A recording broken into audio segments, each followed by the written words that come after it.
All right, all right, all right. Let's get ready to rumble. Frank Monday coming at you once again. Grand Wizard of the Esoteric Order of Dagon. Hope y'all good looking sex people are doing all right out in Happy Land tonight. Welcome to the show, Dresden. Doing good. Hope you're doing all right. What's up? Yo, what's up? Doing well. Another entry on the 100-day challenge. Sorcery of the Ancients. Going to talk shop. I was trying to go live a few minutes ago, but my computer kept doing funny shit. It seems like it's okay now. I had to reboot everything or restart it, reset it as it were. And I think we're doing okay now. Let's get this Jesus reel in here one time. Before we do that, Frank Monday coming at you on a Saturday, broadcasting from the central kingdom of the celestial dragon, Twilight Zone, Old Peking. Once again, like Finnegan, if you've got a yen to expand your kin, then let's get zen. Hit the like buttons for the Algabots, guys. Get you that kung fu swang. Check me out on buymeacoffee.com/Frank Monday. Put a little something in the tip jar. That puts the pep in my step. Whoever you are, wherever you are, and whenever you may be receiving this transmission, welcome. Good evening, good afternoon, and good morning to everybody out there. We got some time today. So hit the link later and get a free tarot reading. Let's start off with the monologue first, though. Intro video, then we'll monologue about the 100-day challenge. We're going to talk shop today, guys. We got a little time. Hopefully. Best laid plans of mice and men, right? As they say. With no further ado, roll that beautiful Frank Monday Productions coming at you. Frank Monday intro.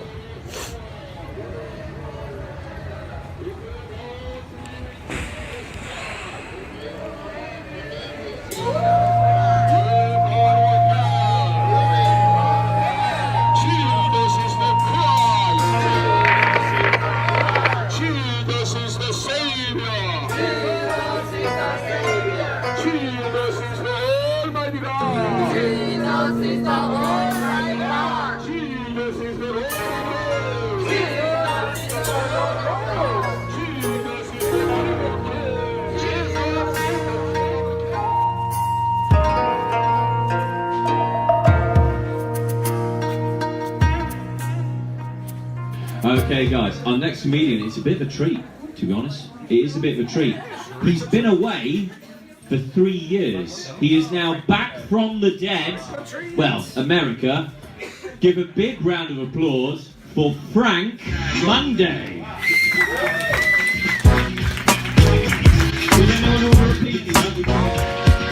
All right. Frank Monday coming at you once again, guys. There he is up on stage. Thank you, Nick. I appreciate that intro. That was very kind of you. Yeah, so we're back at it once again, defining the 100-day challenge for another round. Not even sure how many rounds this is now. I was kind of checking my notes, and it looks like I've done about 6 or 7 of the old 100-day challenges. And sometimes people, they want to know, hey, Frank Monday,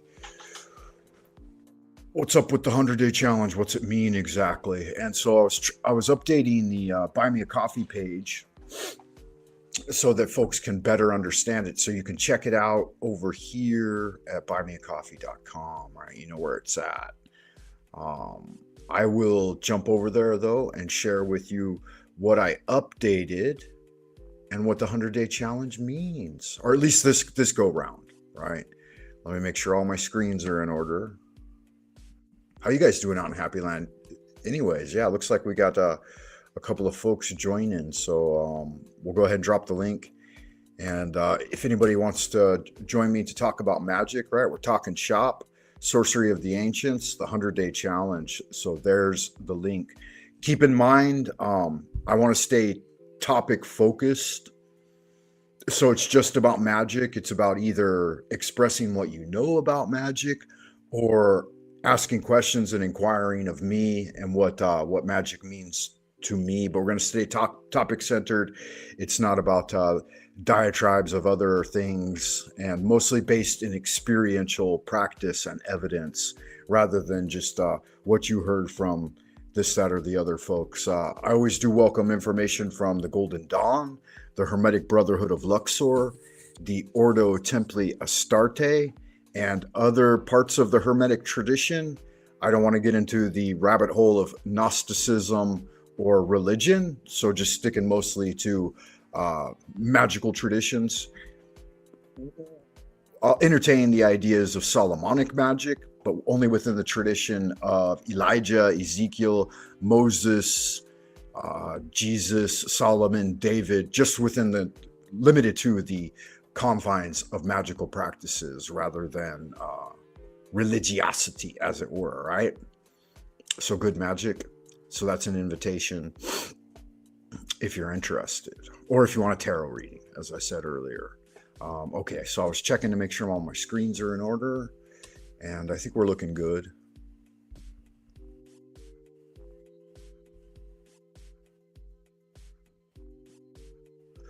Yeah, excellent. I think that's just about perfect right there. Hey, why? Oh yeah, okay, it's down at the end of it. Perfect, that looks good. And we'll jump into that. Okay, so here it is here. Present or invite. Share screen, entire screen. Entire screen, and allow it, all right? Still got to add it. Perfecto. Is that the right place for me? Yeah, looks good. Okay, so it seems like my camera stops when I shift screens like that. It's kind of weird. I'm going to double check that, because if it does, then I got to be aware of that. Let me see. I got to drop that, add that, and then okay, we'll see if that froze me.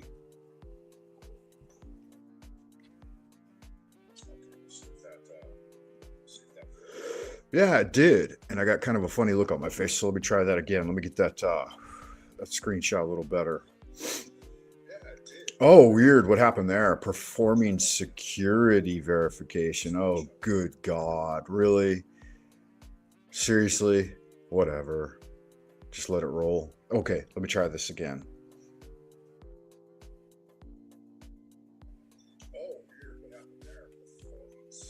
Okay, maybe that one's better. Let's hope so. Verify you are human. I got a robot asking me to verify that I'm human. Just seems weird to me. Did we get a better picture on there? Think so. Yeah, it looks good. At least I'm smiling, right?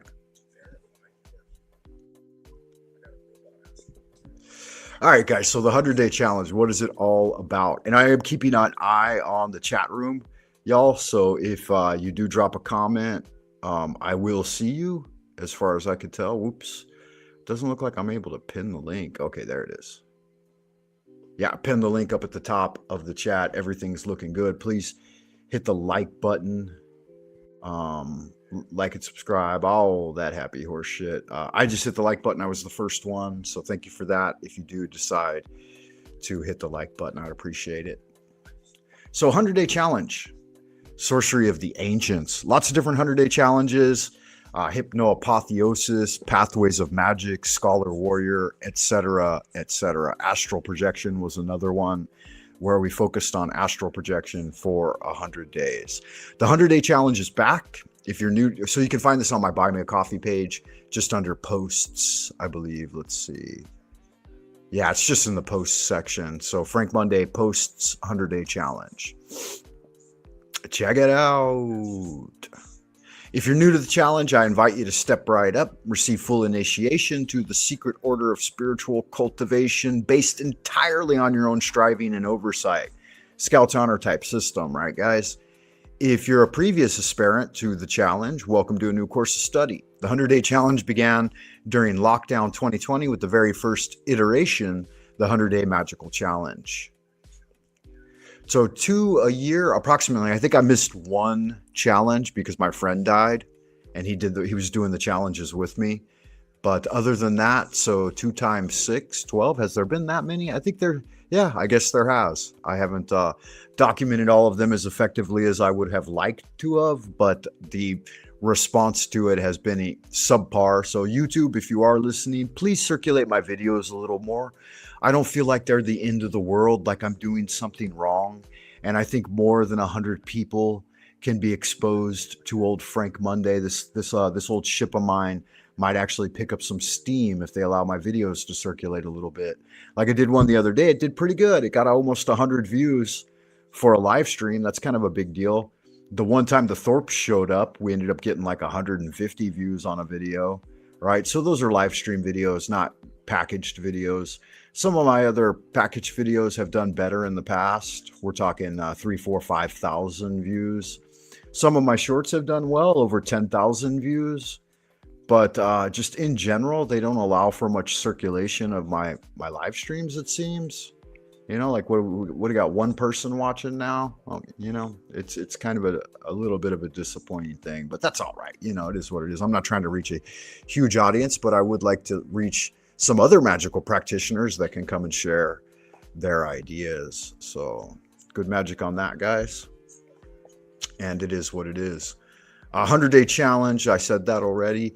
The idea isn't a new one. In the past, I spoke about it at length. That I learned about it from a tablet at the White Cloud Temple here in Beijing that dates back to the Tang Dynasty. Even older, really, if you take into consideration Master Lu Dongbing's lineage. So it's based on writing and teachings by Master Lu Dongbing. And I'll show you my shrine to him if I can link it up here on the phone. Let's see, disconnect it.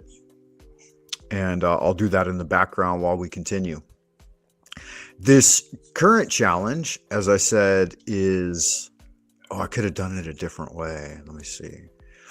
An easier way. Oops, sorry about that. Didn't mean to blow on the mic. Current challenge based on the teachings of Carlos Castaneda in his book series, The Teachings of Don Juan. These can roughly be summarized as the following, right? Frames sorcery and the teachings of Don Juan as a disciplined, experiential path whose aim is a radical shift in perception and personal power. Goodness alone is power. Silence is strength. Will regaineth omnipotence, and love lieth at the foundation, right? Do good magic, Wayfarer.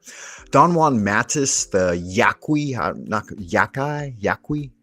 I guess I'll go with Yaqui. Yaqui teacher distinguishes sorcery from ordinary life by stressing awareness.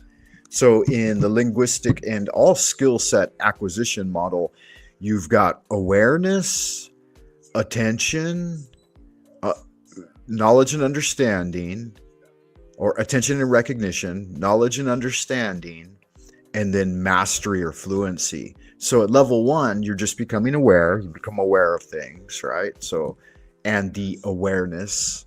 And then when things come into your awareness, you shift focus and attention. And because you recognize them, you can shift focus and attention to them. Then you move to the 3rd level, which is where you develop knowledge and understanding of those things so that you can better utilize them. And the pathway is toward mastery and fluency. And so the 100-day challenge works in a very similar way. You become aware of new things that are not immediately within your kin, and then you practice them so that they become more recognizable and you can pay more attention to them, right? Day in and day out, 5, 10, 15, 20 minutes a day, whatever it is, right? Whatever you're willing to commit to the challenge. And then through that process, you develop knowledge and understanding of those new skills and ideas.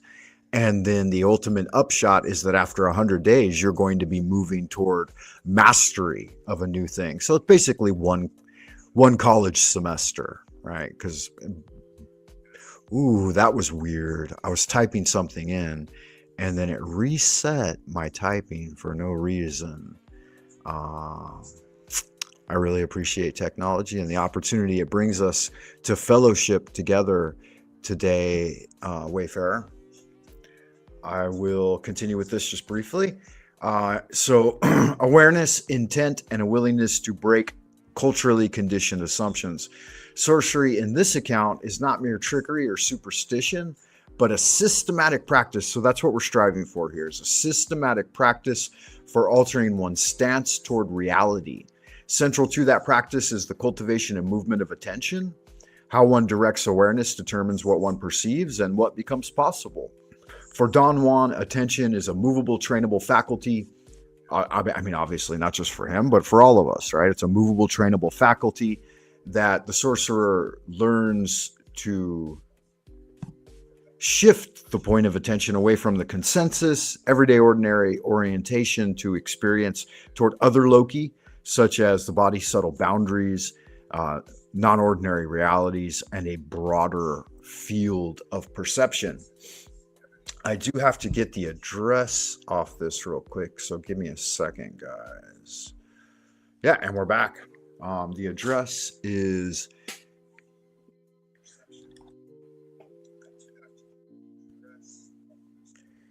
Q. It looks like a Q. J-I-W-C. Q. J. Hey, there's no I. Q-J-W-C-I. W-C-I. Kawev. Okay, looking good. We'll see if that will connect. Nice. Yes, it did connect. And perfect. We'll just wait for that to load real quick. And then we'll be able to get into some higher level magic, right?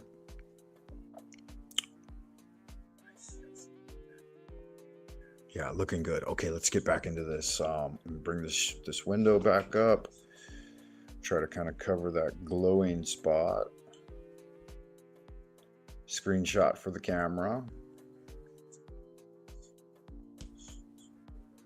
And that should be perfect. Let's see if that worked out. Yeah, because it doesn't seem to continue the feed from my camera when I shift to read the page, which is kind of a weird thing. I'll pause that and pause that. And yeah, looking good. Excellent. Yeah, I heard that too when I showed up. Guests. Oh yeah, there's old Frank Monday. Did I pop right in? Looks like I might have. It's kind of weird. I didn't expect it just to pop right in. I guess because I'm myself, right? 2 Frank Mondays. Let's see if we can what did I do there? I don't know. I'm screwing everything up, guys. Okay. What did I just bump myself out of here? No, I somehow really weird, man. I somehow isolated all my windows. Let me get back to it. I was able to remove myself.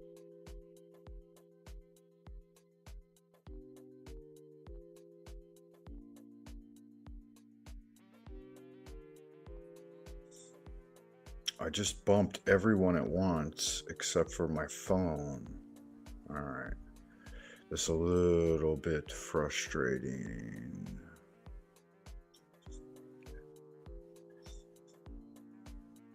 Is this right? It's still projecting even though I turned off the camera. Okay, maybe that worked.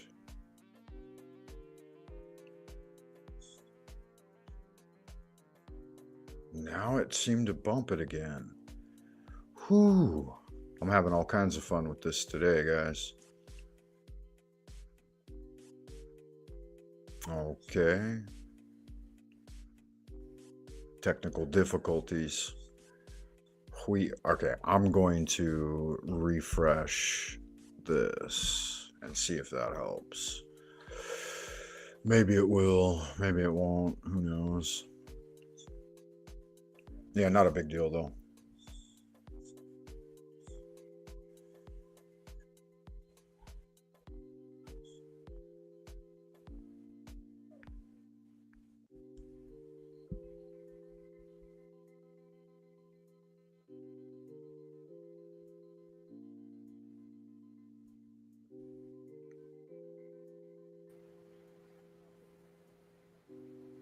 All right, and it did immediately add my second.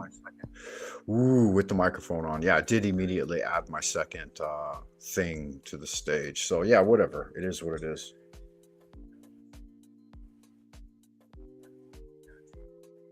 Let's continue with this. Okay, so we've got moving. Have we got an echo? Oh, I see. It's coming through on the phone too. Wow, weird. Okay. We should be good to go now. Now that I've screwed everything up over and over and over again, working through this. Moving the point of attention is both technique and metaphor. Now it's still got my video feed coming through, but real choppy. No, that's weird.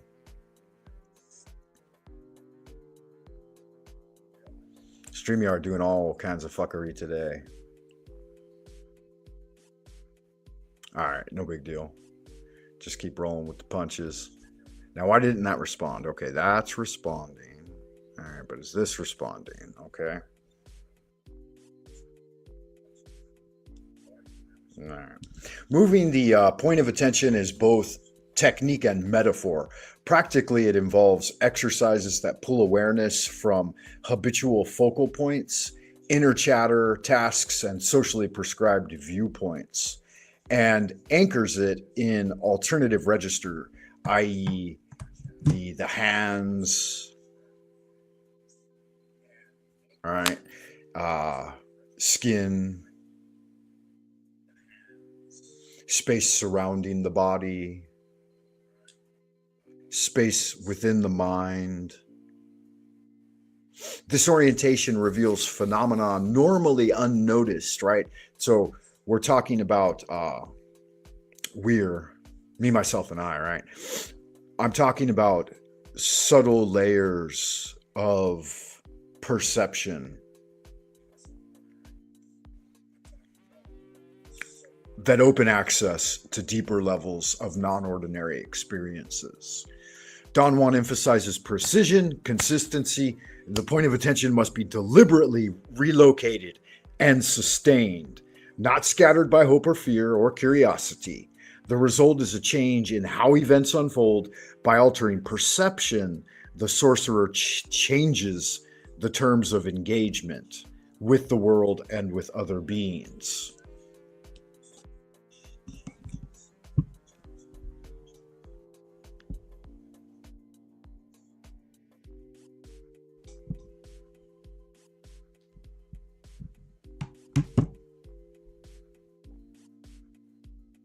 Closely related to this notion is the energy body or energy egg, right? The aura, the energy body that surrounds not. Now, when we talk about energy bodies, there's going to be a number of them, right? There's the physical body, which is a dynamic energy body in and of itself, right? It's filled with powerfully charged vibratorial energy, all of your molecules circling and rotating and interacting, right? This is the foundation of your energy body in the prime material plane.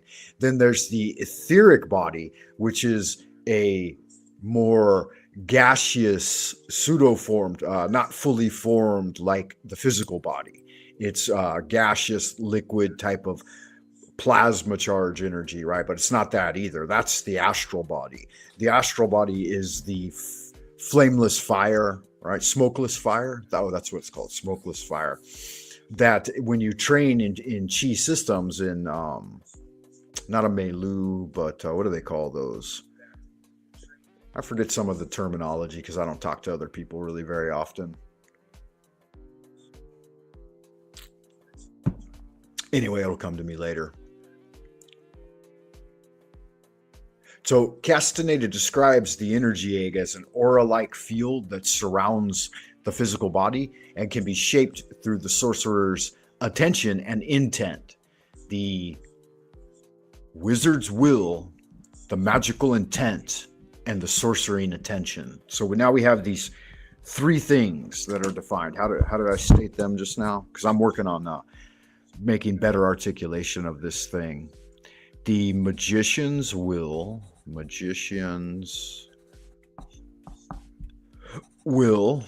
no, I said the magical intent. Magical intent. The wizarding will. The wizard's will, the wizarding will, the magical intent, and the sorcerer's attention. Sorcerer. How do you spell sorcerer? So there it is. E-R-E-R. Sorcerer's attention. Okay, very good.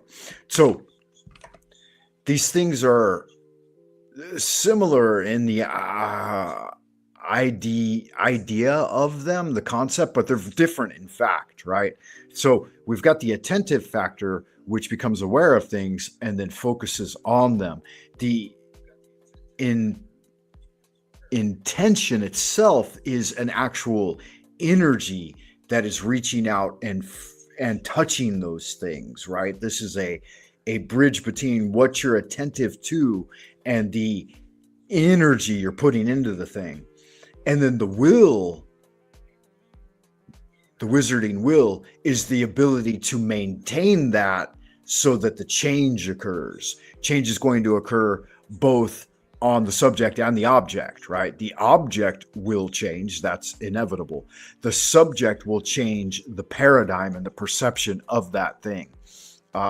Say, for example, I'll not get into analogies just yet. We'll just continue with the delineation of the idea, right? Oh, and I was going to show you my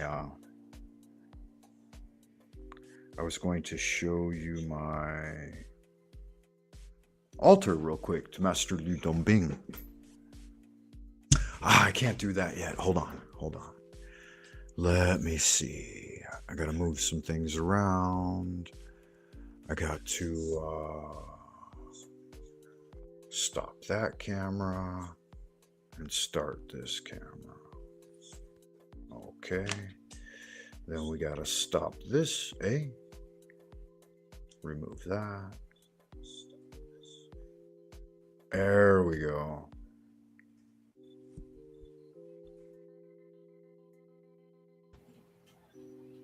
All right. I think that probably worked. Oh, yeah. Excellent. All right. Let me turn that off for just a second. Okay. Here we go. So I was telling you about, guys, where I got the idea for the 100-day challenge. And it's based on this immortal in the Chinese tradition. It's Master Liu Dongbing. And I wanted to show you guys that I keep an altar to it, to the idea. Now, some may say, hey, Gao Ke Li, you're engaged in idolatry and worship. But that's not what this is. This is a reminder to me to emulate the ancient masters. Woohoo, what's that? What's going on there? Can you see that? Anyway, yeah, I just wanted to share that with you. Hey, it looks like my water sword has shifted a little bit. I wonder who hit that. And then my fire sword. Fire and water, baby. The twin pillars. Okay, enough of that there. Let's jump back over here to the station. This is actually pretty good microphone on this phone. Yeah, that was exciting, Frank Monday. Thank you for sharing.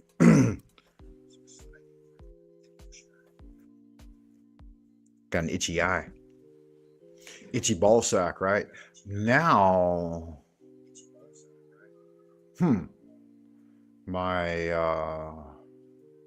I moved my light. Weird.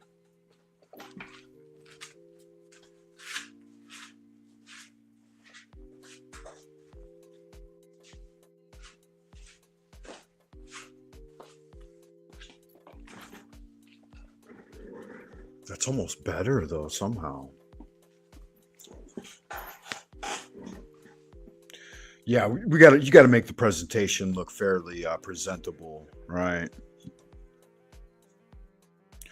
There's a lot of weird buttons on this StreamYard from my phone, and I'm apprehensive to hit any of them. Let's see if that'll do it. Because that might have done it. It doesn't look like it did, though. Does that do it? I could just do this. Let me see here.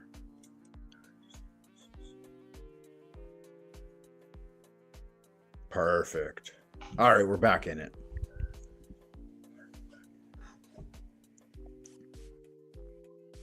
Not sure if I'm happy with that lighting or not, but yeah, it is what it is.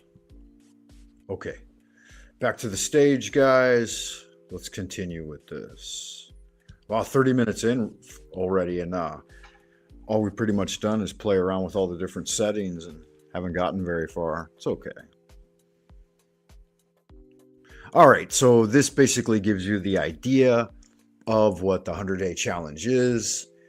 Movement of attention, cultivation of the energy egg form a core technique. Additional sculpts and animates, attention sculpts and animates the energy field. The field in turn supports and amplifies the altered modes of perception and action. Castaneda presented these processes as disciplined, often austere practices that required relinquishing ego-driven motives and habitual comforts. The ethical undertone is consistency. Sorcery is not for power-seeking or spectacle, but for gaining autonomy from unexamined cultural forces and coming to terms with mortality and being. A sorcerer must be willing to leave his world. He has to be a man without a country. He is not a coward. He is a man who has learned to move the point of his attention. So imagine your life vehicle like a ship at sea, and you're anchored to all these various things, right? Like your religion, your Jeebus, right? Your Ludom Bing, whatever it is. You have to unanchor yourself at some point and let the winds of nature, the Sunshi Ziran, or to follow the natural way, kind of move you along and get busy getting busy, right? Do some new things, shift the attention point away from some of those shells in the Kabbalah. They call them the burned out shells, and they become the Klipot, right? So we're moving into the fresh living centers of energy, the Sephiroth, and we're pathworking our way through them. I just said, join me on the 100-day challenge. Let's get busy getting busy. So I've got a, where did it go? Look, it deleted my whole thing I had up here. Weird. I had a whole new thing written up already that I was, will this bring it back? Nope. Anyway, what a bummer. I'll have to pull it back up and throw it on there for you guys. Anyway, so I was updating the post here on Buy Me a Coffee. And I was doing that by continuing the instruction for exercises on the 100-day challenge. And so the first set of exercises I had here for the 100-day challenge for you guys.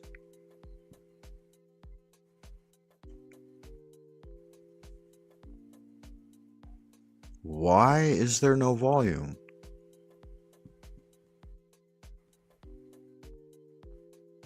What the actual fuck?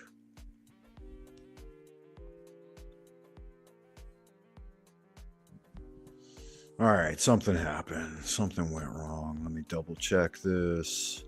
Nothing but technical difficulties today. I guess I shouldn't have fucked around with the phone.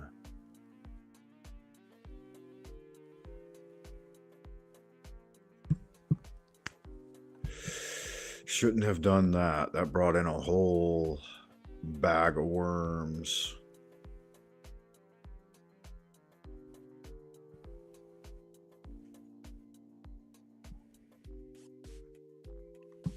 that'll rectify it.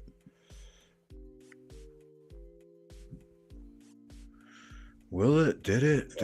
Yeah, it did. Thank God, man. I think that whole last part of my transmission was silent, maybe. I don't know. But hopefully that clears things up a little bit. I'm hopeful for that. Yeah, so I was working on amending and updating the exercise set for the 100-day challenge, and it seems to have dropped my work. That's okay. I got my work saved over here. I'll have to repost it into the thing. Okay, let's see if it'll work this time. I posted it. Looks good. Ooh, moved away from it again. Okay, that's weird.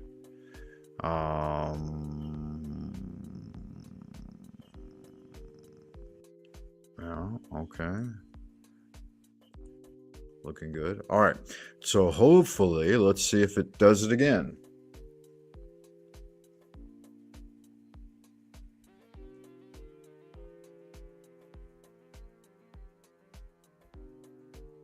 All right, that should have worked. I hope it did. We're looking good. Can I see my cursor moving? And yeah, looking good. Okay. So if you check the page, buymeacoffee.com/Frank Monday /100-day challenge sorcery ancients, right? You're going to see that there's a couple of additions, a couple of amendments. At the bottom is an amendment for a series of exercises that I was taking you through in the first 30 days of the practice. Right now I'm on day 36. So your intuition and creativity could have led you to amend this simple set of exercises that I had presented. And then I've got a whole new set of techniques up here that are based on Don Juan's teaching, but they're not exactly the same because I've included some aspects of Taoism and retraining them, right? And doing things. So in the first set of exercises, if you're keeping up with the 100-day challenge, we got to the exercise of breathing in conjunction with movement of the hands and movement of the attention, right? And you needed the wizarding will and the magical intent in order to sustain this. This gets us to the next part where we're going to start shaping the energy egg or working with imprinting things with the astral light onto the magical aura. And so if we go back up, I'm about to post this for you guys. And what do we call it? Like an amendment, or let's call it second supplemental. Yeah, okay, for the 100-day challenge. So we get through, and there's some of the similar ones here, then moving the attention point, and then this third part is what we should be working on now and adding this to the practice that we've already established.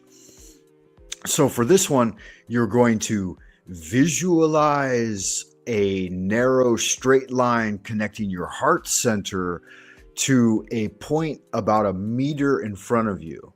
Place the point of attention at the heart center, then without moving the body, slowly move it along the imagined line outward to the external point. Hold briefly, then bring it back, repeating 6 to 10 times, trying to keep the movement smooth and steady. It develops the ability to move attention along an intentional pathway and hold it outside the body. So in order to supplement this, how I would suggest that you do it is this way. Different ways you can go about it. You can use a basic like Shaolin archer type idea, right? So you're pulling back, drawing the bow with the hand in like this type of posture or this type of posture, whatever you like. This one is more in line with like the Shaolin type practice, but you imagine pulling an arrow and then moving it from, he's using the heart center. So I would do it this way for the heart center. You can make a triangle out in front of you and then imagine a line dead center to the triangle, and then going from the heart center out to the center of the triangle, right? All postures relaxed and curved as if you're holding a ball, right? Here, since the fingers are independently strong and you're making a triangle, you're not going to want to grab this way, but rather just more relaxed and a little straighter, because you are forming symbolism here. You could put the eye in the center of the triangle if you like, and then connect that directly to the heart center and push a ball of energy out and back, out and back. You can do it in line with your breathing, right? Inhale, make sure it's at the center, and then exhale, gentle on this. You're not using breath to force it. It moves out. Maybe you can add and supplement accoutrements with this, with any type of visualization you're capable of doing. You can imagine the various things like the golden lotus at the heart center and the eye in the center, depending on how well you've developed your magical eye, right? Your heavenly eye. Me from basic Franz Barden practices. Hey, welcome, Dr. D in the house. Good to see you, Dr. D. We're talking shop, talking magic. Not sure if you have had much initiation into magic or not, Dr. D, or if you're even interested in it. But yeah, that's what I'm getting into today. Let's continue. So that would be the third exercise in the series, right? So let's review real quick.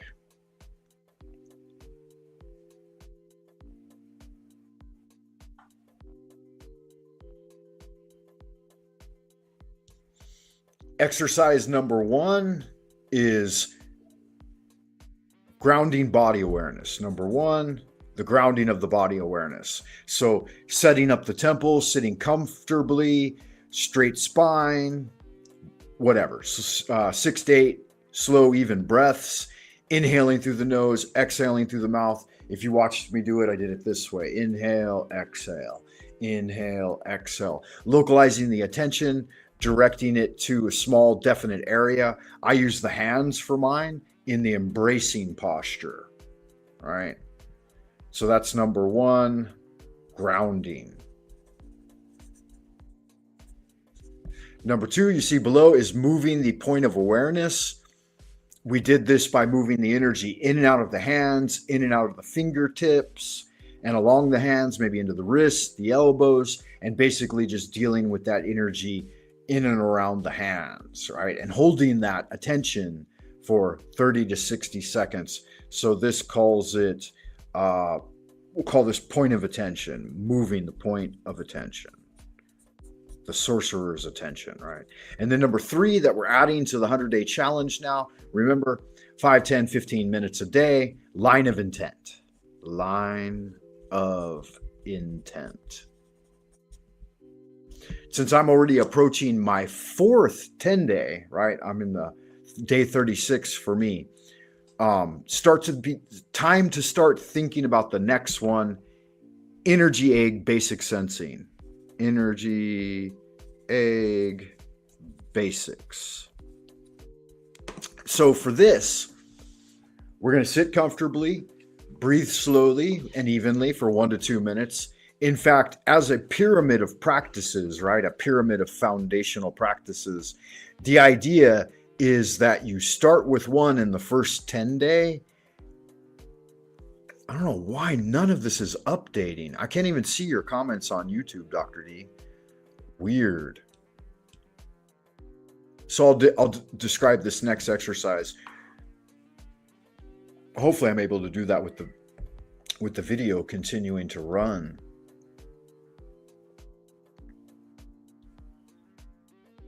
So basically you're stacking these exercises, right? You begin with the first one, the grounding exercise.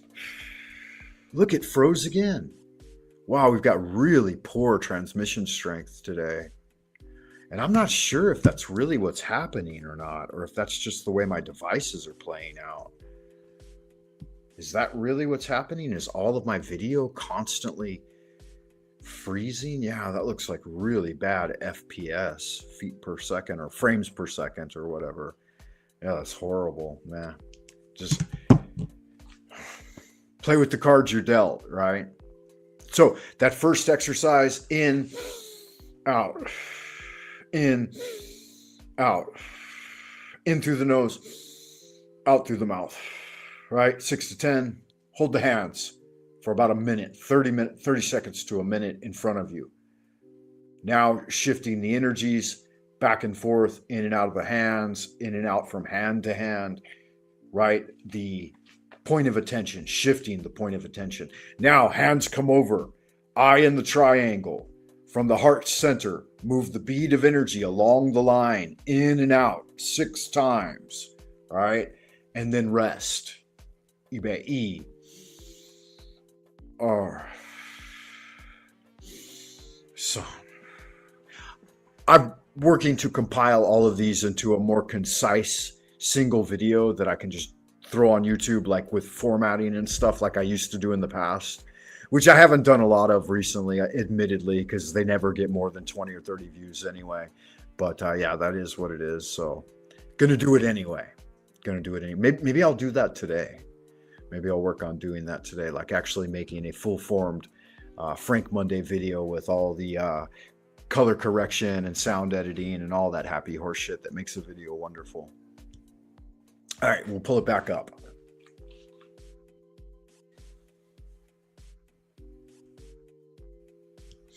So the energy egg basics: sit comfortably, breathe slowly. You've done your first 3 preliminary exercises. Now form a mental image, and you should put the hands into the Om posture, sitting in the lap, right?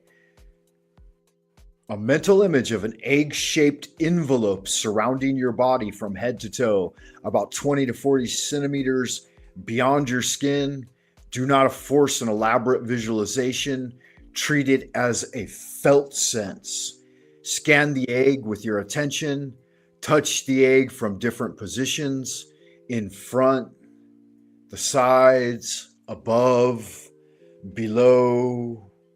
Pausing briefly each time to notice the qualities: thickness, warmth, movement. After 5 to 10 minutes, imagine the egg becoming slightly more defined and elastic. And the purpose here is to build a felt sense of an energy field surrounding the body, right? So let's see what that would look like in practice. All 4 exercises in order on the 100-day challenge. Exercise 1, grounding. Sit, breathe in and out, rotating the hands back and forth, in and out, right? 6 to 10 times. Relax. Point of attention: hold the hands in the embracing posture, like you're holding someone, approximately arm length, right?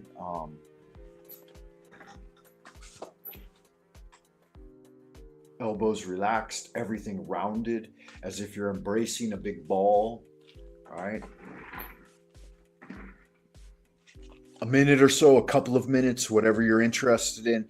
Energy back and forth in the hands, holding the hands upright, right? Just below the line of sight, approximately 1 arm's length in front of the body.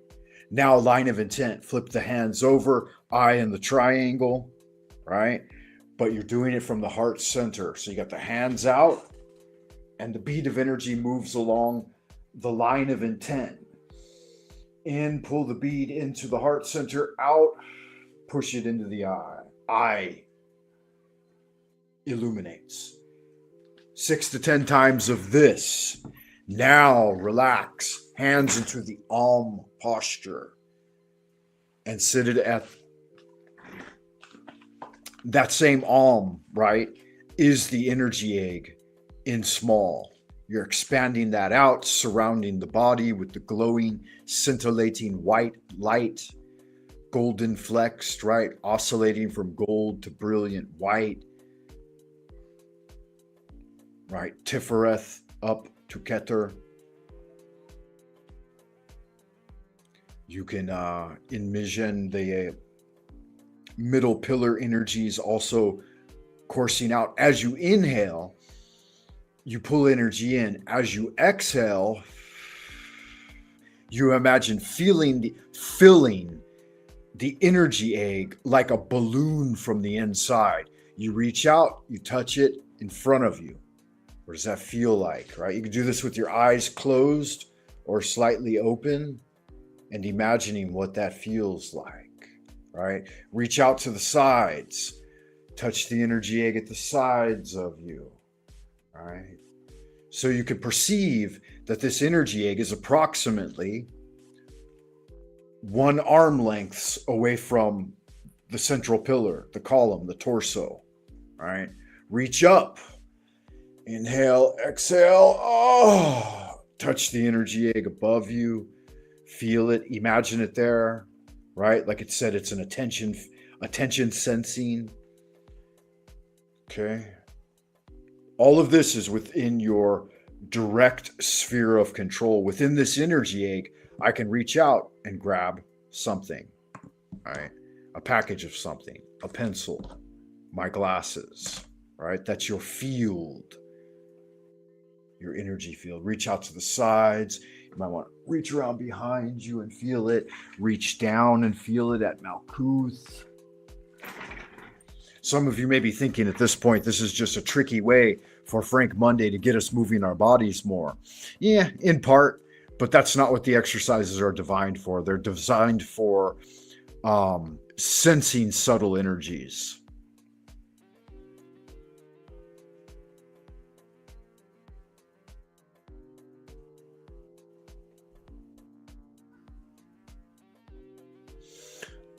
We've actually got a question here in the ideas room. Dr. D says, Mr. Monday, does the imaginary line through the triangle have a name you're aware of? Or is it the line before the beginning and through the endless? I mean, Schmendrick, seek, humble learner. Seeker, humble learner. Yeah, I don't know of any name. We have expressions in Chinese like Yi Dao, Qi Dao, Xue Xin. And so on the Ren Zhong channel, right, there is a name for the Ren Zhong channel that is the governing vessel of the microcosmic orbit. Each point along the Ren Zhong channel has a line, but we're doing energy work here. So I've named things, right, like we've got the basic names. The magical intent, you could say it's a part of the magical intent, right? It's the magical intent is what I call it, basically. All right, the E. There is a Chinese name for it. It's E, right? How to articulate that? Yeah, I articulated at the beginning of the video, but yeah, I would call it the magical intent or the Chinese word, which I use a lot of Chinese in my practice because due to its pictograph nature, it just is more serviceable somehow, right? E or intent. You could call it intent or intention. All right. And to intend. So it's both the subject, the object, and the verb, right? Here we're doing the subject, the heart center, the verbing thing, right? The line that extends out to the eye in the triangle, and then that being the object of the thing. And so we're bridging that gap between volantia, decreeism, and paucism, its actual appearance, swirling in the hands, right?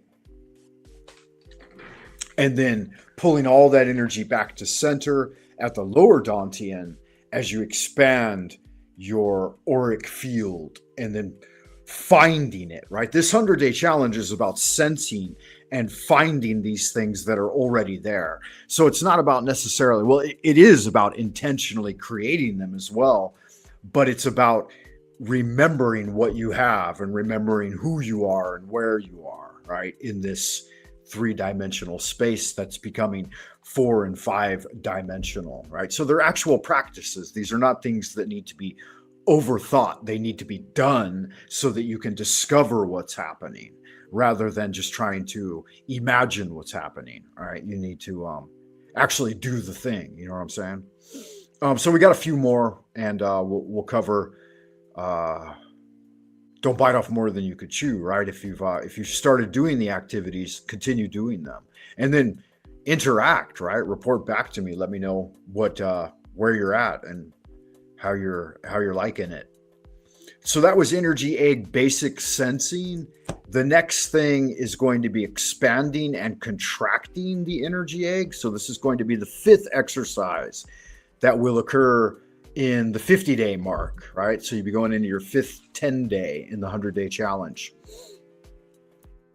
From the basic sensing and feeling out that energy egg, try gently expanding the egg and pushing your attention outward, increasing its radius slowly for 1 to 2 minutes until it feels comfortably larger.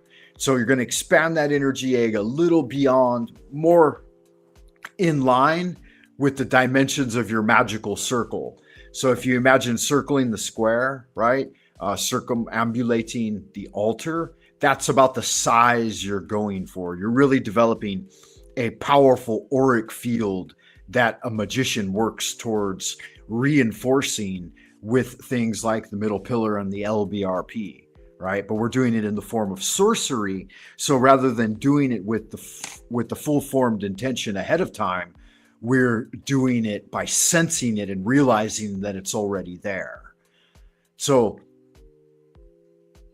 contract it by drawing the attention inward until it hugs the body closely. Inhale. And then when you exhale, fill it up again like a balloon, pushing it all the way out to the edges of your magical circle. The purpose is to teach modulation here of your personal boundary and strengthen your attentional control. Since that's not actually an English word, we'll make it into intentional control. All right. So this is number 5. Expand and contract.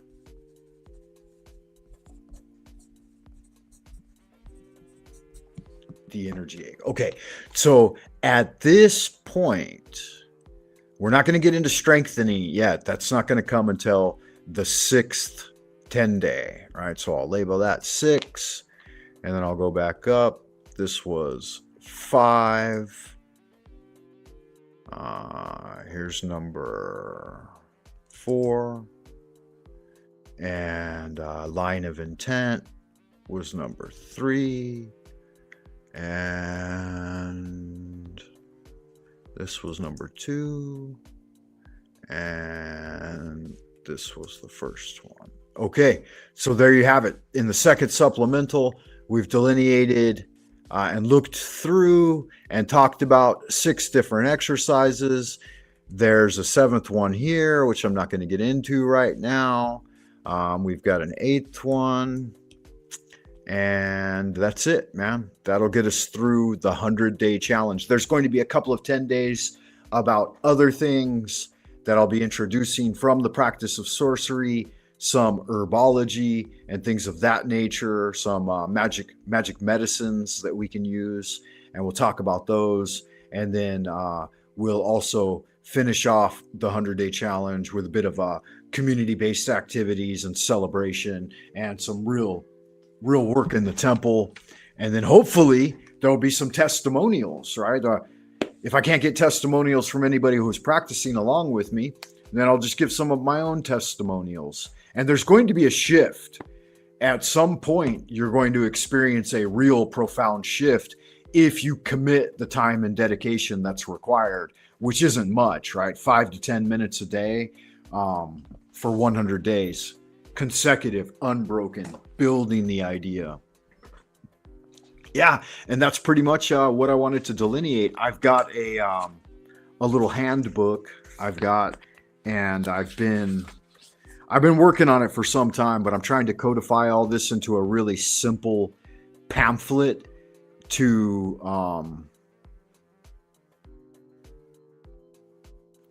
that's publish worthy, that can be published easily and in a small PDF that can highlight the practices of the 100-day challenge. So you, like me, can just carry it around with you.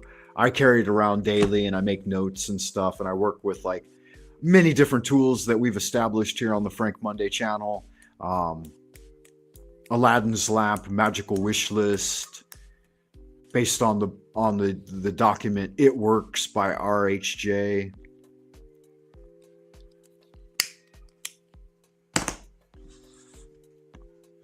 So on and so forth, lots of different things. Yeah, so I achieved it in an hour. I was able to do that. Let's see, did I post that thing without? It may delete it. So give me a second, guys. I want to make sure I post that part of the 100-day challenge that I just spent the whole morning kind of working on.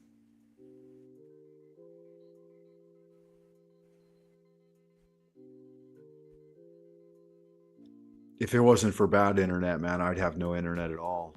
Let's see. No, it didn't post. Let me see here.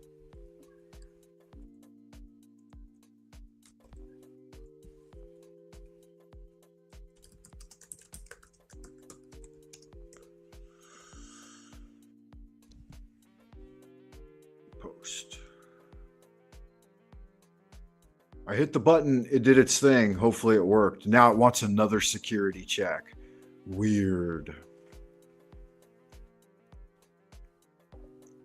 I don't get what's up with these constant security checks. I don't even have my VPN turned on. I mean, maybe it's just, okay, verification successful, waiting for Buy Me a Coffee to respond. Yeah, it looks good. I think it's all been posted now, guys. I'll check that post and make sure that it worked. And hopefully it did.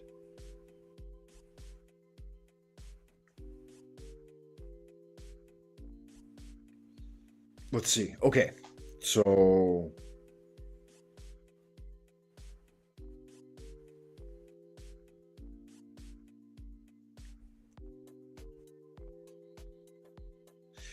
find the document, guys, here on buymeacoffee.com, 100-day challenge, Sorcery of the Ancients, in the post sections of the Frank Monday page. We've got greetings, Wayfarer. Welcome to the temple. The 100-day challenge began. You see, I posted this back on March 24th. I actually started my practice on the spring equinox, which was March 20th of this year. 20th or 21st? 21st. So I'm already 36 days into the practice. This describes what's going on in the 100-day challenge. The first supplement was supplement for the 100-day challenge. Practical exercises. It was the first two exercises. Where's the third post? Look, it says there's one post on there now. Anyway, I'll handle this offline and make sure it gets posted, guys. But you could just see that I just pushed the button and posted an additional 6 exercises, which now seem to have disappeared.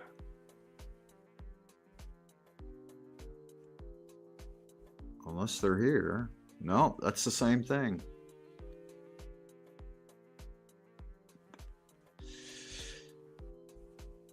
Jesus Christ with this fucking computer, man. All right, I'm not going to deal with it right now. I'm going to deal with it later. And yeah, I'll just get back into it and deal with it later. I don't like that lighting.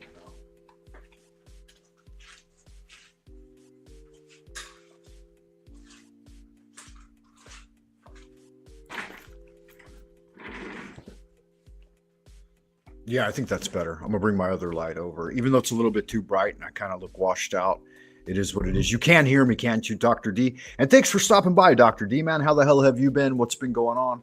Have you been taking part in the 100-day challenge, Pathways of Magic? I'd appreciate having at least one person participating with me. If not, there's always me, myself, and I, right? There's 3 of us here. I'm going to go ahead and read through some of the comments here. What have we got going on? Mr. Monday. Neat stuff. Great explanation. Thanks. Thanks for the question, man. That's why I'm here, right? To interact with the community and try to learn a little something together with you. Next comment, he says, spinal line or something, central channel or core channel in a lot of mystic or meditative traditions, whether it's some forms of Qigong, Kundalini yoga, or certain energy work.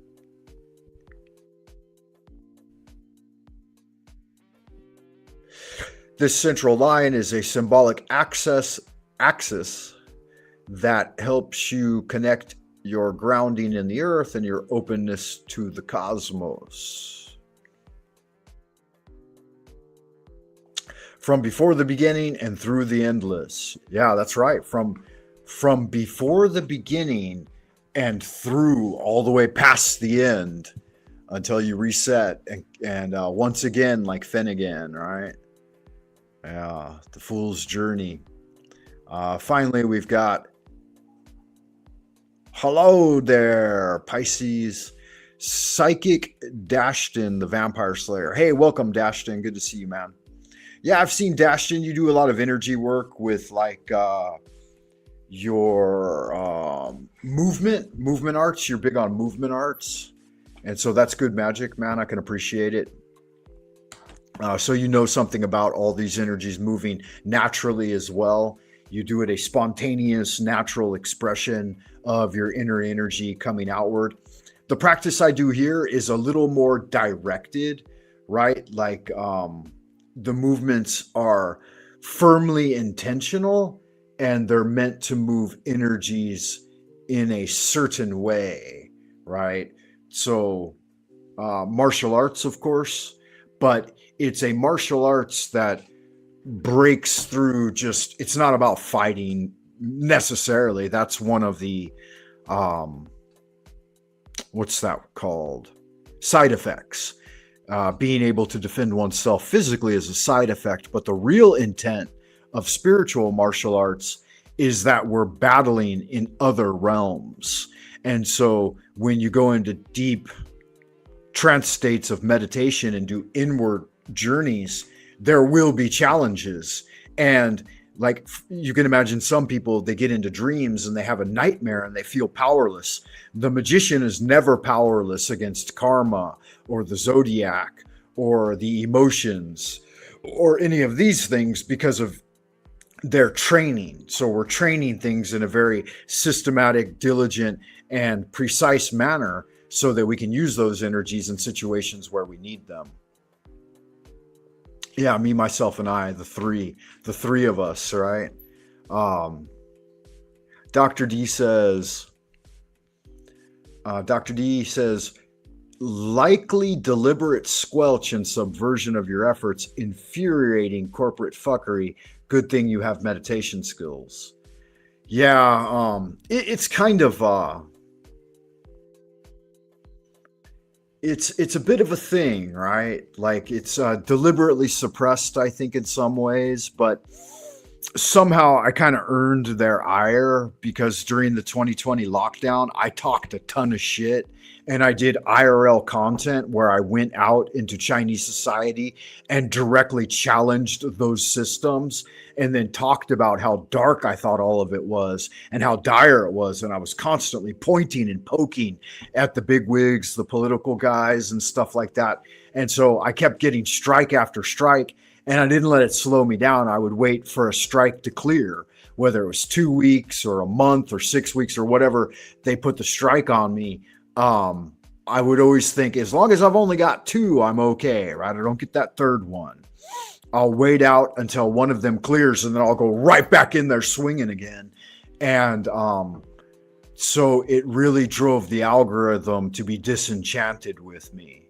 Nowadays, I don't like to do that. I like to stay as far away from I can any fucking thing that's got anything to do with any of the fucking shit they're doing. And so keep your fucking politics to yourself. Keep your goddamn religiosity, your whatever the hot topics are, the controversial issues. I got no fucking time for them anymore. I don't want to get any more strikes. If I'm a mediocre spiritual channel, then that's what it is. You know, it is what it is. I'm going to do tarot and magic and things that are beyond this realm, amassing treasures in the heavenly kingdom and just not fucking worry about their goddamn prime material plane and Satan's playground anymore. You know, I'm done with it. And so I'm a bit of a renunciate in that sense. Like, I don't go into any of these spaces really wanting to talk about the celebrities or the politicians or the policies or other people, really, even, even some brief mentions to some key books that I think would be helpful for a practitioner. But other than that, not really. I don't want other people coming around and mentioning other people as well, right? Let's keep it rooted in the fellowship between I and thou, right? Like Martin Buber wrote about in his dialogical I and thou. And we'll keep it between us. We'll keep it small, succinct, concise, precise, and using the Rastafarian conversation model like I delineated on my posts. So if you haven't seen it, check it out. It's very, very forthright and easy to understand. Not everyone's necessarily going to jive with it or want to do it. But yeah, that's really going to limit my audience to a very low number of people that are willing to, number one, do the work, take the challenge, right? Do the 100-day challenge. Ain't nobody got no time for that. Right? Supplements for the 100-day challenge. Where's our Rastafarian conversation model? I think it's earlier on. Greetings, Wayfarer, once again. Mike Finnegan. No comments there. Let the world see your skills. I'm not exactly sure where I posted it, man. Oh, no, it's further down than I thought last time. I remember now. Much further down on the post. Yeah, so it's like there's a nice picture with it. I posted it 2 months ago when I decided on the direction for the 100-day challenge. Doesn't give a date. It just says 2 months ago. So it's easy to find. It's like 10 posts down and it's got this picture.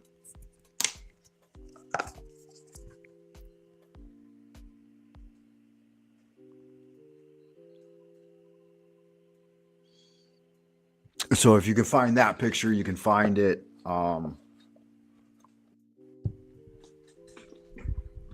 Volume still okay, guys? We still got the sound coming through. Yeah, so if you can find that picture, you can find it. It just says Rastafarian conversation model. Talk less, experience more. Avoid self-importance. Speak impeccably. Meet people on the level and part on the square. Use metaphor, story, and paradox. In short, Castaneda suggested that a true spiritual conversation is quiet, sparse, ego-free, grounded in lived experience, mine and yours, not other people's, and often indirect. Less about exchanging ideas and more about shifting awareness, and based in part two on the Rogerian method of argumentation. The clearest way to line it up is that energy flows where attention is balanced, brevity preserves power, and 2 people is the ideal number. I'd say you can do more people, but only people of discipline, right? If there's even one person in the mix who doesn't get it, that hasn't grokked the idea of puff, puff, pass, then it's going to throw fucking everything off because they're going to be bogarting the joint and snatching the joint and just acting like a goddamn 2-year-old, right? Like right now I'm monologuing, I'm talking about the 100-day course and I'm alone. There's nobody else here with me. But people show up constantly and they overtalk the point, right? They don't see the eyebrows getting furrowed like Jack Talcott, right? The number 2 principle, brevity preserves power. Long explanations leak energy. Power is conserved when speech is concise, timed, and necessary. While he never said talk for only X minutes, the implication is that once the point is felt rather than understood, speech should stop. Continuing past that point is indulgence. And we see this all the time on these panels, right? People just constantly fucking indulge their ego. They're just jerking themselves off on live camera.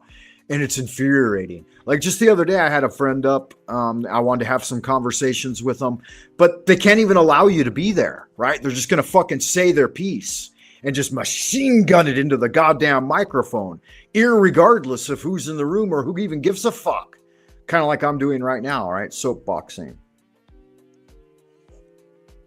But again, if someone were here with me, I wouldn't be doing that. I would be following these principles to the best of my ability. And if I caught myself slipping, I would try to recenter and refocus.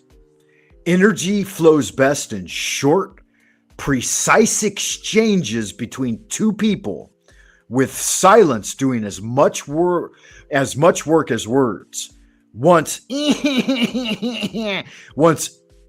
interjection, interruption, and truncation starts to occur, once ego, explanation, and audience enters in, the energy is drained away and the conversation becomes ordinary. I don't want to have ordinary conversations, guys. We can fucking do that with any goddamn layman out on the corner. And you probably have a better conversation out on the corner than here online. So let's keep them in the spiritual realm, right? Dr. D's got a quick pithy comment. Puff, puff, pass rhetorical framework seems reasonable. Doesn't it? Right? Does it seem like it's so fucking difficult to puff, puff, pass? Don't bogart the joint. Don't snatch the joint out of someone else's hands.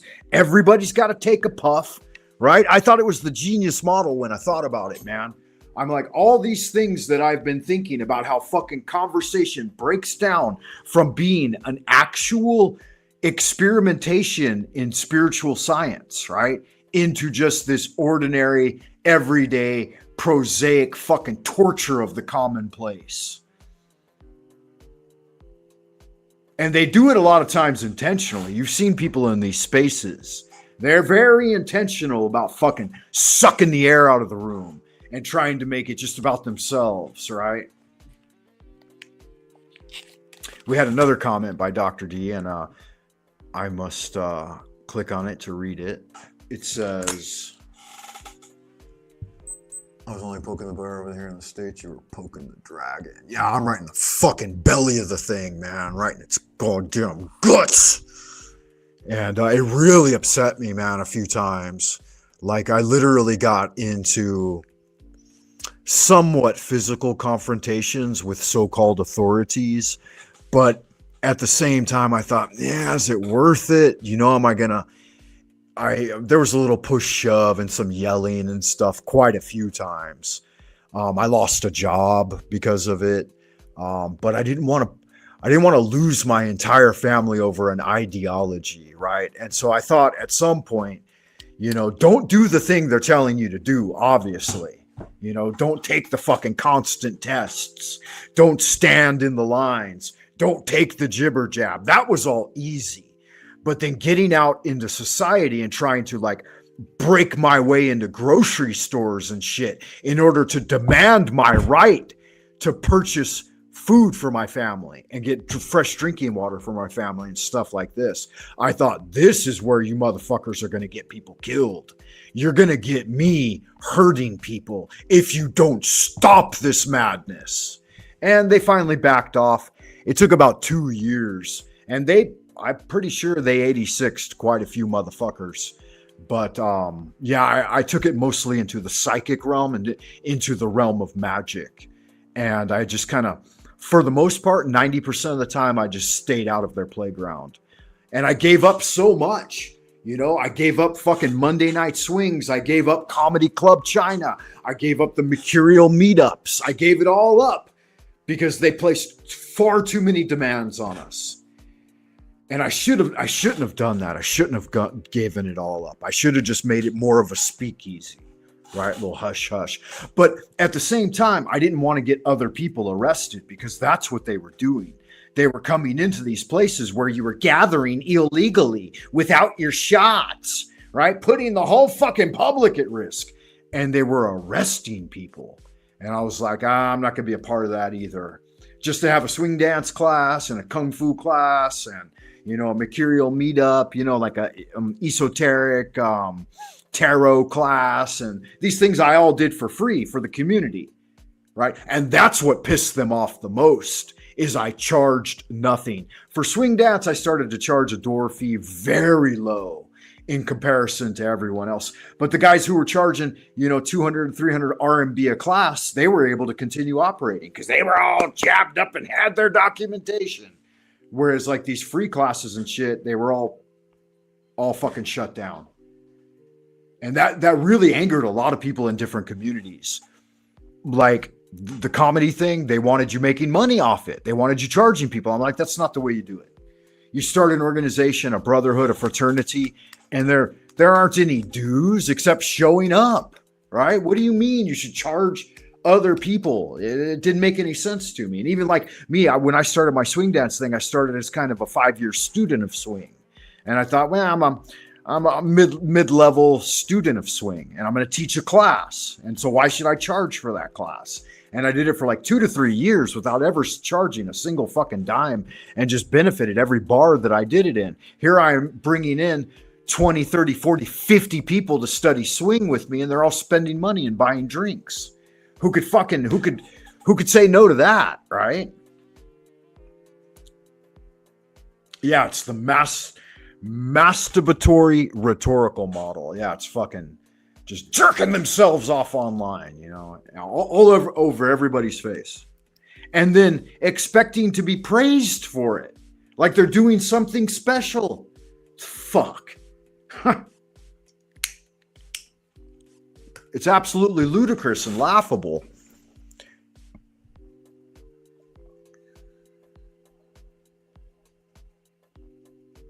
Yeah, it's impossible. Once you get some like low level prime material playing mouth breathers in there drooling on your stream and on your panel, it's over. It's game over. You might as well shut the fucking stream down like I did the other night. It's like, yeah, we've heard that same rhetoric over and over and over again. Where is the practice? Where's the methodology? Where's the thing to do? Right? It's right here with Frank Monday, baby. Presenting the golden spiritual practices of a timeless, ancient tradition, right? Rooted in Taoism. That's where it's at, man. And you get it, Dr. D. I've seen you do your live streams, man. I enjoy your transmissions. It seems like you delete them, though, sometimes, too, which is all right, I'm going to make more PDFs and stay a little more focused going into the future, too. That's why I did this 100-day challenge. That's a part of the challenge for me, is staying more focused and keeping the thing moving forward and limiting the time, too. Like an hour was all I sought to do. This second hour is just for fun because you're here. And I feel inclined to stay connected because that's a part of it, too. I'm here for fellowship and camaraderie, right? And to build a new thing, a new mastermind group, as it were. And there's no reason why my mastermind group, anyone that I pull into the esoteric order of Dagon, the fucking religitards out there are going to lose their goddamn shit. As Grand Wizard, self-appointed of the esoteric order of Dagon, all hail the Father Dagon, all hail the Mother Hydra. The stars have aligned, my friend. The shining trapezohedron does emerge, has emerged. Grasp it, because Cthulhu is risen. Yeah, so check me out on buymeacoffee.com. Grab the document, start practicing. You could start your 100-day challenge anytime you like. I like to start them at the equinox and then finish right after the solstice because it makes sense to me, right? It's quadrupolar. Spring, summer, autumn, and fall. Spring, summer, autumn, and winter. It's I follow the seasons. I'm a guy that follows natural order, universal order. Jim, the alien abductee, was in Chats with Jack the other day, and he said that nature is all random chaos. And I'm like, no, it's not, man. I thought it. I didn't say it because I wasn't on panel. And I don't want to challenge people about their deeply held beliefs, right? But no, there's nothing more orderly than the fucking natural universal law. The sun and the moon, they unerring in their course, just constantly circling the thing, right? Some people like to say the thing is rotating, which prove to me some motion, right? Prove to me some curvature. But the sun and the moon are unerring in their course.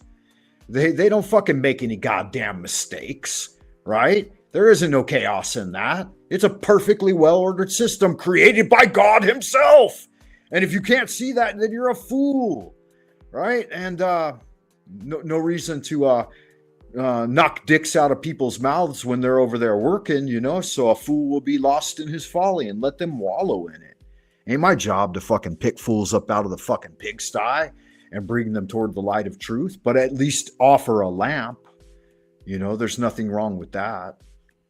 There's nothing wrong with lighting the way for oneself and others. I'm not preaching down to you guys from a holier than thou position. I'm trying to share the learning with you, right? Like Dr. Angela Puka, who I'm going to play. She got a 10-minute video here.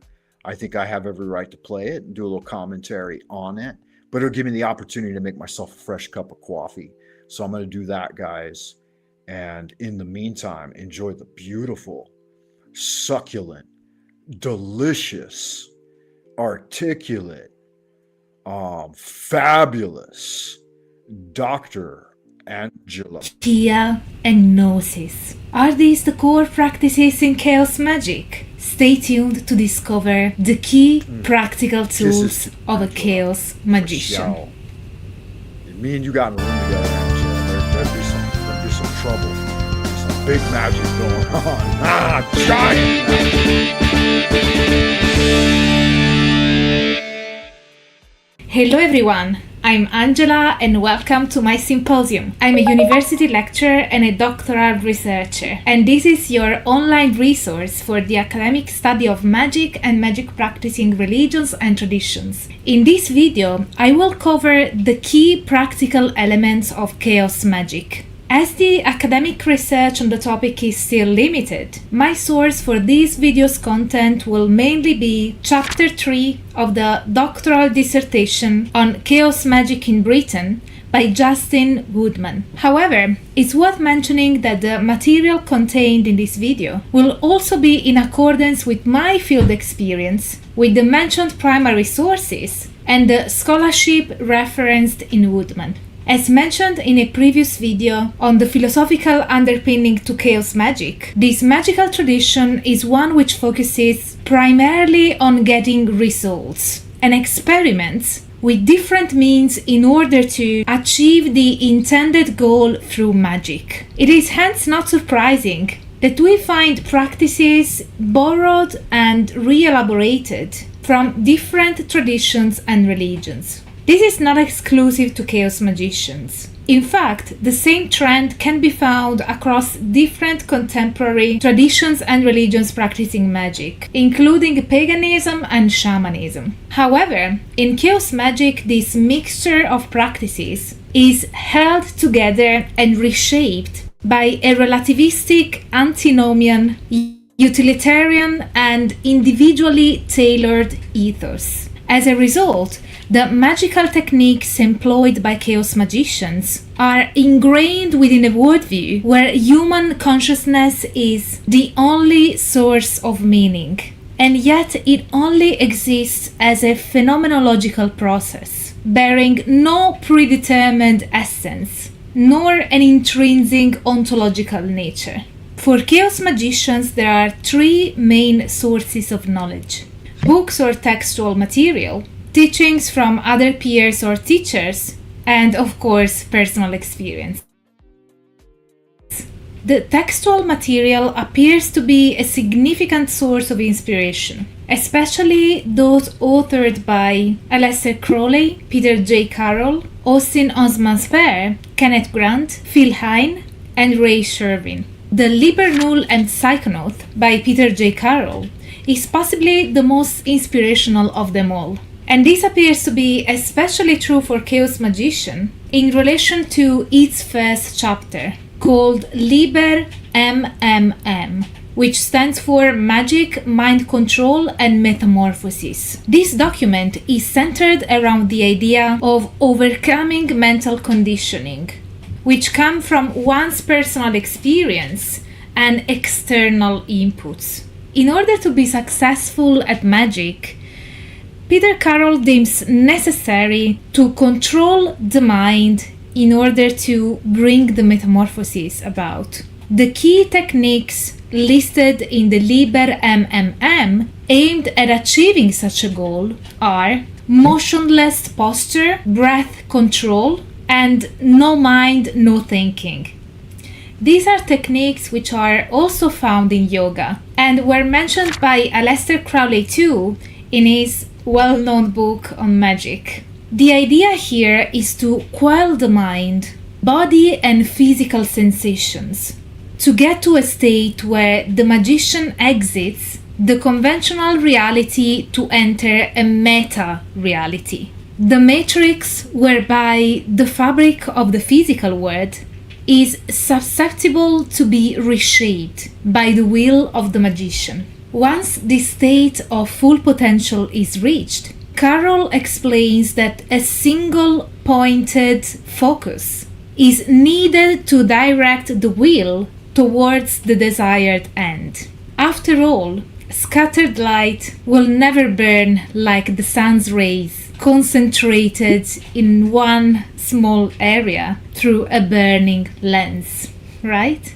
Such a concentration is reached by exercising the focus on one arbitrarily chosen object by repeating over and over a sound, such as a mantra, or by visualizing one fixed image.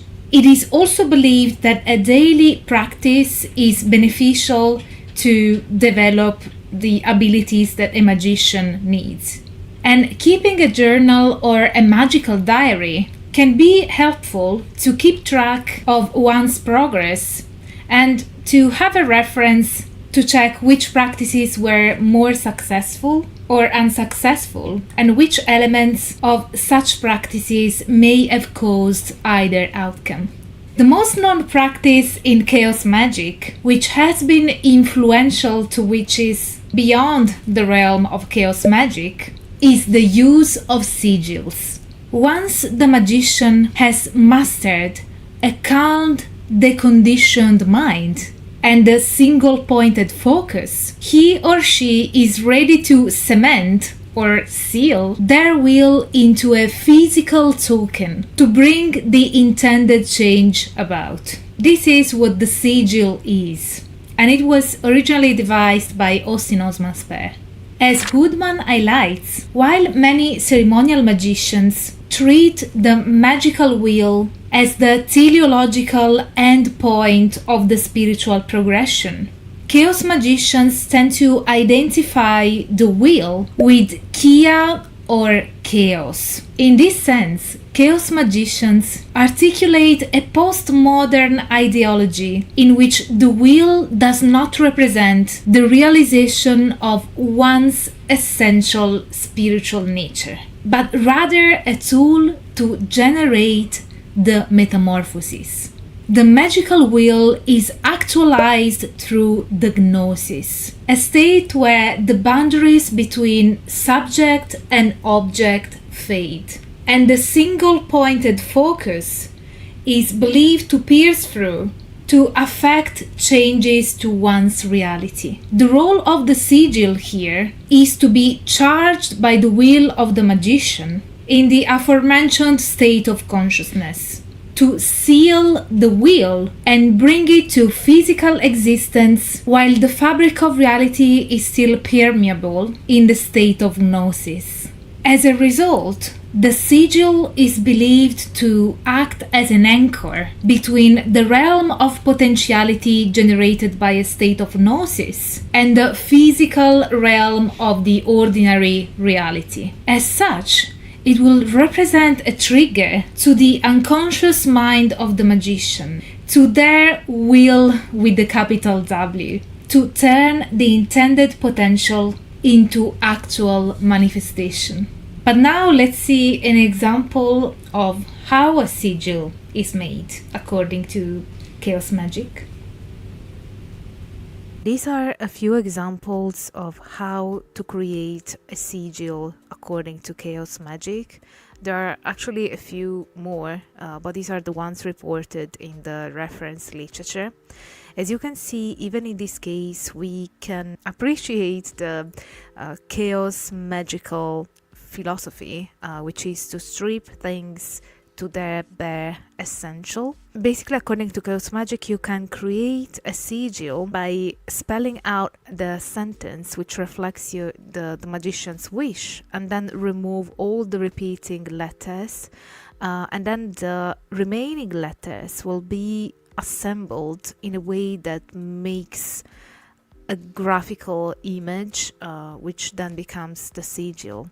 The same occurs with the pictorial representation. For example, I can assume in this case it is a man with J as their first letter, and perhaps there's the intent of healing or some other intent.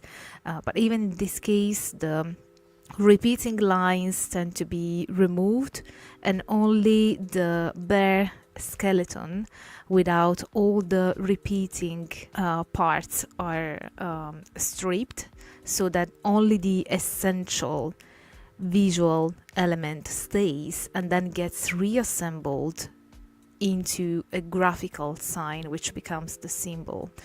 Then as the third example, we have the mantra.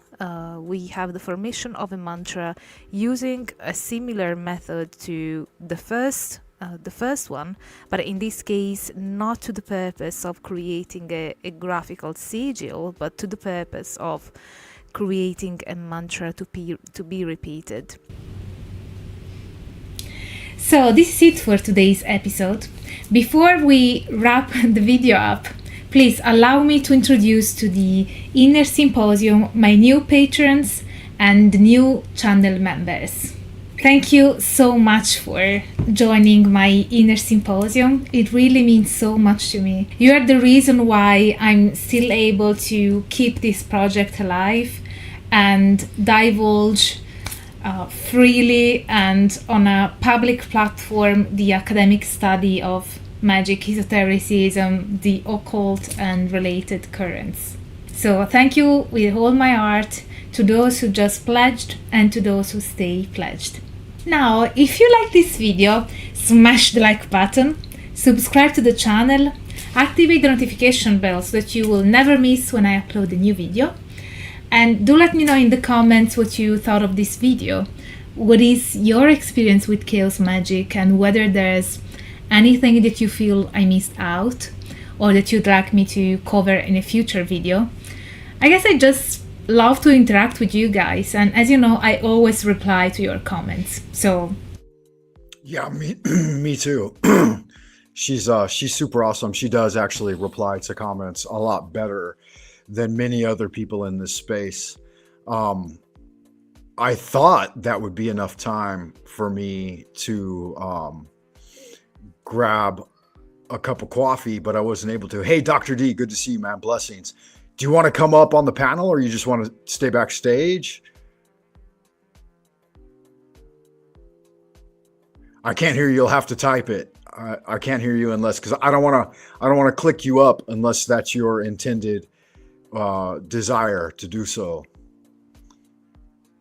So let me know either in the comment or the private comment, a yay or a nay on that one. Go down there and just leave your thoughts. Also, if you want us to grow as a community, please share my videos around. It really Yeah. Same thing to everyone else out there, right? Yeah. I don't think anyone ever really does this, like share videos around. I'm checking the private chat. Okay, I see the private chat. Yeah, all right, nice. Yeah, let's welcome to the stage, Dr. D. Good to see you, man. How the hell are you? Hey, I'm all right. How are you doing? I'm doing good, doing good. Yeah, blessings to you, man. Can you hear me well? Yeah, fantastic. Perfecto. I'm a bit of a Luddite, so it's likely I'll probably push the wrong button on here and end up getting kicked out. That's all right. I'm not great with technology either. Oh, there we go. Now I can see myself again. Yeah, I usually don't. That's why I usually don't cam up on any of this stuff, because it's fucking irritating.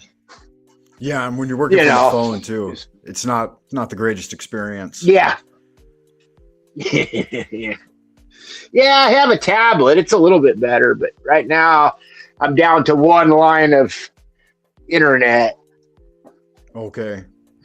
Yeah, you I'd like said to you were keep 2 gonna. internet lines going.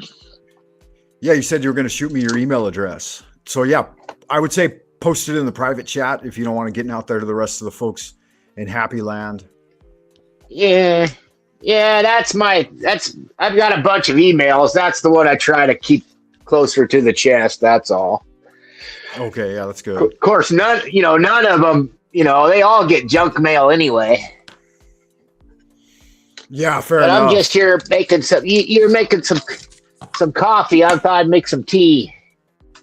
Okay. Yeah, I didn't actually have a chance to finish it. I thought that video would be long enough, but when I got in there, I discovered that I had to grind some beans. Oh yeah. What kind of tea? Because of the noise, you didn't want to make the noise. No, it was cheap tea, just black. Okay, I like black tea. Black tea is one of my favorites. No, it just ended up taking me longer than I thought. So I got my water boiled, I got my beans ground, but now I need to go in there and rinse the filter one time and then put the beans in the, do the whole thing. Do you ever drink coffee or no?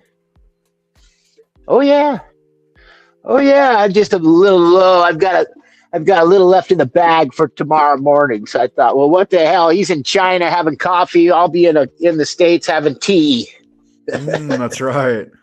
The perfect yin yang. All right. Yeah.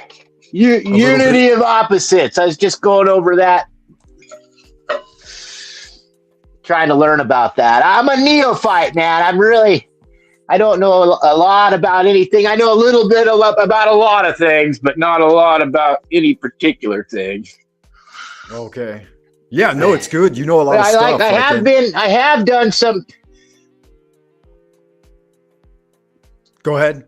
I have done a little bit of tapping techniques. I was doing these tapping techniques for a couple years, where you go down through your pressure points, I think, and you do your hands and your fingers, and you do some breathing along with it and some visualization, and that was helping me with some emotional imbalances that I've tended to have over the years, which is good. I think it's the right direction. I think it's a good, probably positive direction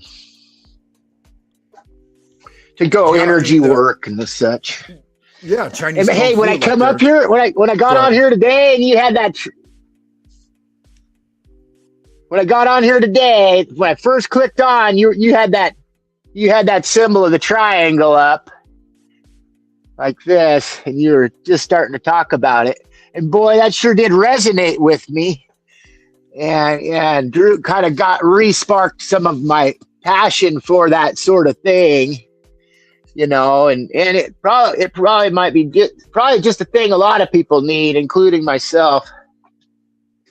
Yeah, absolutely. We can all use more productive practice. And I think that's what I like to focus on my channel is the methods, the methodology, and then just the fellowship of practice, and then figuring out together what we discover and what we experience. It's like the laboratory of the mind and the spirit. Rudolf Steiner called it spiritual science, right? And so it's about actually getting in there, getting your hands dirty, rolling up the sleeves and doing some work, rather than just talking about it all the time.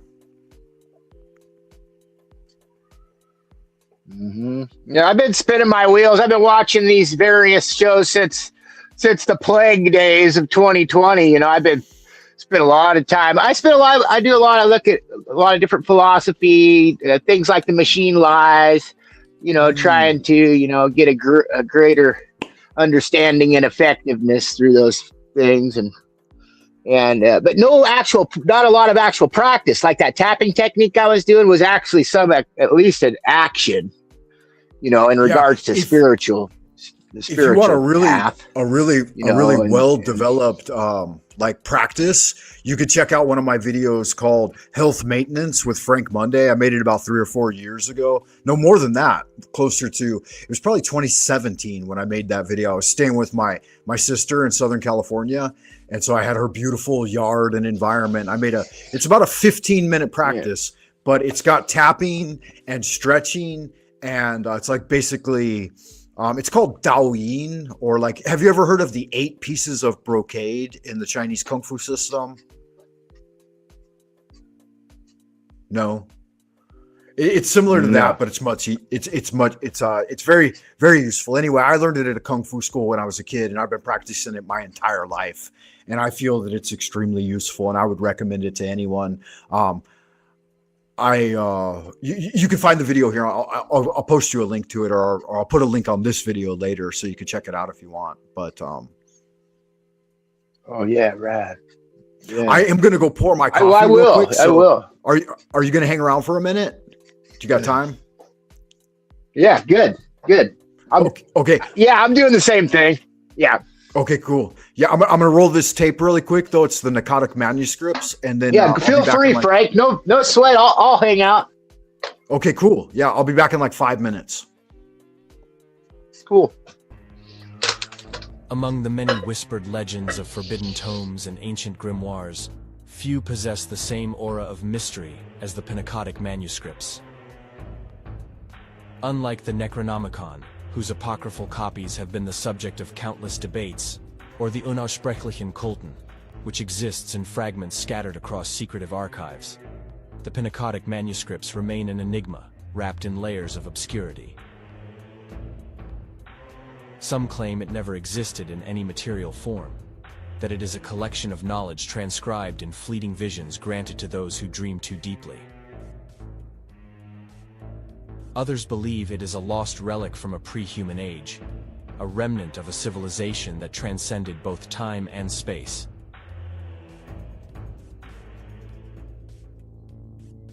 Mainstream scholars dismiss the Pnakotic manuscripts as mere fiction, a literary invention meant to terrify and mystify those drawn to the occult. Yet among esoteric circles, it is said that fragments still survive, scattered across ancient monasteries, hidden in crumbling vaults beneath forgotten cities, or buried within the archives of institutions that would rather their existence remain unknown. Those who have sought the text have often vanished, their fates unrecorded save for cryptic notes and unsettling accounts of their final days. What is known, or at least suspected, is that the Pnakotic manuscripts are not the work of men. The few who claim to have glimpsed its passages speak of writings older than human civilization, penned by intelligences whose concept of time defies all understanding. It is a book that should not exist, and yet, in the darkest corners of history, it whispers. The origins of the Pnakotic manuscripts are shrouded in speculation, with the most persistent claim attributing their creation to the great race of Yith. This pre-human species, whose minds could traverse time itself, supposedly inscribed their knowledge upon imperishable tablets in the lost city of Pnakotis, a settlement that once flourished in an age when Earth was young and ruled by inhuman intelligences. If such a city ever existed, it would predate even the most ancient ruins known to mankind. Legends speak of a civilization whose knowledge spanned the stars, who observed the rise and fall of countless species, and whose mastery of consciousness allowed them to project their minds across aeons. It is said that the Pnakotic manuscripts recorded this knowledge, the cosmic cycles of creation and destruction, the names of entities whose mere mention could unmake reality, and the precise methods by which a sentient mind might detach itself from its mortal vessel and inhabit another across the gulfs of time.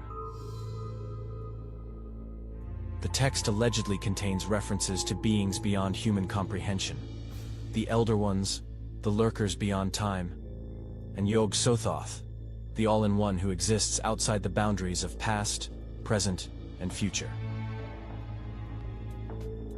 Certain passages describe arcane formulas capable of unraveling the illusion of linear time, though the consequences of such knowledge are beyond reckoning. Some accounts suggest that Yog-Sothoth is not merely an entity, but a gate, a presence that connects all points of time and space simultaneously. It is whispered that those who dare to invoke his name properly risk perceiving the universe as it truly is, a vast, indifferent expanse where humanity is but a fleeting anomaly. The manuscripts allude to rituals of attunement, in which the barriers between mind and cosmos are weakened, allowing the practitioner to glimpse the raw, chaotic structure of existence through the eyes of Yog-Sothoth. Many who have attempted such rites are said to have been driven to madness, their bodies found in states of grotesque contortion, as if their forms had been briefly untethered from conventional reality. More than one cryptic source has suggested that the Pnakotic manuscripts may also contain warnings, prophecies of cosmic catastrophes, the slow decay of reality itself, and the return of forgotten entities whose dominion over existence has merely been postponed. Some theorists propose that the great race of Yith, through their mastery of time travel, has witnessed not just one, but multiple cycles of civilization's rise and fall. They have observed the twilight of empires, the extinction of species, and the cataclysmic forces that periodically reshape existence itself. It is said that in their exploration of time, the great race has borne witness to the ruin of entire worlds. Not merely Earth, but other planets where intelligence briefly flickered before succumbing to entropy. Some scholars, working from second-hand accounts of the manuscripts, suggest that the great race compiled a catalog of these extinctions, an exhaustive chronicle of stellar civilizations undone by war, natural disaster, or incomprehensible external forces. These records allegedly speak of a long-forgotten species on Mars that fell to a creeping crimson blight, of oceanic beings on a distant exoplanet whose civilization was shattered when their sun flared unpredictably, of artificial minds created by a now extinct race, which continued their creator's work long after biological life had vanished.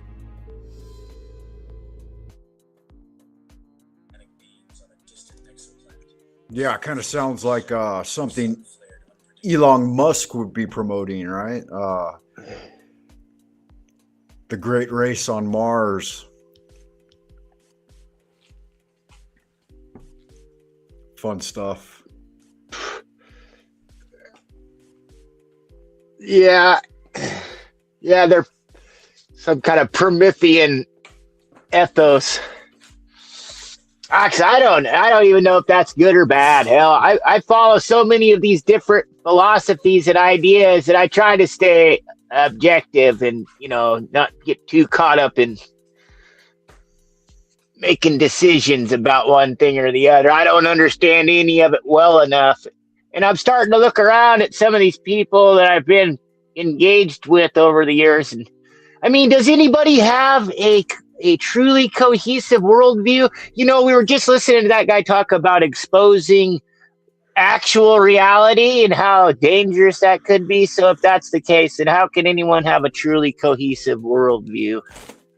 I think I do, and I think I understand like the human part, the human role in it. Does that make sense? I had a rare opportunity as a young man to learn a bunch of different like martial arts systems, but I finally settled with the Chinese internal arts of Xingyi, Bagua, and Taiji, which makes it a very simple linear progression. You start from the circle, right? The all ring, and then you move to the Taiji, the yin yang symbol that you're familiar with. This also doubles again and becomes the four great powers, the quadrupolar tetragrammaton, right? And then this expands into the five-fold elemental expression of Jin Mu Shui Ho Tu, which manifests the human organs and the five nearest planets, right? And so as above, so below, as within, so without, these things mirror each other. Our small body, the microcosm, mirrors the macrocosm, the large body. And so being in harmony with universal forces is what it's all about. And when you learn the supreme method, right, like the method of cultivation, which you could label as Christ consciousness, then you're allowed to enter into the kingdom of heaven and you become an immortal. And like what they were talking about with the Pnakotic manuscripts is that you break through linear time. You realize that you're right where you were when it began, and you're right where you were when it finishes, and you're right in the middle of it. And you're reaching out in both directions. Both the past and the future are reaching out, right? And so you said it a moment ago. You said we get started before it begins, and we don't finish until after it's done, right? And then we just reset and do it again. So Gotcha. for me, go ahead. You can respond. I think you felt that, right? I landed it.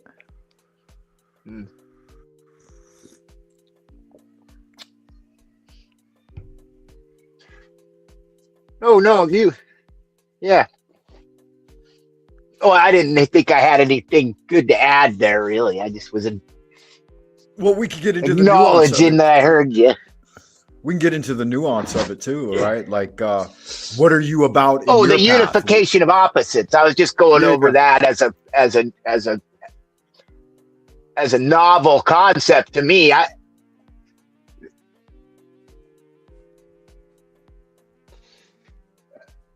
Oh hell, I've been pretty well hell-bent for destruction most of my life, with a little few interludes of looking towards, some type of generative process, but looking around, been quite disillusioned looking around at the world, and since 2020, when everything got really weird to me, I thought in 2020 is when everything came clear to me, if you get what I mean there. And somehow a lot of things started to be revealed to me as far as the willful ignorance of my ilk and cohort, and then to see that a lot of it is, well, I'm not blaming, I'm not putting them on a cross about it too bad anymore, because I could see now that a lot of these philosophies are inculcated into society from top down, from the mothership, if you will. Yeah, I think some of them. Yeah, I'm trying to create some sort of framework for myself that I can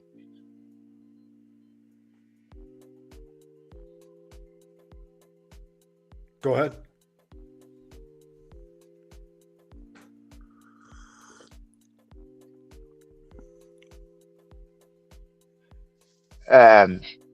Some sort of framework for myself that I could, that's a refuge, that's a place, a beginning, a foundation, a strong foundation. And I've went through, a little bit of Christian Bible. I've spent a lot of time reading the Bible. I've been through the Bible. I've spent a lot of time watching Christians and, the Christian way. And I spent a lot of time in the 12-step programs. And, growing up. You're probably familiar with like the idea. Go ahead.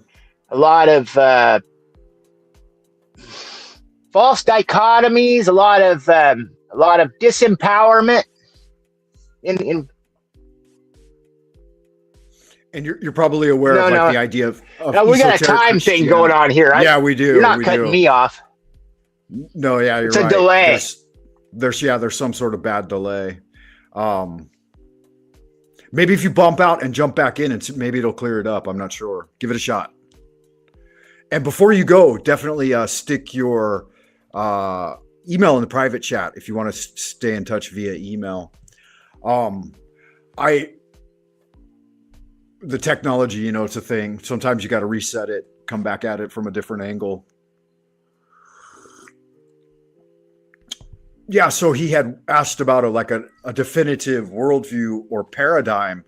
And I think that, again, to reiterate what I had said, is that I think I discovered that it's not so much what you believe right now or what you believe even then, but it's about the supreme practice and the methodology of doing the thing, as it were, right? Like, once you have the supreme method, then you can arrive at clarity in all situations and break through confusion.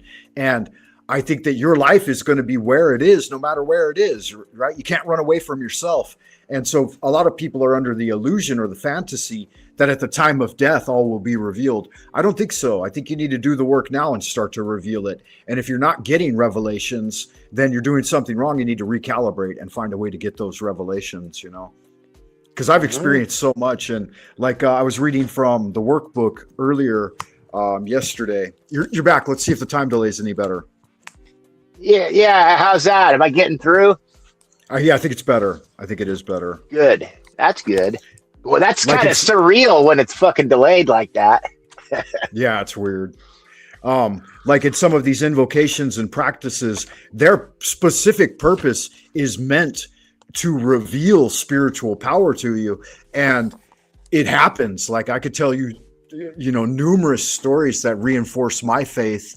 I won't do that necessarily though, because each individual needs to have their own breakthroughs. And like you said, you've kind of oscillated on and off. I was asking you if you're familiar with the idea of esoteric Christianity and the way it's presented as metaphorical or alchemical.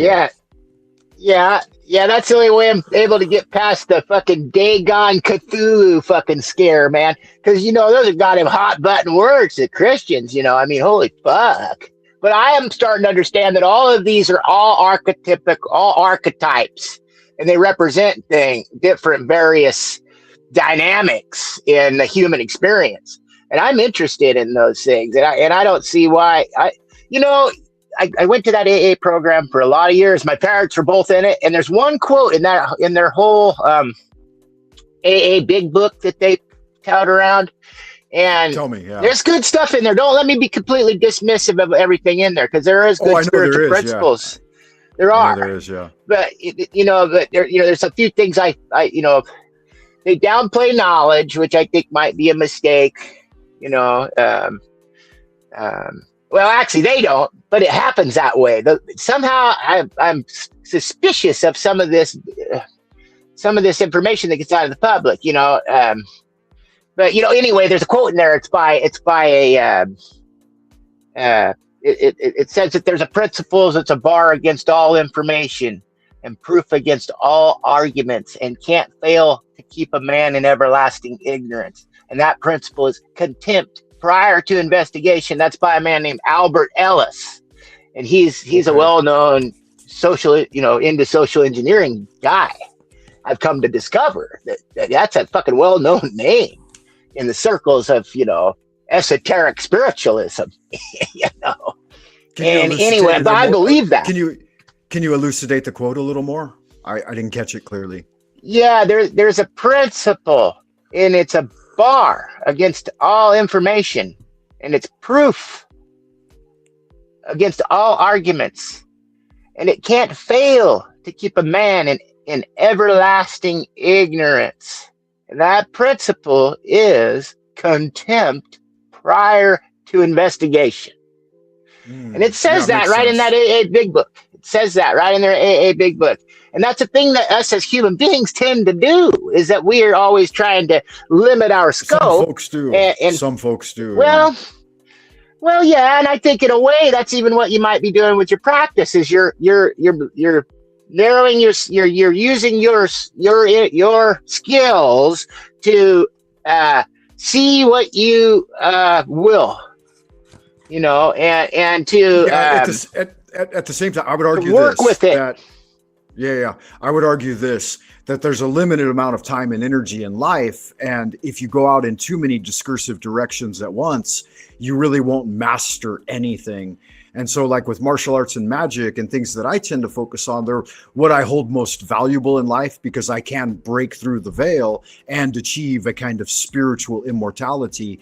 And if I went off in too many directions and tried to pursue all of it, then I would just be like, okay, so the analogy of digging a well, right? Like if you try to dig a well and you only dig a shallow hole, and then you move and dig another shallow hole and move and dig another shallow hole, you may never strike water. Right. But if you stick at it with one hole and dig until you hit water, provided there's water down there, it's far more serviceable and productive to do that thing. There was one ancient, and if you want to respond to that, No, go ahead. Go ahead. I was just going to say there was a great master named Gao-an that lived on the Foshan mountain, and he had basically one prayer book, like one book of invocations, and he was studying it for like 50 years. And one of his acolytes, and he could do big magic, like he would make affect in the prime material plane, and this is the thing we're looking for in my practice, is actual responsiveness from the cosmos. But anyway, the point being, one of his acolytes asked him, "You've been reading this book for 50 years now. Don't you feel like you've mastered it? Why don't you move on?" And he said, better to read one good book 10,000 times than 10,000 mediocre books once. And so it's like, once you find that treasure, you needn't necessarily exchange the diamond you have for the fucking dirt, stone, or ball of mud that someone else is trying to offer you and choke you with, so I'm not trying to present my practice as something that people need to swallow hook, line, and sinker. And that's why I don't have I gathered that. Yeah, that's why I don't have any people really here, like following me, is because it's the Tao. It's like a cup of water. Only you're going to know only you're going to be the one that knows what it tastes like. I can't determine that for you. Yeah, you're not peddling your goods. Yeah, I noticed that. I recognize that. You're not into pushing your ideas down anyone's throat. You're making an offer. Yeah, and I'm trying to learn. That's honorable. I appreciate that. Yeah, I'm here to learn from others too. Like there was a section I wanted to repeat because I think it's a value. In doing some of these invocations, people might not immediately see their value, but they have, like anything else, when you're wearing away at a stone, eventually it's ground away. We have an expression in Chinese Kung Fu, we say tie chu mo cheng zhen, or that when you take the iron rod and grind away at it, you can make it into a needle or a spearhead. And though you don't see it change immediately, over time, it begins to function. So in this particular workbook on this path, he says, where I missed it. Okay. In spiritual practice, an auxiliary measure to assist an individual's attainment of Tao is clear thinking and clear language. It's not like other traditions that use strange sounds or vibration or strange imagery. We try to use things of great clarity, like the yin yang symbol. You're very aware of it. It's very easy to understand, right? It's a symbol that just intrinsically somehow makes sense, right? If you work your way through it. He says, in natural spiritual practice, reading or praying with the mind is valued. Why? Because in spiritual reality, thinking is louder than thunder. And this is so true. People do not see this. They do not know. They think that they have secret depravity and that God and his angels cannot see them and that they can hide with the devil, but your ancestors, all the people that care about you, your starry family, God in heaven, the angelic forces, they can all see you as readily as in the extreme daylight, but people get away behind their screens and they think they're hidden. They're watching pornography or engaging in whatever form of secret depravity, or they're doing things online and they think they're autonomous, right? Yelling at other people and stuff like this. It's all for view in the heavenly kingdom. In the spiritual realms, like I said, even your most private thoughts resound like thunder. And this isn't just something I've read, it's something I know to be true. And so it's a big deal. Well, that even the Christ talks about that in Matthew. He talks about even if you even think it, you've sinned if you even think about it. It says that in the Bible. It says and not just if you do the thing, if you think about the thing. It says cut your fucking tongue out before you talk dirty, basically. Cut your eye out before you see some evil. Right. Yeah, it gets pretty brutal about it. Because it is a serious thing and you're dealing with your spiritual immortality.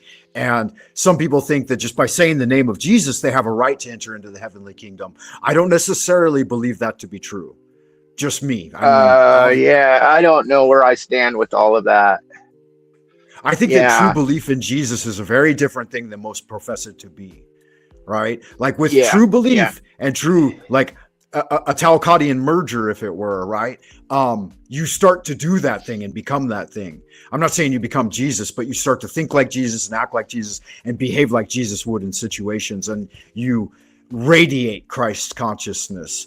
I think that's very different than how most Christians present themselves. But that's just my opinion. What I ask myself, because I don't know what criteria, there's so many things that could be considered a Christian, there's just the curve of that is endless. I've been looking at it for a long time and it's hard to get any cohesive thing, they go from one opposite to the other in Christian belief. And so it's overcomplicated. I think it's much easier than that. Pray to God and God will respond. Like this next passage, if I may, real quick. The sacred invocations based in this teaching, right? Like the one I do, the adoration of Abraxas. Holy art thou, Lord of the universe, the vast and the mighty one, creator. You've probably heard me say it, right? I like that. Yeah. It's based upon universal subtle law of energy correspondence and response and the attraction of energy. Its purpose is to cause the response of divine energy of the highest and subtlest realm of the universe, which is a direct origin of the mainstream and ancient prehistoric Tao, and I believe truly Christianity's original purpose, right? Like Catholics kind of get into it a little bit, but they're very too structured and overtly like ceremonial for my particular inclination. I would say that your general Christians fellowshipping in the name of the Lord are closer to the truth than most people, to be honest with you, provided they're sincere in it, right? Because they aren't always, right? And that's with everyone. Not everyone's sincere all the time, you know? Well, not all of them are organizing around the same thing. I mean, you say you're a basic mainline Christian. That could mean a lot of things. Right. Some of them are much more forgiving and loving and kind and generous and have much more of a benevolent and charitable sense about the world. And that's what they want to inculcate into the world around them. And then you've got Christians out here who are talking about, you know, hell and tarnation, man. They're talking about, you know, cutting the dumb ones out, and, you know, and I mean, just some of the most malevolent shit I've heard from some of these, what right now they're calling themselves orthodox, you know, the ortho crowd. I would say that's, and I would, go ahead. I was just going to quit. Yeah, I was just going to quip in and say that I would think that's wrong-headed, because God and his angels, like I said, and Christ as well, and even Socrates are paying careful attention and keeping a tally. This is one thing that people these days don't want to admit. They don't want to admit that there's a spiritually unseen realm that does have authority and is engaged in this thing, right? And they would like to think that through scientific materialism, we've got it all figured out and it's just operating a certain way. And if we don't see it, it's not there. I think this is very wrongheaded. And so I think that real convenient though. Yeah. Real convenient. Absolutely. Absolutely. That's the problem, is these fuckers they've been engineered into the modern world, has been engineered by commercial interests into this highly ultra materialistic philosophical ground. And they've been encouraged to reject and abandon idealism out of hand, because that's not convenient. And it's not, you know, all of the different realms of idealism, like the Tao, or even, you know, esoteric Christianity, or any esoteric, you know, teaching is all idealism. It's all like the Hermetic principles of mentalism. That's idealism. And that is not convenient to the people that want to run the fucking world. And they give a fuck less because they get their dollar bill, and they don't need none of that shit. So you just stick your nose in some empirically, you know, reductionist philosophy and keep on your own side of the street. Sure. And I would say that the biggest reason for that is that it's truly serviceable to humanity. These other things, they have them chasing the shadows of illusion of the material space, and they're not truly serviceable to humanity on a broad scale. I wanted to read a little more too. It says, the reason we use this form of practice is that it causes a response from universal energy. And it is possible, first of all, to prove to yourself the existence of subtle spiritual beings. These divine beings exist for all people, but not all people can prove their existence. It is also possible to experientially determine your level of evolution based on the energy which responds to you. Now, that's a very important point, because, like I said a moment ago, they're trying to, number one, discount it out of hat that those things aren't there because they can't see them. They can't catch them on camera. You're probably familiar with Rudolf Steiner's teaching, right? And he talks about the elementals. Yeah, a little tiny bit. He doesn't have only a lot of from what's his name over there. The Dark Journalist talks about him, and I think I have the same sentiment about that guy that you do. But I like his show. I do too. I really like his show, but it's hard for me to watch because of some of the underlying elements. I'll just say that. He's got a personality.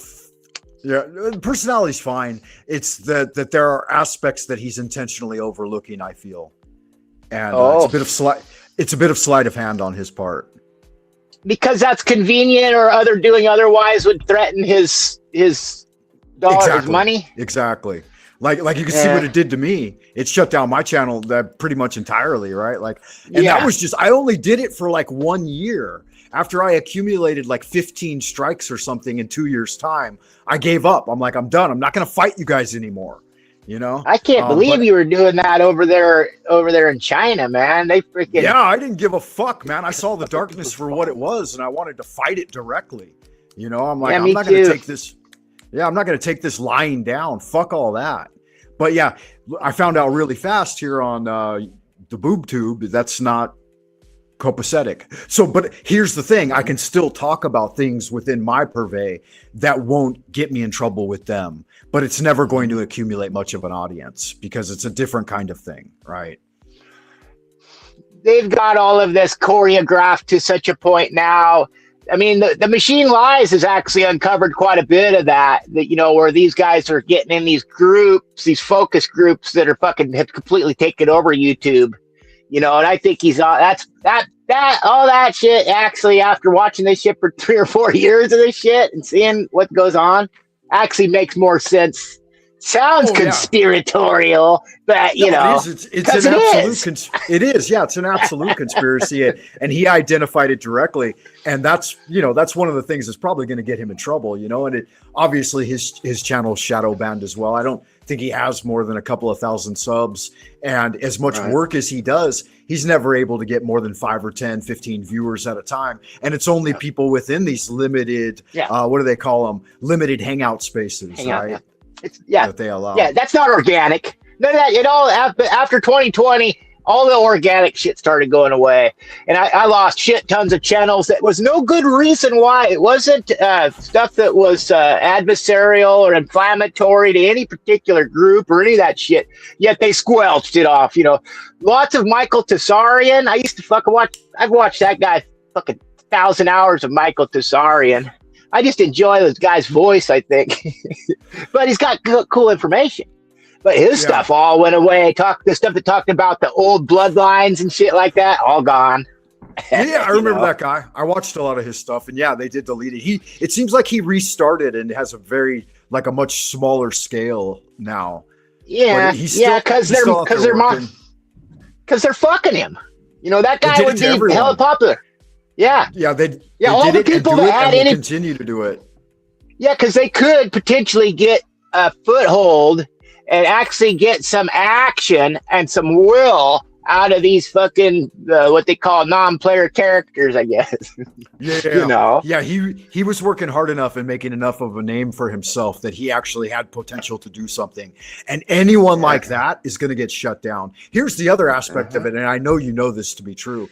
They're allowing us to operate independently and still have our little bitty Boit or whatever bottom of YouTube because it still allows them to siphon off loosh. And here's the real thing: they get the cream of the crop. Any powerful salient ideas that we come up with, they can snatch them and then recant them through AI and circulate them back out into the machine and get the payoff. That's why, because why else would you be able to say fucking anything at all? You know, they got so much control over this. Guys like you and me probably, you know, it surprises me that or TML or a few others, you know, that talk, or like people like Joseph Farrell, Catherine Austin Fitz, people that are actually fucking horns against the machine, man. They get pushed down to the bottom of the algorithms, and I think they're being put in cattle cars.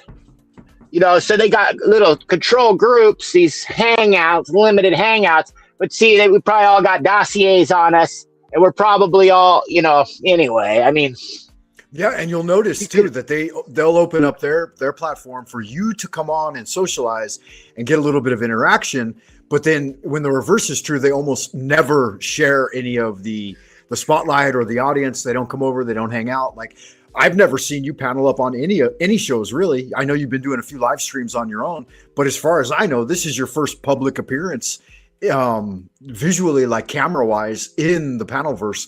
Have you paneled up on TML at all? Because I don't think I've seen you anywhere. No, I never paneled up on TML's show because I always feel that I got a bit of an inferiority fucking issue with him because God, he's smart, bro, and I'm not very eloquent. I'm working with a 3rd grade education, boss. I mean, I really, literally, I did not make it through school at all. And so That's all I'm right. all autodidactic. Everything I've learned by myself, in and of myself, through Yeah, lectures mostly, and a little bit of reading.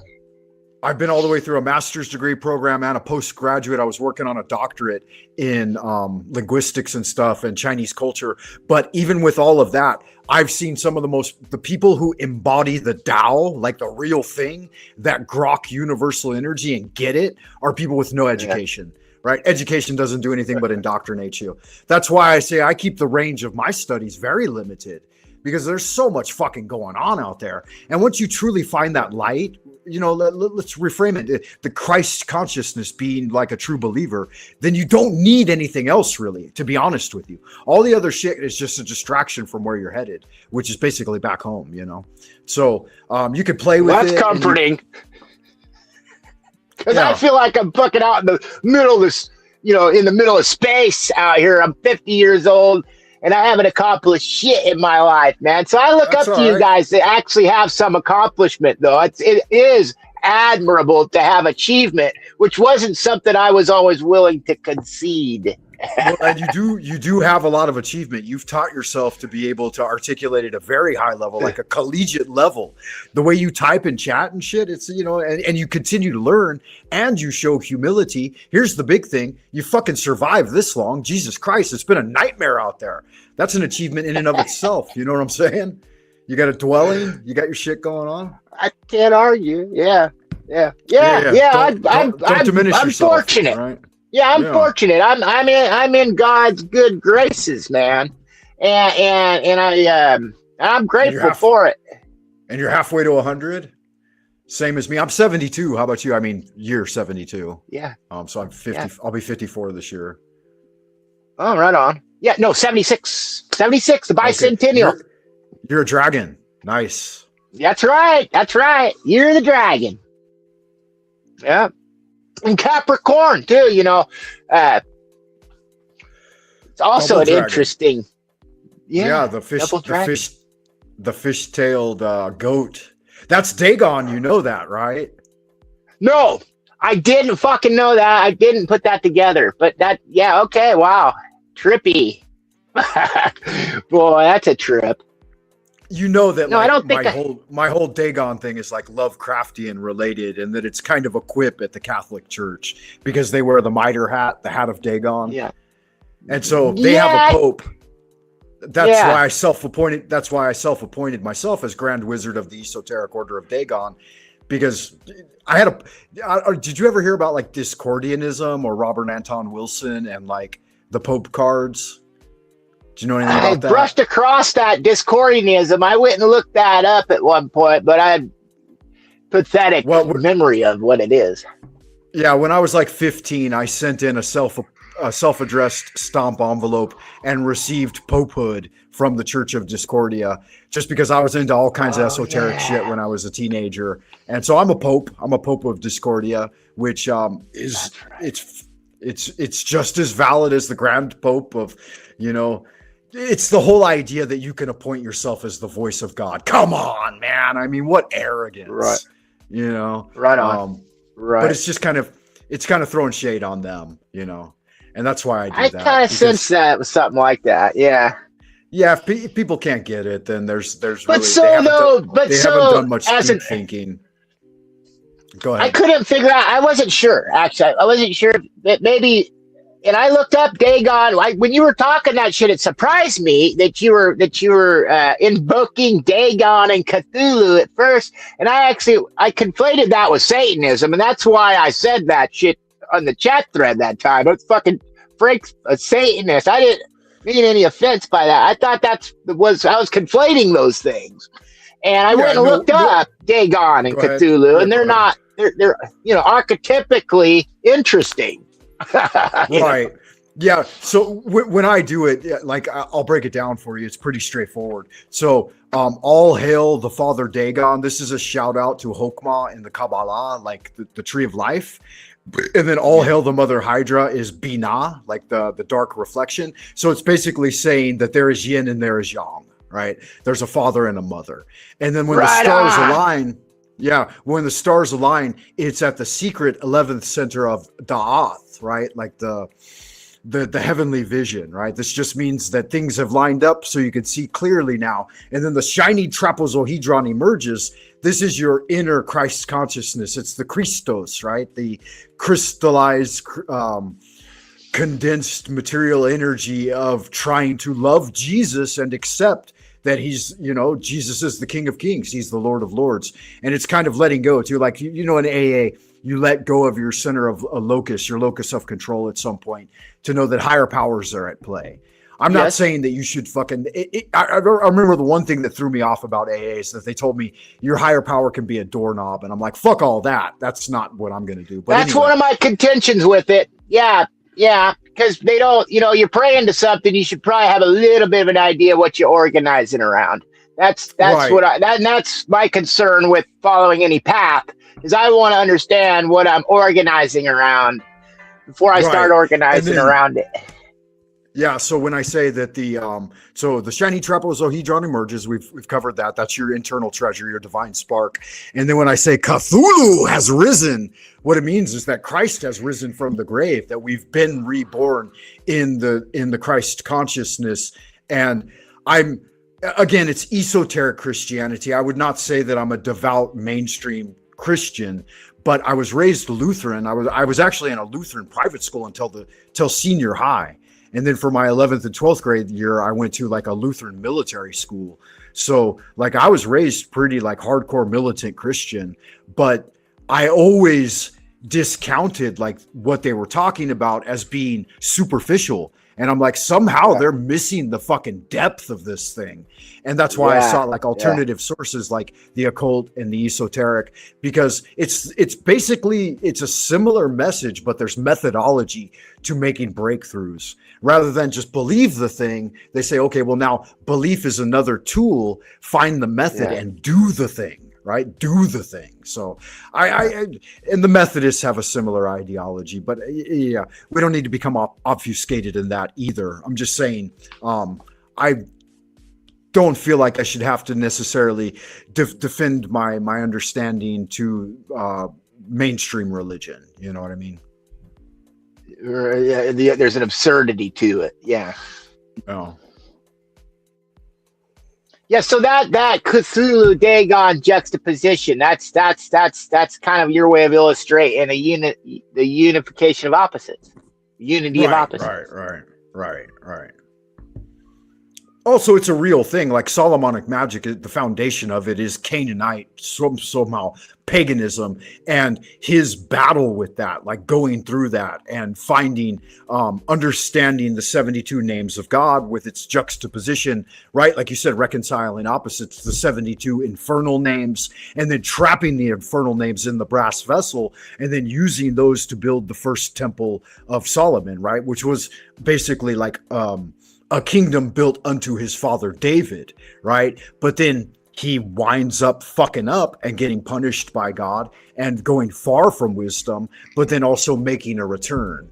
So the magical path is done in the tradition of Moses and Solomon, and what within our tradition we believe that, or it's believed, it's thought that Jesus was a magician. Otherwise, he wouldn't have been able to use God names the way he did. He wouldn't have been able to do God's will on earth if he was not tapped into like the real magic of the thing. And so was John the Apostle was the one that used magical incantations to do things. I think he was the youngest and most beloved of Jesus's disciples. Yeah, I don't see the distinction now after years looking at it between the magic and miracles. I think that's part of the control mechanism to cast those aspersions and to capture people into one dogma or another, or make them easily controllable or manipulable. Right. And how do miracles occur? And prayer, but through God's will alone, right? And how do you beseech God if you're always on your knees begging? Right? You can't do that. You have to establish a relationship with the Father where you are his son.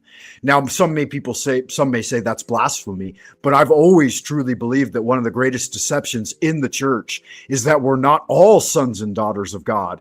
And I know there's the one line, his only begotten son, but that's a different kind of thing. You know, that's telling you a story that God loves you that much and that you are a son and daughter of God. And without that, fuck, we're all lost in darkness forever in my mind. Yeah, I tend to agree with that. Yeah, that we're all made in the image of God, and we're all sons and daughters of God.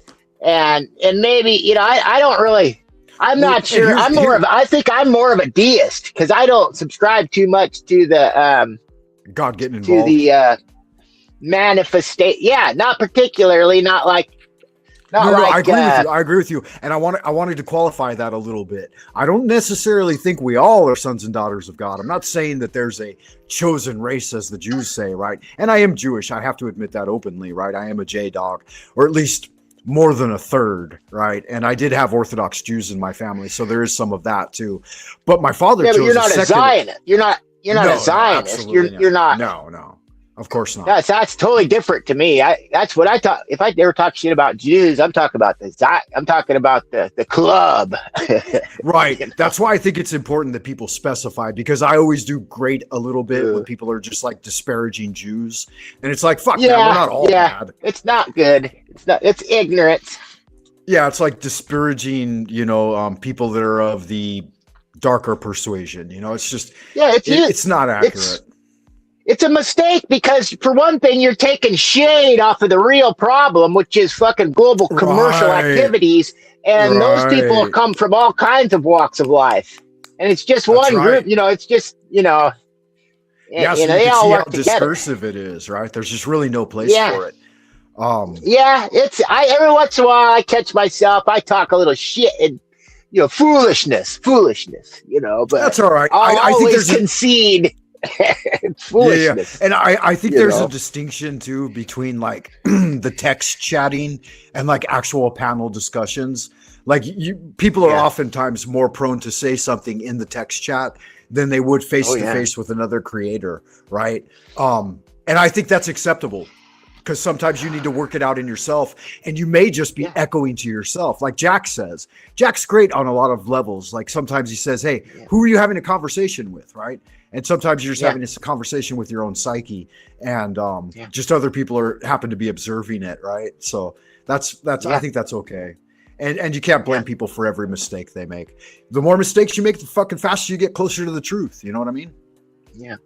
Yeah, and also part of that particular thing is that I'm a bit of a free speech absolutist. You know, I think without free speech, the world and us peasants out here have nothing.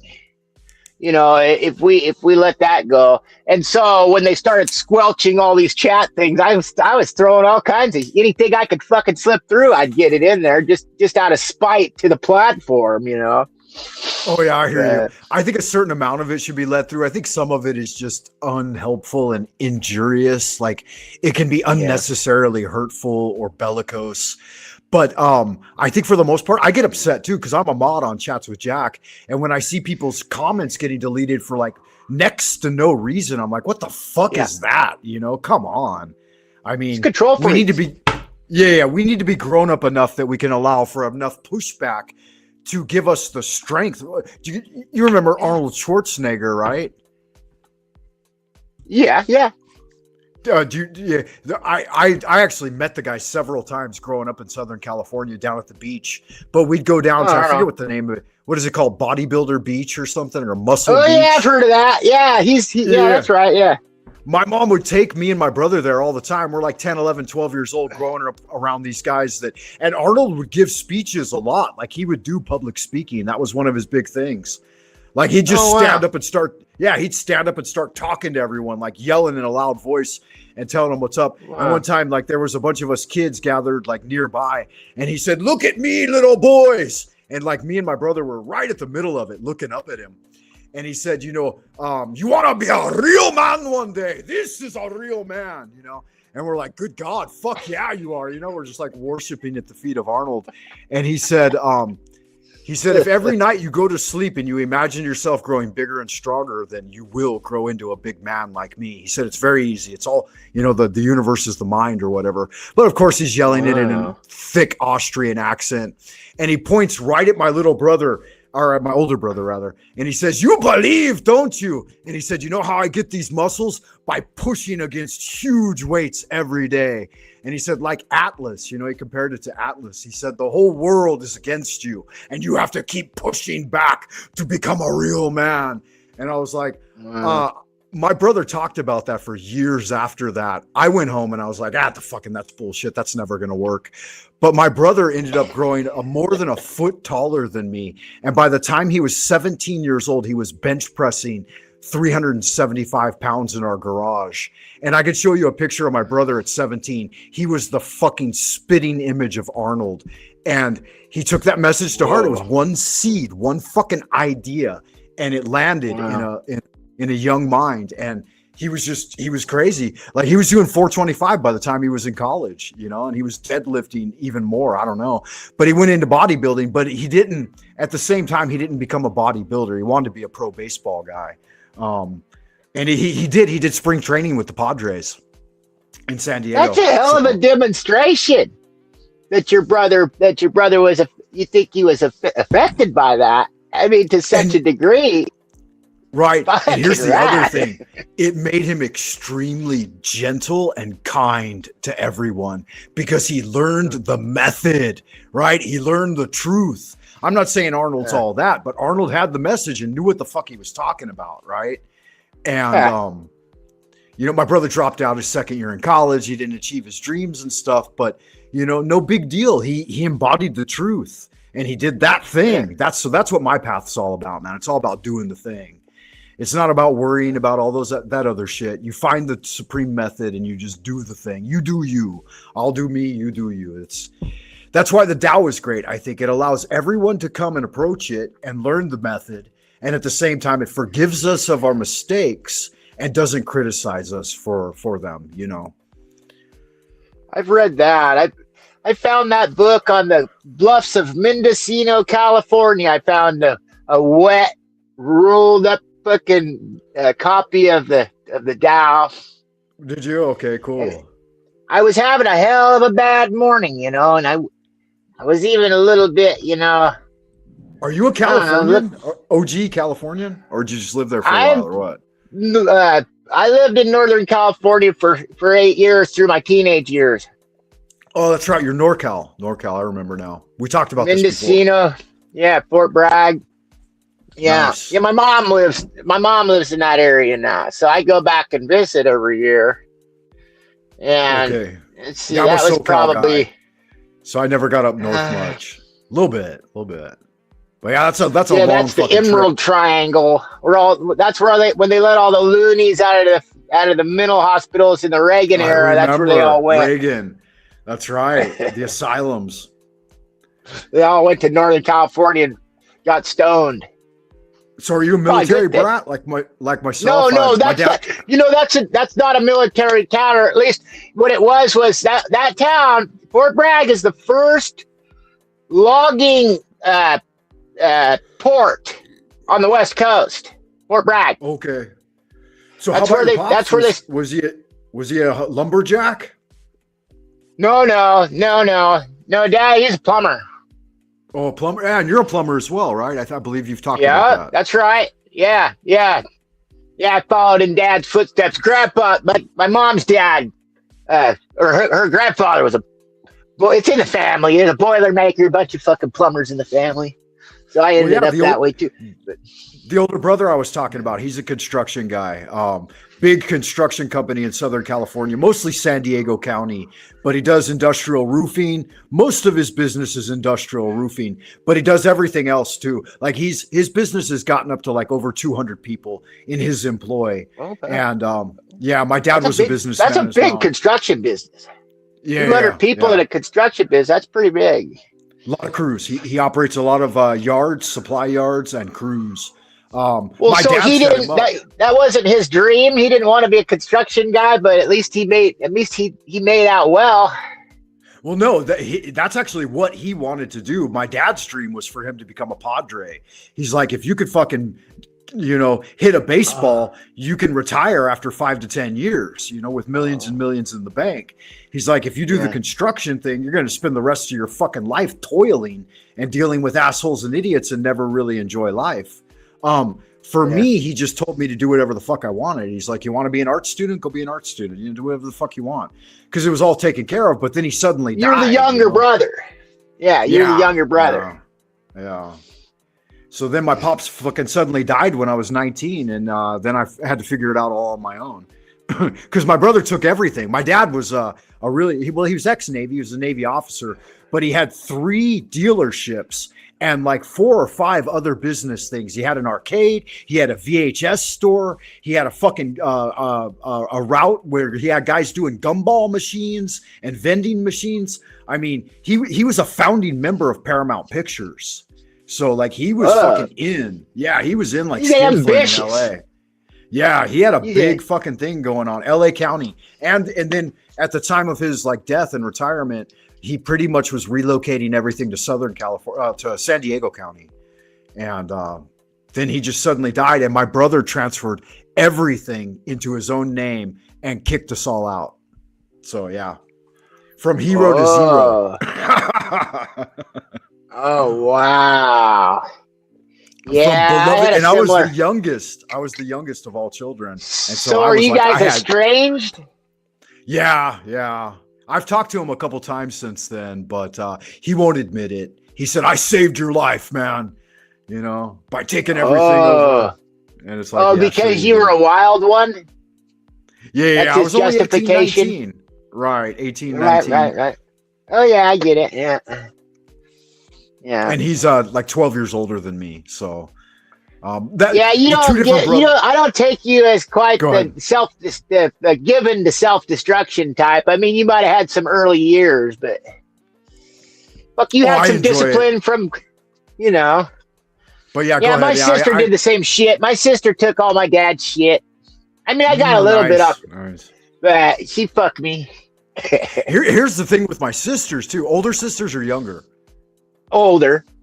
Yeah.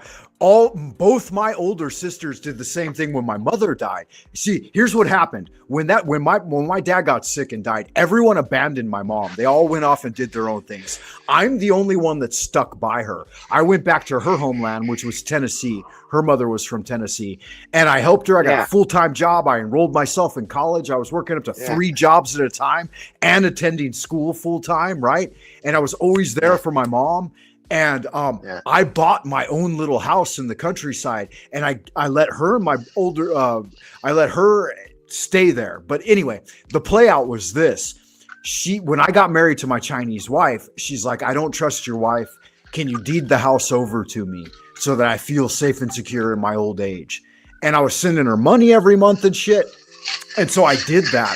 And when my mom died, both my sisters came out of the fucking woodwork. Never did a thing for mom. Abandoned her in her hardest time, right? And tried to steal my fucking house. And I was like, oh my God, you fucking and they're both well established. They both have their own homes, their own husbands. Like the one who betrayed me the most, she's got $1 million home in Colorado. And her husband's like a retired firefighter. They got like 15 grand a month coming in on pension. And they tried to steal away my little country home. I was like, you motherfuckers. I went back. I had to fucking abandon everything here, go back, hire a lawyer, fight it all. And it's just like, well, how do they even justify this shit? Because they're family. How do they fucking sleep at night? I don't even know how they fucking sleep at night. Materialistic motherfuckers. Yeah, what happened with you? Your sister tried to do the same type of shit, right? I was real similar, dude. I was fucking a lot closer to my dad. I had spent a lot more time around him over the years, for one thing. And I've always been a bit of the ne'er-do-well. But shit, she's 7 years older than me, and when I was 16, she was 23, and she was fucking getting me high on, goddamn, hey little brother, you want to try some fucking methamphetamine? That's what we've crossed paths, my friend. I have a similar tale. I had one of my older sisters did that too. Poisoning a young man, right? Yeah. Fuck yeah. What kind of evil is that? Women somehow, bro. Dude. Women somehow, I think there's something a little bit different about them, bro. I mean, I don't want to get too deeply into it because that's politics, but don't get me started on misogynism. yeah, they do some evil shit sometimes, man. That like no thinking, rational person would do that to any child ever. Like I would never let I would never let kids smoke or encourage them to do these kinds of things or drink or do drugs. But yeah, it got done to us, and so we have some. We've got a little bit of tie-in. Like women are definitely wired up different, but people have different ideas about drugs too. They got a loose idea about drugs, and I had even younger than that. They were, I was a fucking rambunctious little bastard all years growing up. So they always wanted to get me stoned, that'll shut him up, kind of shit, so I could see that. I think that cannabis is the least harmful among them though, for the most part. That, nevertheless, as an older sibling to feed your little brother dope, that's like a punch in your parents' fucking face. I don't care what you say. I mean, you can justify it, even if it was okay on some level. It still would never be okay to give your little brother, because your little brother's still at the purview, still in the fucking parents' house. So by 23 years old, you should be pretty well aware of that. And so I think it was a fucking punch in the balls to my dad, is what I kind of sometimes think. It's a diversion of your energy. You should have been putting martial arts and been doing some surfing and skateboarding and putting those energies into things that are enjoyable and fun for you and stuff. And you're right. Yeah. Like it was their way of coping with your overabunditude of energy, which is totally that's right. Ass backwards. And that's going on all over out here in the cosmos, man. And that's largely driven by modern commercial interests. This stuff's being done to these people on purpose. I'm convinced, that's a way to maintain people in a certain kind of fucking mind state and very manipulable, controllable. You ever listen to that Yuri Bezmenov speech? Yuri Alexander Bezmenov. Yeah. The infiltration of like Russian communist Marxism and stuff into the US, right? Yeah, he talks about feeding the public all of this degenerate, violence, sex, fucking, drugs and all this shit to try to subvert a nation, Oh yeah. And I subscribe to that. Yeah, it turns out it was highly effective. Like even back in those days, like I said, my dad's naval intelligence. He was telling me about white papers and like manufactured crime and the way they were setting up the grid in Los Angeles. On every intersection, they would have a pornography shop, a liquor store, and a gun shop with a pawn shop. So they would put pimps out there, CIA pimps that would give out crack cocaine and prostitute young women. So they would encourage people to destroy their lives, enter into the prison system, go rob each other's houses, pawn it off at the pawn shop, get addicted to porn and alcohol, and then all end up in the fucking prison system. And they were doing this in the most impoverished neighborhoods in Los Angeles. That's right. That's right. And they built, dude, they built a fucking larger prison industrial complex than's ever been known of in history, right here in the good old US of A. Freedom and all. Yeah, it's upwards of like something like 25% of the US population is enslaved in that system. It's wild, man. And all driven by this probably old established money from around the world that never liked the idea of individual sovereignty. Never liked that shit. And so these old think tanks, have been hard at work probably trying to destroy the spirit of liberty that was stuck for 200 years, and it's only gotten so far over all these years. That's how strong the founding documents of this country were to protect us from that kind of onslaught. And as a quick note to the founding documents and the founding fathers, like you said, deism, but also Roman paganism to some extent as well. And the idea, the First Amendment is that idea that your religious practice is a private individual thing, and maybe you do it at a community-wide level, but government has no authority to make any incursion on people's belief systems and how they articulate themselves, right? And then the Second Amendment was put right behind that in order to defend against that type of tyranny. And I think, like, I've heard spiritual gurus and stuff, like some that I really respect, and say that the enshrinement of the Declaration of Independence and the U.S. Constitution was one of the best models, is undeniably the best model that we've seen on Earth to date. And we can build on it, certainly, but to denounce that and try to vilify or usurp it is really evil, man, because it was, founded in the principles. Of course, there's the idea of separation in church and state, but they did all this thing with a very strong Christian ethos, especially when you consider Thomas Jefferson, right? It was only Benjamin Franklin that kind of backed him off a little bit and said, hey, we still need to be able to get drunk and have orgies. Come on, man. Don't make it too harsh, right? Right. Yeah. Yeah, they definitely were into their hedonistic proclivities. Well, Benjamin Franklin was. Thomas Jefferson was very austere and, a religious renunciate almost, though he was married and had children, but he was very Puritan. Is that the word I'm looking for? Very Puritan. Maybe. Yeah. Yeah, we could sure use some more of those types around these days. Everybody in power today is fucking given to absolute degeneracy from what I could gather. And even the ones that's trying to put out the face of I'm a Christian are probably even worse. Well, yeah, and the thing is, too, do whatever. I'm not going to say do whatever you want. There's obviously within reason, but there is no privacy. And to think that you're hiding something from God is fucking completely a human hallucination. But at the same time, don't lord it over the people and fucking try to constantly squeeze blood out of us when we're, we don't have that much to give, and they need to give back. And the other thing is they need to be more humble in their positions, and they're breaking their fiduciary. They're breaking their fiduciary trust. These fucking politicians aren't supposed to be lords, and they're not supposed to be making unilateral decisions about shit. All the policies, all this shit that's gone on since at least World War II, but particularly since World War II.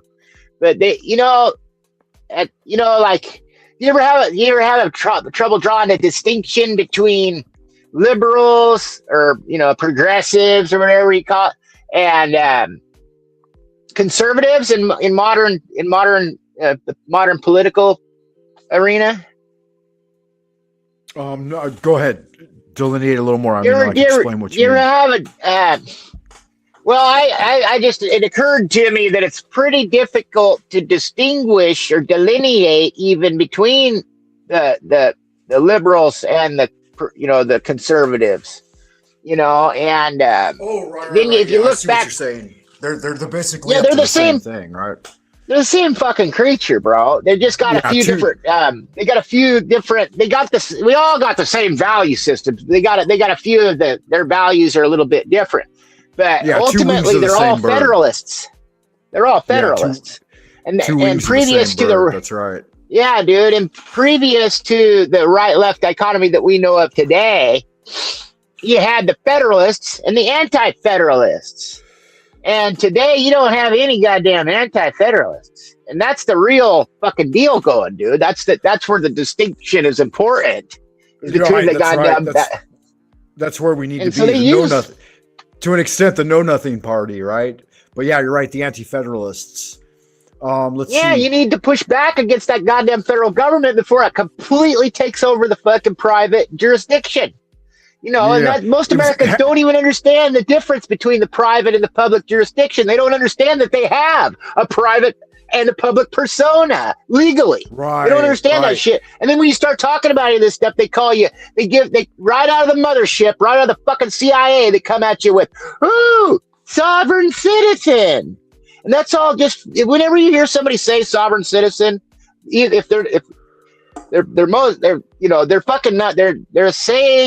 not speaking from their own mind. They're not speaking from their own mind. It's another angle on conspiracy theorists, right? Yeah, that was one of the things that my dad enshrined in me early on. He said, never give up your private rights as a private citizen. Like, he was a military guy, but he made me swear. He made me and my brothers swear that we would never join the military because you give up a part of that private. Have you knew that shit.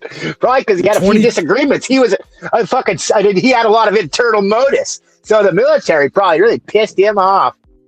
22 years of service. He was on a ship that saw more combat than any other ship in naval history. 13 silver stars, fought in every battle. Yeah, that's right. That's right. You're dialed in, you know. You remember. I remember that thread.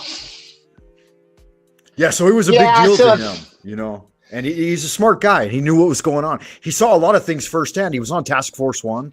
He saw them popping off the firecrackers and the dynamite and acting like they had nuclear power.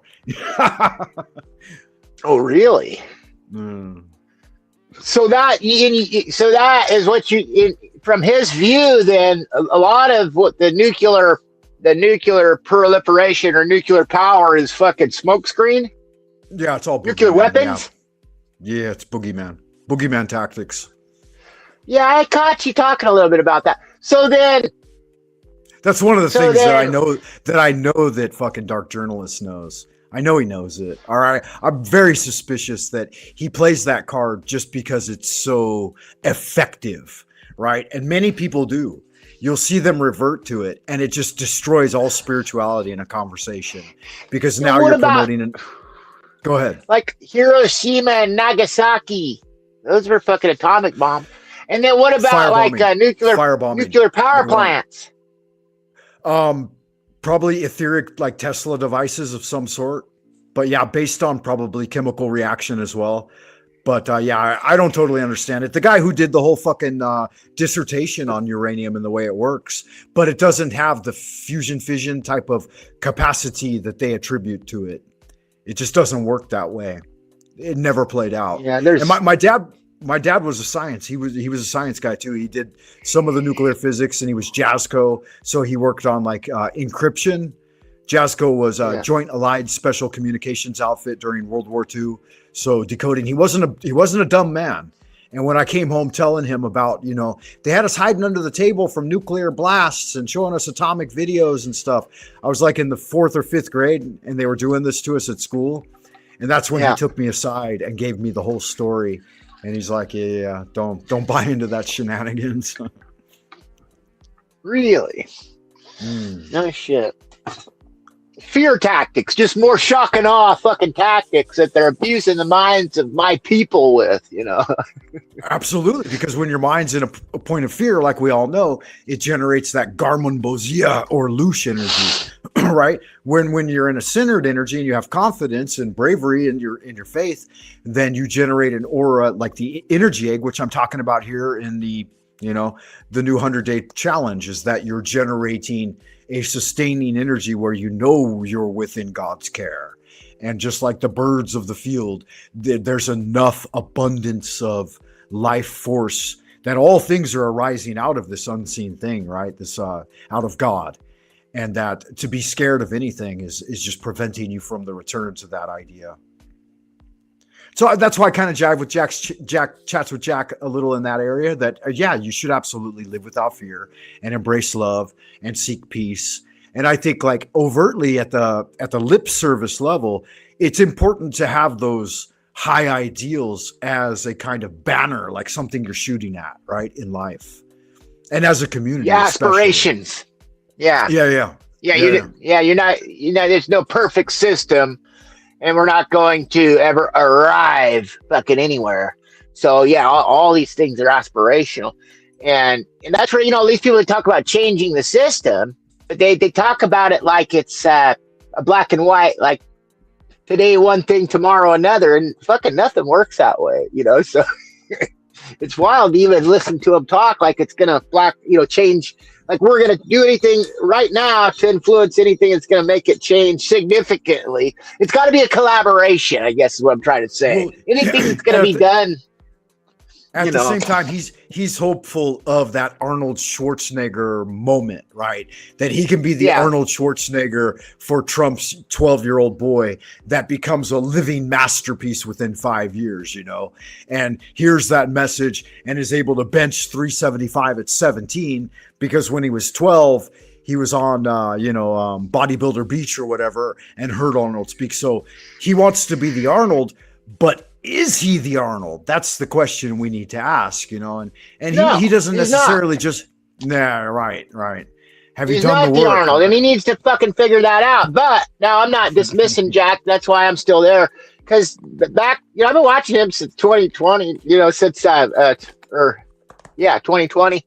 And, he was one of the only few people that I caught on to that had a positive message, that had a message that he was actually had a plan to do something. I mean, even if it's only aspirational, and honestly, at least he's the only one with a little bit of power that does the panels that will actually let people up from the bottom of YouTube and give them voice. Yes. Very few people do that. Paul doesn't do it. Powder Dusty doesn't do it. TML does, right? TML will do it. Yeah. But there are very few that have any kind of footing that will even still talk to the peasants, as it were. Yes. Another admirable quality. Yeah. Absolutely. And consistency. Right? There's a lot of lovable things about Jack. Absolutely. Yeah. So he's won my vote for sure. Me too. And I think that he's figuring it out as he goes. And I think that's courageous. I think he knows he's figuring it out as he goes. I think he knows he's slightly, limited, for intellectual. Well, I don't want to say it that way, but in his knowledge base, just like I am. There's a lot of people out here. Yeah. And all the other things too. So am I. Even as much as I've studied, there's only a certain fucking portion of it that you can use, and all the rest just creates more confusion, when I was in the 7th grade, the only thing I ever wanted to do was get the fuck away from school, and drop out. But then I got forced back into it because my only other alternative was jail, juvie in prison for the rest of my life. So it's okay, I'll fucking hang out in school and just figure out a way to get through. And so that pushed me all the way into postgraduate studies. And it ultimately opened the door for me to come here to China and be what they call a visiting scholar, which led to my life here, which was part of my dream as a young man because of Kung Fu and Chinatown and stuff like that. Right on. So, right on. Yeah. Yeah, that's just rad. Doing the thing. Yeah, certainly. Yeah. Just do your thing, you know? And everyone is entitled to their slice of the pie. And it's the motherfuckers at the top that are trying to deny that, maybe. And not only just that, but at the same time, hurt people. That's not cool. Yeah. Never been anything cool about that. Never. Because there's so much there and so much opportunity and availability in society for us to have peace and love and living without fear and all of that, It's a certain type of person. Go ahead. It's been promoted up through the commercial or corporate ranks. They really, I think what's happened is you've had old money, trust funds that are protected by fucking groups of smart people, and they're trying to defend that old money. And they've gone through all these links over the years to push people towards materialism and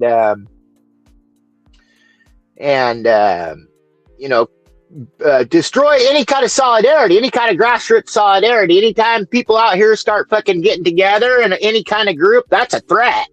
That's a threat to standing power. Like I said, lockdown for me was like a direct attack against the community I had built through selfless service, offering free classes. I work full time. And then on top of that, I would organize social events, right? In the community, swing dancing, martial arts, esoteric meetups, and comedy club China and stuff like that. And lockdown came right when that was all at the peak, when it was really getting steam, we sold out shows 2,000 people doing our comedy and stuff. And my swing dance class would routinely see 30 to 50 people every time I did it. It's every Monday night.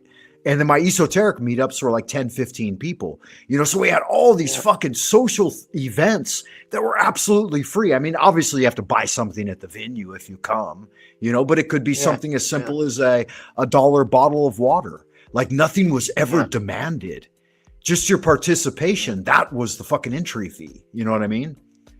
And so that model was gaining steam. Like I saw it reaching out into the entire community, and that's something they really, really fear, because we have that energy to do these things and they want to like I would have done much better if I would immediately have thrown like a really high price tag on my events and been like, oh, you got to buy 10 classes and they got to be $50 a pop, and you got to come up with $500 to get a ticket and shit like that. And then it would have been fine. They'd have been like, okay, now you're a part of the corporate model. We can tax you, but you're selling your soul, though. You understand that. By doing that, you're selling into commercialism. That's exactly where they want everybody. And like YouTube before 2020, there was all kinds of shit. Didn't have no commercials. It was all very grassroots and somewhat personal. And people were making personal connections. You could fucking have on your page, you could have a list of people where you're all personally connected and communicating and corresponding effectively. And that shit's a fucking threat to the state. And also with the internet, people are starting to discover this shit about the private and the public persona. All of that shit, that's where... Yeah, dude. And fucking... you're right. Private and public persona. Go ahead. I didn't mean to... they're break your momentum. So that's, I think, right where that fucking coronavirus was implemented. Yeah, key fucking strategy. Because like Jack's whole dream of like trust and living in a society where energy flows collectively and stuff like that, it was happening. And they had to shut it down. And they showed the world that they had global or plane-wide authority and that they could shut down the entire fucking operation for 6 to 8 months or whatever, just to get us so-called upstarts, us peasants, under control, right? Yeah. And it's still playing and it's out, fucking organized. Yeah, it has been all the way back since the 60s. I think like during the 60s, this is my own hypothesis. I don't even know how I come to this fucking conclusion. What I think happened was back in during the 60s, you had a whole shit ton of people wanting to move towards a more agrarian lifestyle. And I think that's where the whole fucking counterculture thing was probably a response to something like that. Like these people all wanting to kind of move out of the cities and out back to the land and away from the factory fucking model. And you had shit like Senator Frank Church exposed the goddamn MK Ultra. There was a bunch of shit going on, man. And I think they captured that community and fucking poisoned them, more or less. Fucking fed them acid, fucking drugs and shit. That's right. Next thing you know, you're a hippie in a commune. When a commune, it could be a great thing. Here's something my dad told me. Like he had some inside insight into some inside baseball. They were putting pure L25 on fucking lollipops and handing them out to kids. And then creating like systems of fucking like a part of MK Ultra, but just like doing it random, going in fucking parks and shit and preschools. And imagine that. Some dark shit. And all of this, by the way, is a war on the people, which is fucking direct violation to every one of their fiduciary duty, which makes every one of the people fucking involved in that all fucking traitors, acts of sedition. That's been going on at least obviously in our fucking faces since World War II. And people don't want to put the dots together. They'll never be held accountable. And they've already gotten away with it. And they're going to continue to get away with it. And they're going to do it on higher and stronger levels. And it's our job to figure out the game so that we don't get fucking pulled into it. So that we don't get trapped. And that we can... Maybe. Yeah, that's right. Maybe. Well, hey, look. Namely, you gotta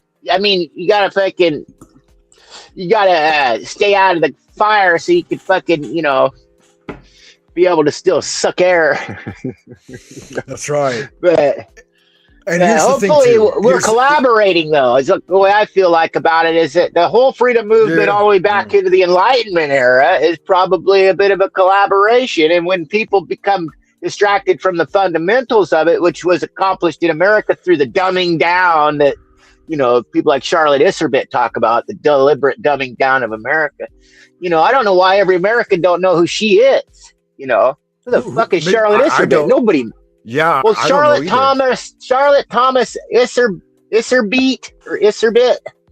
was on the U.S. Department of Education for 30 fucking years. She was, and when she left there, she was like the chief of the fucking board of the U.S. Department of Education. And then when she got closer or retired, she wrote a book, and you've heard of it. It's called The Deliberate Dumbing Down of America. And in its opening chapters, it talks about, it's a chronographed history of exactly what was implemented through policy in the U.S. education system in order to convert it from a fucking classical, teaching classical knowledge to instead of learning, it became a training, more training oriented. That's one of the things I think I benefited from is the Lutheran school I went to used a classical model. It was grammar school, logic, and then rhetoric. So I went through the classic. Right. I forget what they call it, the triumvirate or trivium. The trivium. Yeah, I went through the trivium, and then the last 2 years was military training. In fact, so my dad put me in a good academy. He was paying like $500 for primary, and middle school is like $700. But my last 2 years of high school were $1,200 a month in the 1980s. So yeah, my dad invested in my education. He felt that it was important. Yeah, that's good. Yeah, that's fortunate.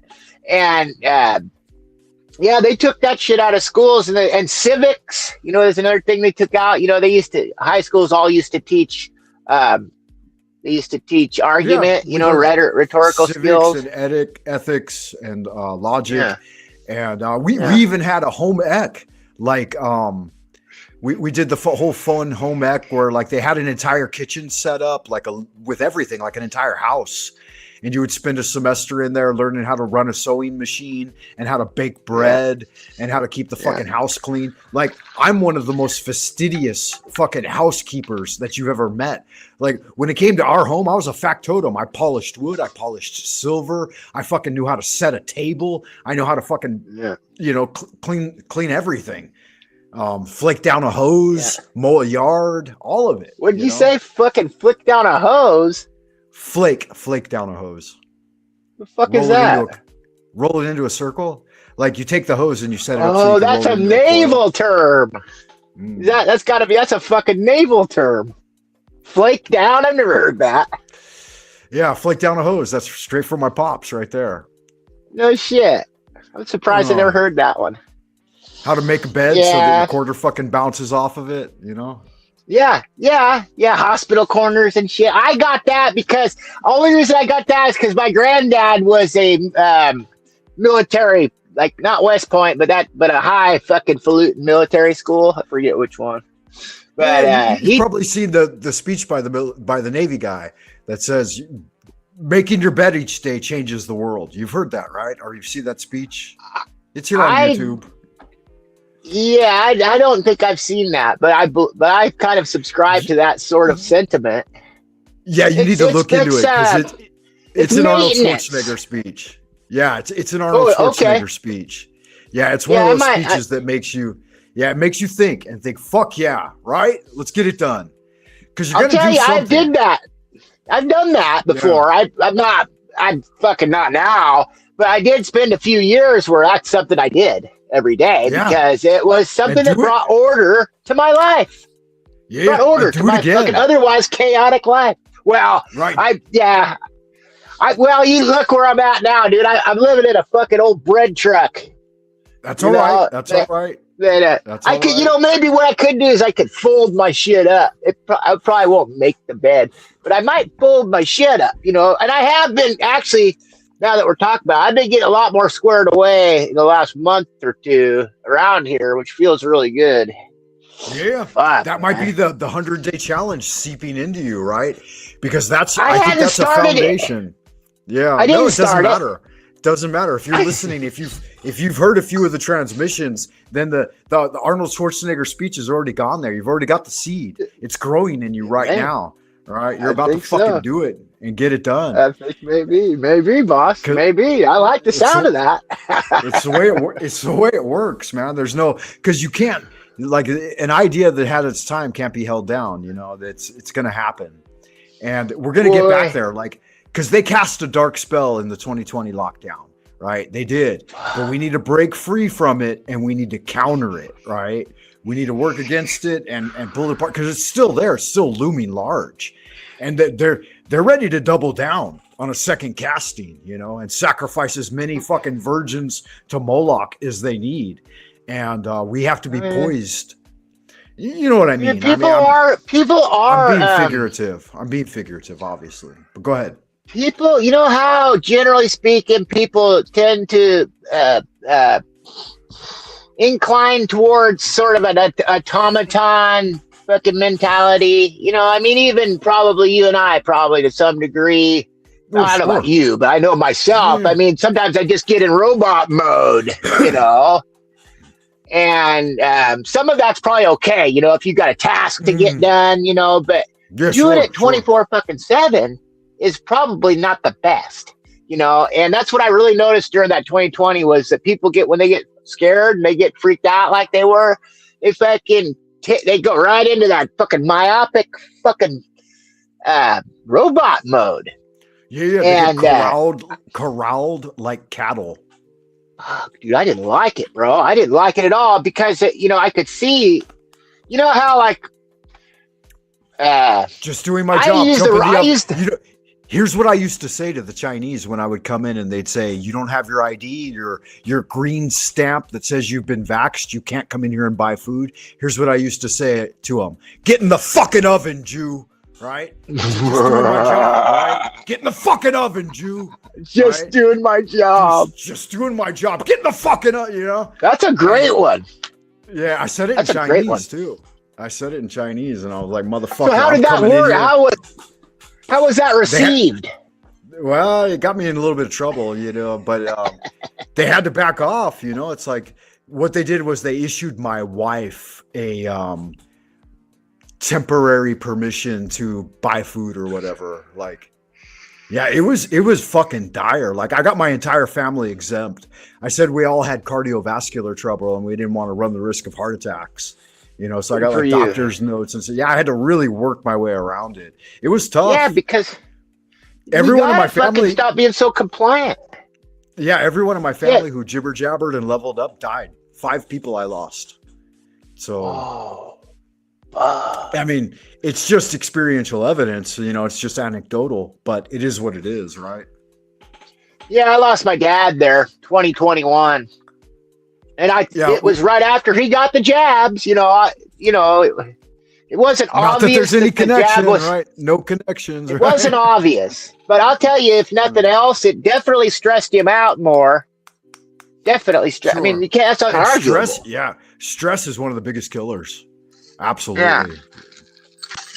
Yeah, and so I blame that fucking jab. I say the jab killed my dad.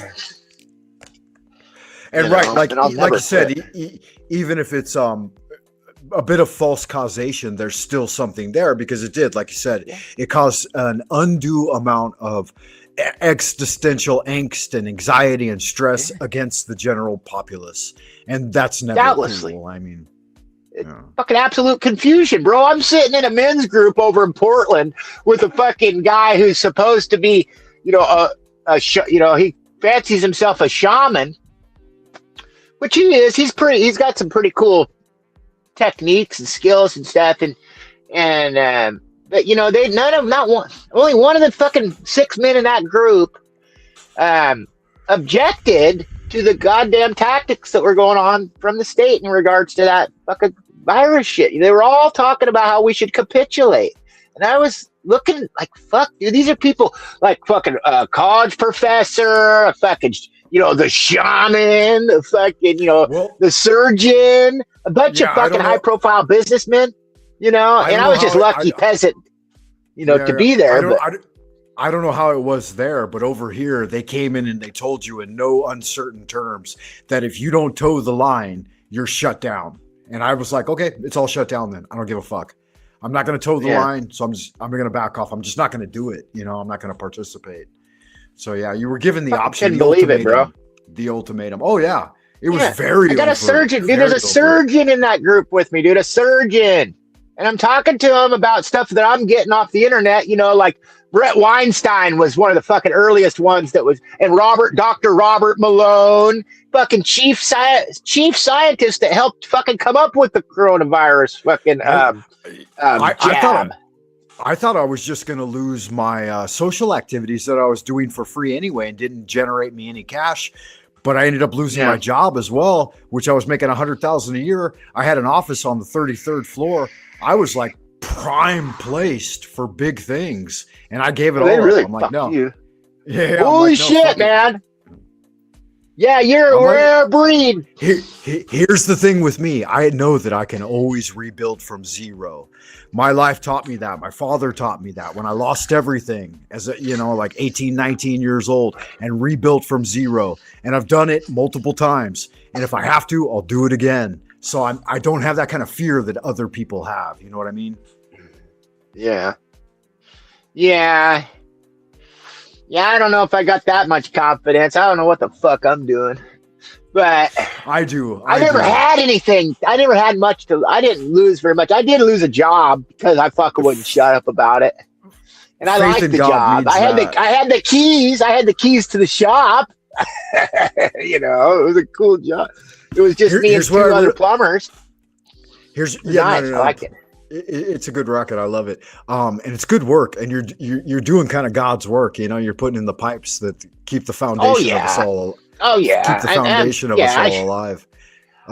My problem is I'm a good plumber. I just don't stay gainfully employed because I can't integrate into society because, I mean, goddamn, I'd have to be a fucking church mouse everywhere I go because everything it seems like just about everywhere I go, anything people say is objective to me. You know, it's fucking offensive to me. I'm just sick of this. You're doing quite well, right? Yeah, you're doing quite well. Here's where I had a bit of a discovery when my mom died, and I was grieving her really hard, like during the whole lockdown thing. And I like basically heard the voice of God speak, and he said, "You lack faith, and you're being selfish." He said, "If faith in God means anything, and I believe it does, then you know that she has returned to where she always was. She's with me. And you're being selfish by trying to keep her there in a life that was subpar to where she should be." Right. And immediately all of my mourning and suffering and longing were alleviated. And I'm like, if you truly have faith in God and you believe in a spiritual afterlife and you like the heavenly kingdom, then what the fuck are you doing mourning? You should be rejoicing. And there's actually a story in Chinese Taoism that relates back to Zhuangzi. And when Zhuangzi's, TML calls him Shengzu, which is a different romanization of the name, but he's the guy that dreamed he was a butterfly. Anyway, when his wife died, he whipped out his guitar and started playing like all kinds of happy music. And everybody came by and they're like, "Why are you celebrating? Your beloved wife has passed," you know? Yeah. And he said, "Because she's returned to where she's always been. She's back in the heavenly kingdom. Why should I be sad about that? Wouldn't it be selfish on my part to try to hold her here?" And that came back to my mind when I experienced that. Some people just say that Zhuangzi didn't like his wife, and he really was happy she was dead.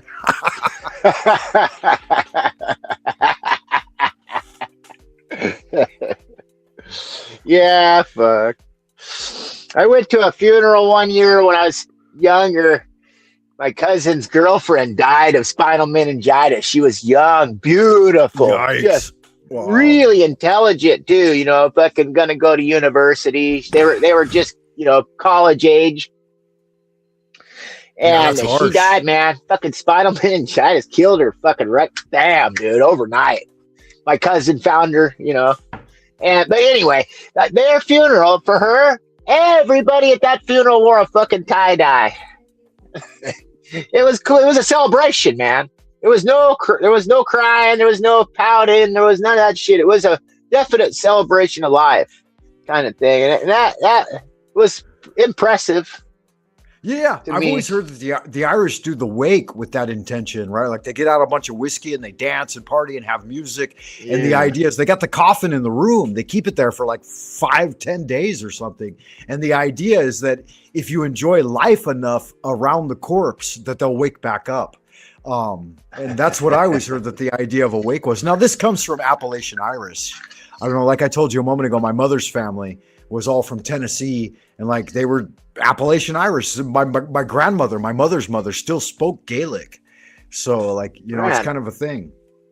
Yeah, that's cool. they'd have weddings where there'd be like 50 people there, and they'd play the fiddle and the spoons and sing Irish folk. I think the fucking Appalachian Irish are more, yeah, they're more Irish than the Irish, and it was guaranteed that at every wedding, by midnight, everyone would be so drunk that they would end up buck naked running around in the woods.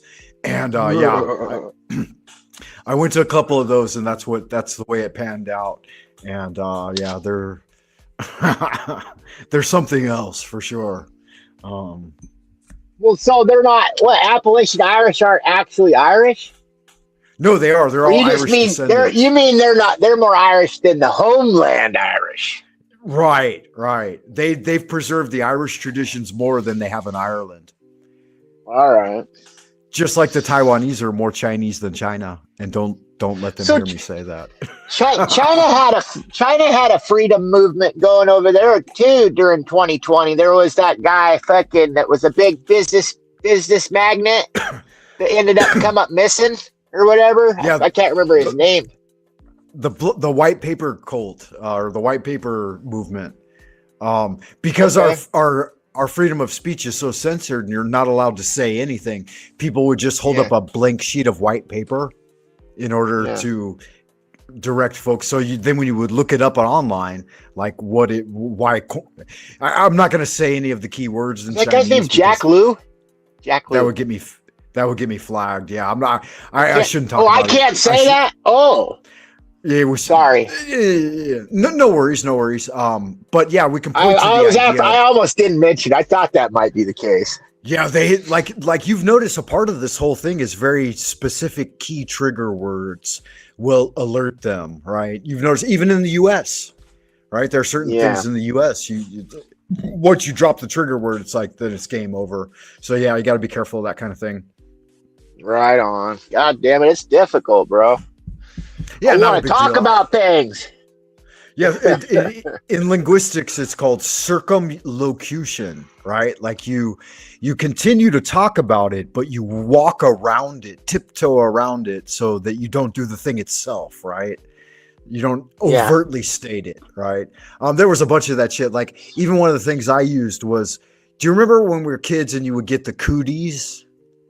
Yeah. Like they'd say you have the cooties or you're it or something like that, right? Get the cooties, Right. So I just started calling it the coovies, and I got all right.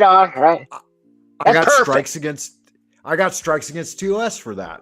I called it the coov, the coovies, and they still struck me. Yeah, they finally figured it out, but I was able to carry on talking about it in that manner for several months before the algorithm picked it up. And so then they're forcing us into fucking neologisms. So now we got a whole new fucking host of language that goddamn creates more fucking confusion. And I wonder sometimes if that ain't part of the game too, because these fuckers love that. That's the goal. That absolutely is the goal. Fucking newspeak. Right. Orwellian newspeak. Yeah. Orwell's I think so. 1984, right? Yeah, if I remember. Yeah, Orwell's 1984. I don't know if that's where. Yeah, that is probably where Newspeak right out of 1984. Yeah. And so, like, here we go. Like, the guy wrote it in 1949, I believe, and he was talking about the 1960s or something.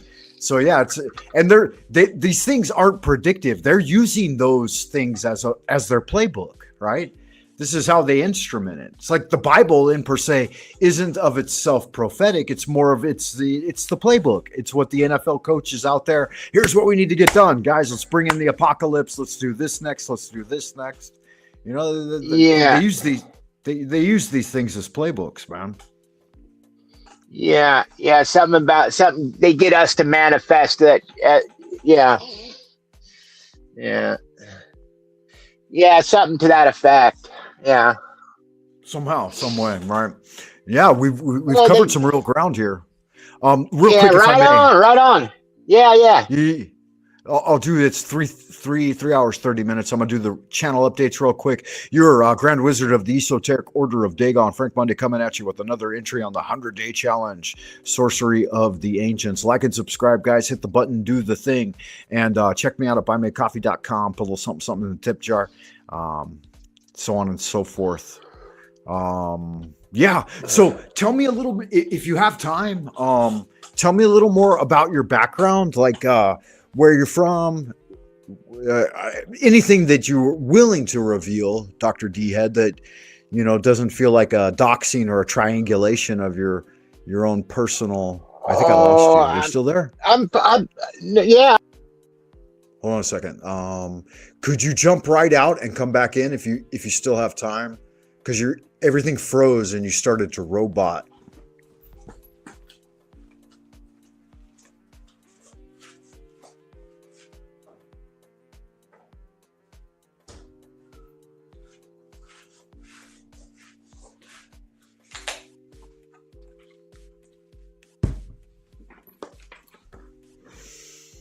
All right. I believe you are back, sir. Hold on. There you go. Good. And I pushed the chat button for the inconvenience. Okay. Yeah, I'm not sure it was you. I pushed the chat button, and when I came back, it was fucked up. This thing, it's like you can't expand the screen, so I'm complaining. Yeah, I'm transparent as hell, man. I'll put my fucking heart on the sleeve. I got to be careful not to, but adolescent onset substance abuser. They had me in fucking drug treatment when I was 10 years old. I don't know if you could be an alcoholic when you're 10 years old, but that's what they thought. I say it was because of not enough parental supervision for a kid who had an exorbitant amount of fucking energy. And the poor bastards, they couldn't contain me. And and I was out doing, what the edgy kids were up to. I was fucking open-minded, into new experiences, that kind of shit, that kind of personality,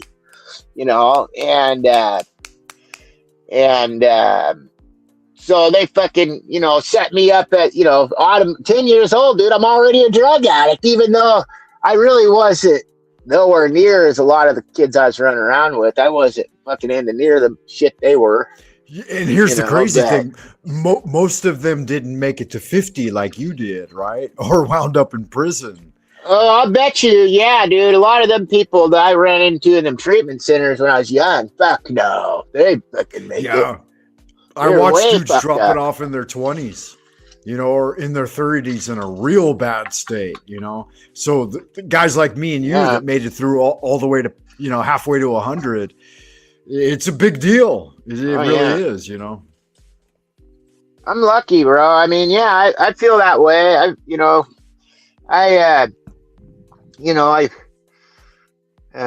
My mom, we were all born up here in Vancouver, Washington, my sister and me.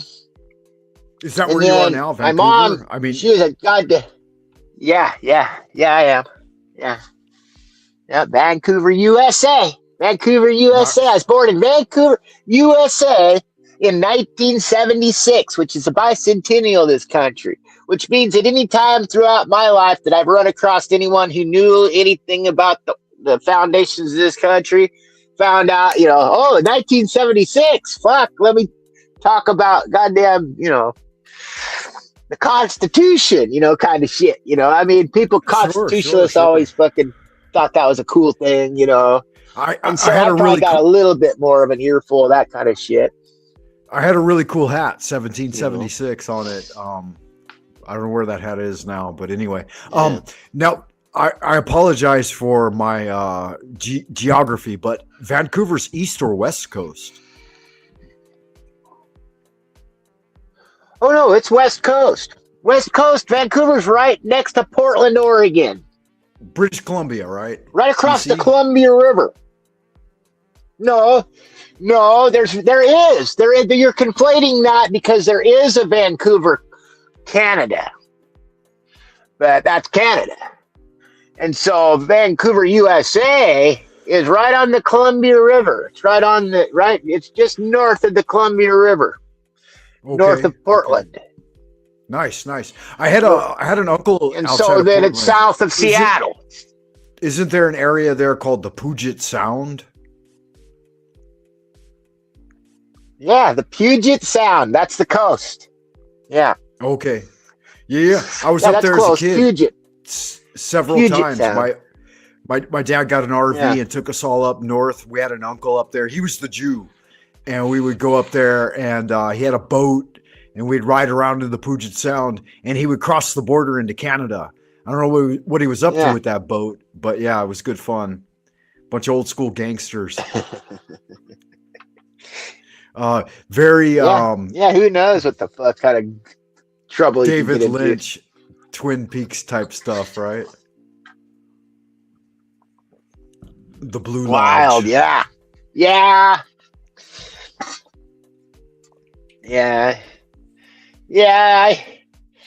I never got into any. I could have easily got into some kind of fucking weed peddling shit, but I stayed away from that, luckily. I just, because I grew, since my mom was such a goddamn drunk, she had to get away from this Vancouver area. And so she moved me and my sister down to that Northern California, that Emerald Triangle, they call it, where it was fucking, especially during that time in the mid 80s, late 80s, that was the fucking central hub of the ganja fucking export of the whole goddamn USA right there. And so I ended up becoming a fucking marijuana aficionado. What? Yeah. I was going to say, BCKD, so, British Columbian kind bud. Yeah. And that was a big deal. That stuff sold for high dollar down in Southern California. Fuck, if you could get some nuggies from up north. Well, the thing with the BC weed was, it was killer. They were maybe a little more, in some ways, more sophisticated than the Northern California people, because in BC it was all indoor. That BC weed was all indoor, like a fucking scientific. A mad scientist did that. Oh yeah. I've done some of that since. Really good. Like me and my dad did a bunch of that. Yeah, that's a big question for me, because one of the things me and my dad did some really nice pot, dude. Yeah, one of the things, like Jack Harrer was big in our circle, right? Like, and that was like the kind of the whole thing was like Carlos Castaneda with the magic mushroom movement, and then Jack Harrer with the cannabis movement, and Timothy Leary, of course, with the LSD movement. But the whole thing was that these type of mystic medicines should be available for grown adults. Yeah, like you said, infiltrating it into children is not a good idea. But I'd say if you're 25 to 50 and you want to have a little bit of a mystical experience, I'd say it's worthwhile, and that it should be allowed. Oh yeah. Oh fuck yeah, definitely, yeah. It's just the youth, the youngsters that should be fucking shielded from it until they get to some kind of reasonable age. Especially in, I wouldn't even be saying that, except for in modern times, they need they need all of their faculties about them if they're even going to have half a fucking chance. And so, be shielded from things like me getting like into TikTok. it as young as I did probably didn't serve me very well. No, it's not great. Like even my kids, Fuck yeah. This whole internet should be 21 or 18 and over. At least 18. Like, I kept my kids away from all the tablets and phones and shit until they were like, it's fucking until they poison. were teenagers. Yeah, it absolutely is. And it occupies so much time. It's just such a huge waste of time for the most part, for most people, right?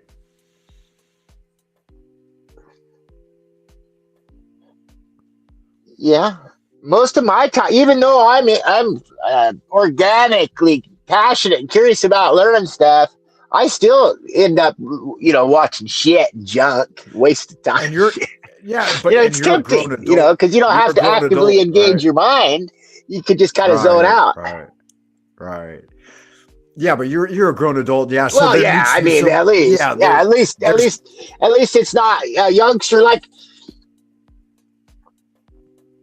Go ahead. Fuck We've yeah. got a bit of The a time fact they're delay, even but that's letting okay. kids on this shit at all ever should have been from day one. It should have been. Here, you want me to come back again? No. I think it's That fine. worked last time. Yeah, no, it's fine. But yeah, you're right. And so Fedder's on that kind of thing, and then Fedder's So obviously anyway, like yeah. So I Yeah. fucking on things like alcohol and tobacco, and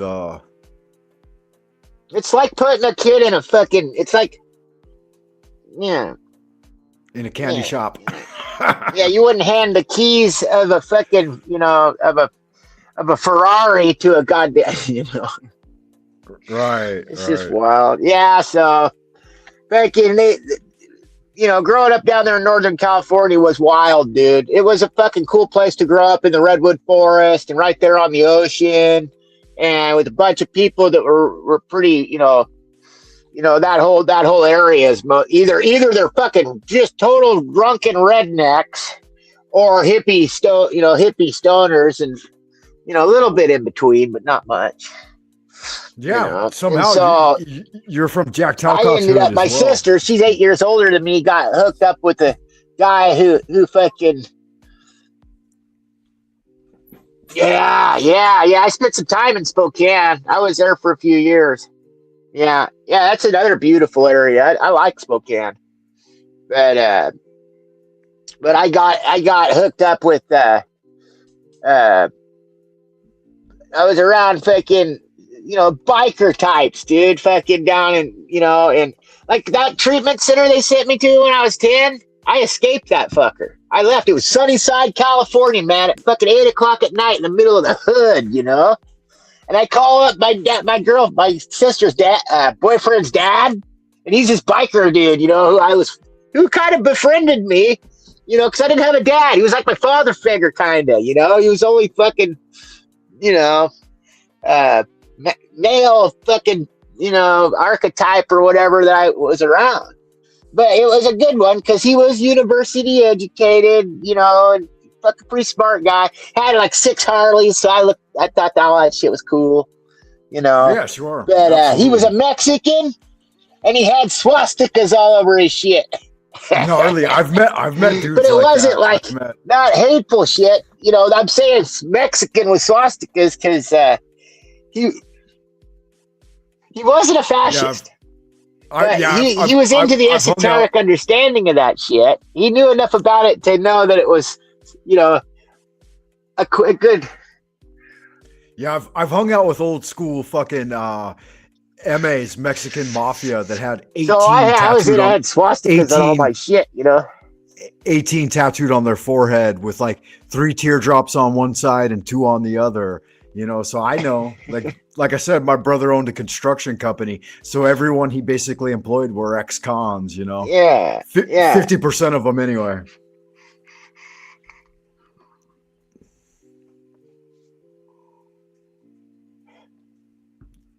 That guy, he was up there, and he had a fucking like an acre, he had a few acres, but he had pictures of when he was back in the day growing pot out there, and he's got fucking plants that are 8 feet tall and covering a whole acre out there, fucking illegal grow out in the middle of fucking, Northern California, just ballsy. And this guy, he was crippled in the military, in the Navy. He got into a wrestling accident, just fucking around with his buddies on the deck of the ship and crippled him.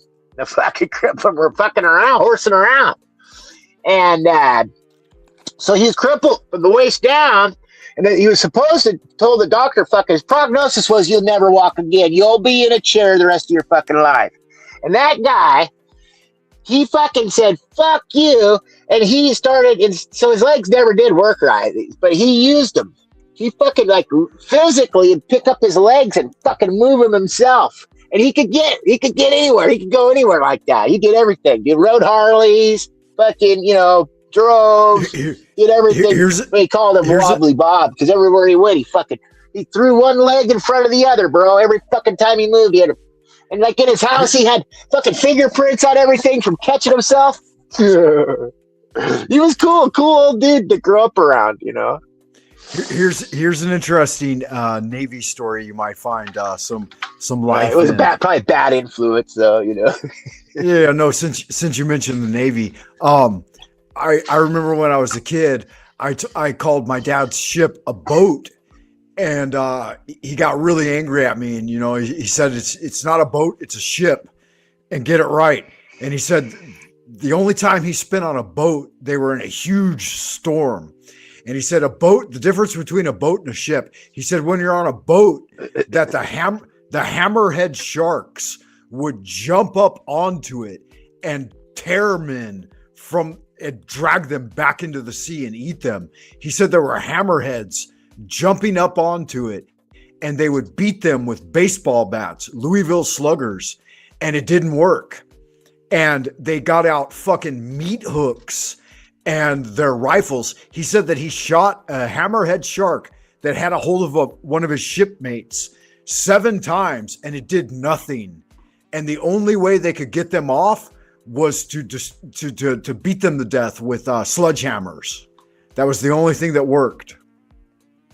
That's wild. So that's a real lived experience, right?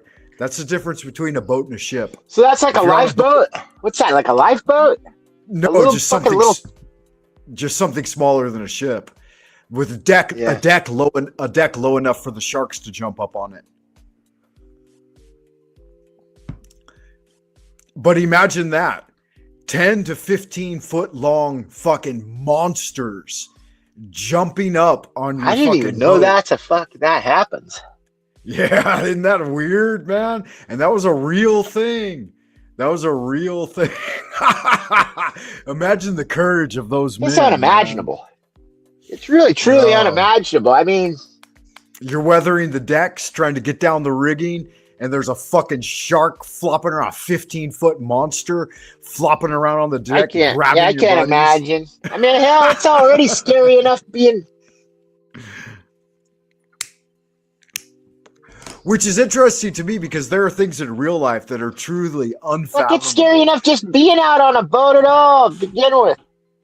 Right. Right. Or a ship. Either one. Right. Yeah, so there's things in life that like don't even get. When have you ever seen that in Hollywood? I was out on a boat in that Noyo Harbor there.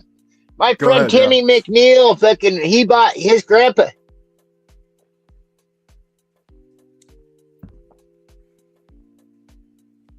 Oh, fuck Hollywood. We are Hollywood. We should take Hollywood back. Bring Hollywood back to the streets. Fucking that's theater, man. That fucking theater that they've subverted through Hollywood is something I've been employing in public, dude. I like a goddamn trying to be a benevolent rodeo clown out here everywhere I go. Because the way I see it is these people everywhere you go in the West, particularly, or at least the West's all I know, but they're objectively fucking insane, man. And I got a bunch of reasons for saying that, and I'm not wrong. I'm not mistaken. The whole ethos of this culture is absolutely fucking bonkers, deranged. Okay, deranged. The word deranged basically means confused, disordered, and that's what these people are. If they're not disordered and confused, I don't know what the fuck. I mean, if you can't agree to that, I don't know who the fuck could argue that. You know, I knew a merchant. So they're definitely fit the description as a culture systemically of mass formation, fucking Stockholm syndrome, man. Sure. I knew a merchant marine that gave me a word I had never remembered hearing before. He said that people are suffering from neurosis, that they're neurotic, right? And I think that's an apt description of it. But you're right. Basically, it means they're insane oftentimes. But yeah, to define it that way seemed to bring some nuance to it, right? They're suffering from neurosis.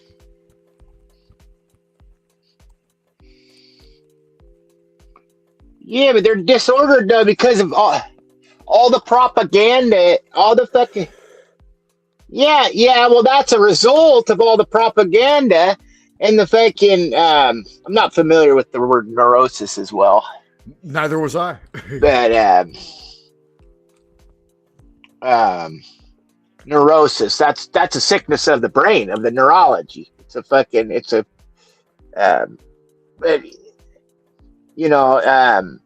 So what I've been doing is challenging fucking mindless conduct and petitioning other people, trying to petition the angels of their better natures. Sometimes using different methods. You know, if I see people being generous and being like on the roads, particularly where I mostly practice this shit, is I stay in the right lane everywhere I go. I stay out of the way as much as I can from any potentially faster moving traffic and accommodate fucking any time I get an opportunity to accommodate somebody without creating a fucking, um, a pile up or something, without doing anything wild. I'll accommodate them, bro. I'll fucking, stop, let somebody in if it's convenient, always looking for an opportunity to kind of virtue signal out here on the roadways and inculcate some level of fucking solidarity back into the strangers, people I don't ever even talk to. I don't even need to agree with them on any political level or anything like that, but just on some human level, I can make a connection to perfect strangers by offering basically kindness and chivalry. And then when I see people who are aggressive or doing shit that's fucking, impulsive or greedy, how people, they want to always fucking be up each other's asses, I might give them a little bit of shit. Like say, okay, here's a good example. So you pull out of your driveway in the morning or whatever, and you got a speed limit there, right? So you got a speed limit. And when you pull out onto your road in the morning and there's nobody around, you look both ways. On a good morning, you might be able to pull out of your driveway onto the road when nobody's coming. So you look both ways, you get out on the road, and it's nice, smooth sailing, and you're going the speed limit, right? And then, you're going the fucking speed limit, so that means that anybody who catches up to you must be fucking speeding, right? And so I suggest that person, if they get this close to you, they've caught up to you, now they're aggressive, man. There's no other fucking answer for it. Because if I see somebody, if I ain't got nobody behind me and I see somebody down the road and I'm speeding, I slow way the fuck down to the speed limit so I don't catch up to them, Right. And that's a conduct issue that, not everybody can do that all the time. Sometimes you got to get an agenda. You got to get somewhere. So you got to be maybe a little aggressive. And I'm not trying to say everybody should be, stop doing that. But what I'm saying is, though, if everyone's doing it at the same time, you don't have anybody out here who's like even a little bit timid. They're just all fucking like up each other's asses, crazy shit. And I suggest that we've got a lot of retirees coming. Yeah, the point is that they're using. It's all being inculcated into this kind of conduct, this kind of automaton fucking conduct. Right. Well, they're using things that are called expedient, right? Like they're using expediency when something is under pressure and it must be done. And they're doing that all the time, which is what is exhausting their life force, Like when you said the opportunity to take a step back and be chill should be the norm, but the opposite has become the norm, to be aggressive and fully pushing forward all the time, which is not good. And here's the thing I want to remind you of, Dr. D Head. What you're doing is the right thing. You're following the Tao and you're reinculcating the gradual progression of things. Very dangerous, bro. And I don't think people realize just... Go ahead.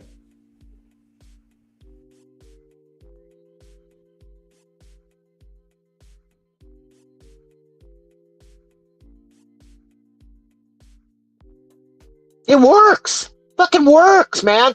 I mean, not everybody embraces it, you know. I mean, because you know, like if they like, I do some shit, you know. If I get one that's like making themselves a trailer out of me, and they got it, they don't. There's nobody behind them. I start wondering how crazy that fucker is. Why are you that close to me, dude? And I'll do shit. Like, I got a little pickup window, a little pickup truck, and I got the little window in the back. I'll fucking straight point at them, bro, till they go away. Fucking shake my hand at them like a mean old man, dude. It works. It's a tactic. And I know that guy I'm pointing at, he probably might not get it. I'm not as concerned with that but if he backs off and it works, good. Good. And you know, I just did him a favor and me, because now he's not as close to me. He's got a little bit more space to breathe, bro. He's got a little bit more reaction time. Here's the thing too. And I usually only do that. I'm always in the right lane, so he could go around. You know, it's not like they don't have a fucking option there. Right, you know? right. And here's the thing so too. a little bit of anger sometimes, but theatrical anger, nothing that I wouldn't come right down off of. Right. Here's the thing too, is like never give up on that, because it seems like now you're making very small impact, but over a long enough period of time is what happens, is what plays out is that it does have a more dramatic effect than you would think. Like one of the things I did when I first moved to China was, in my courtyard, people always threw their trash on the street, just constantly clogging up the entire courtyard with all this rubbish, and it looked like India. And I went out every Saturday, out of my own free time, every Saturday morning. I even taught my kids to do this, and picked up all the trash out of the fucking courtyard and put it in the bin. By the next day, it was all back. There was trash everywhere, people fucking throwing shit everywhere. And we kept doing this for years and years, like an entire decade, like 10 years of doing this. And it had very little incremental effect. But like ultimately, the local community board came in and stepped in, and they did like an entire public campaign to bring awareness to it and highlighted me. And I actually got like an entire TV show out of it. Like the foreigner who's picking up trash in China it's disrespectful to us. Look at how much more he values it than we do. And like they kind of highlighted it. Yeah. And it made a big impact. And my only fucking thing was, I didn't want to see it when I was out doing my Kung Fu in the morning. You know, I'm out there every day in the goddamn courtyard, you know, practicing Kung Fu, and I didn't want to be surrounded by fucking trash choking me out with rats and feasting off it. And yeah, it fully eliminated the rat problem. And, but what you're doing is going to have a far-reaching effect. That's what I'm saying. Though you may not see it now, don't give up, because it will play out ultimately. Yeah. Practical, yeah.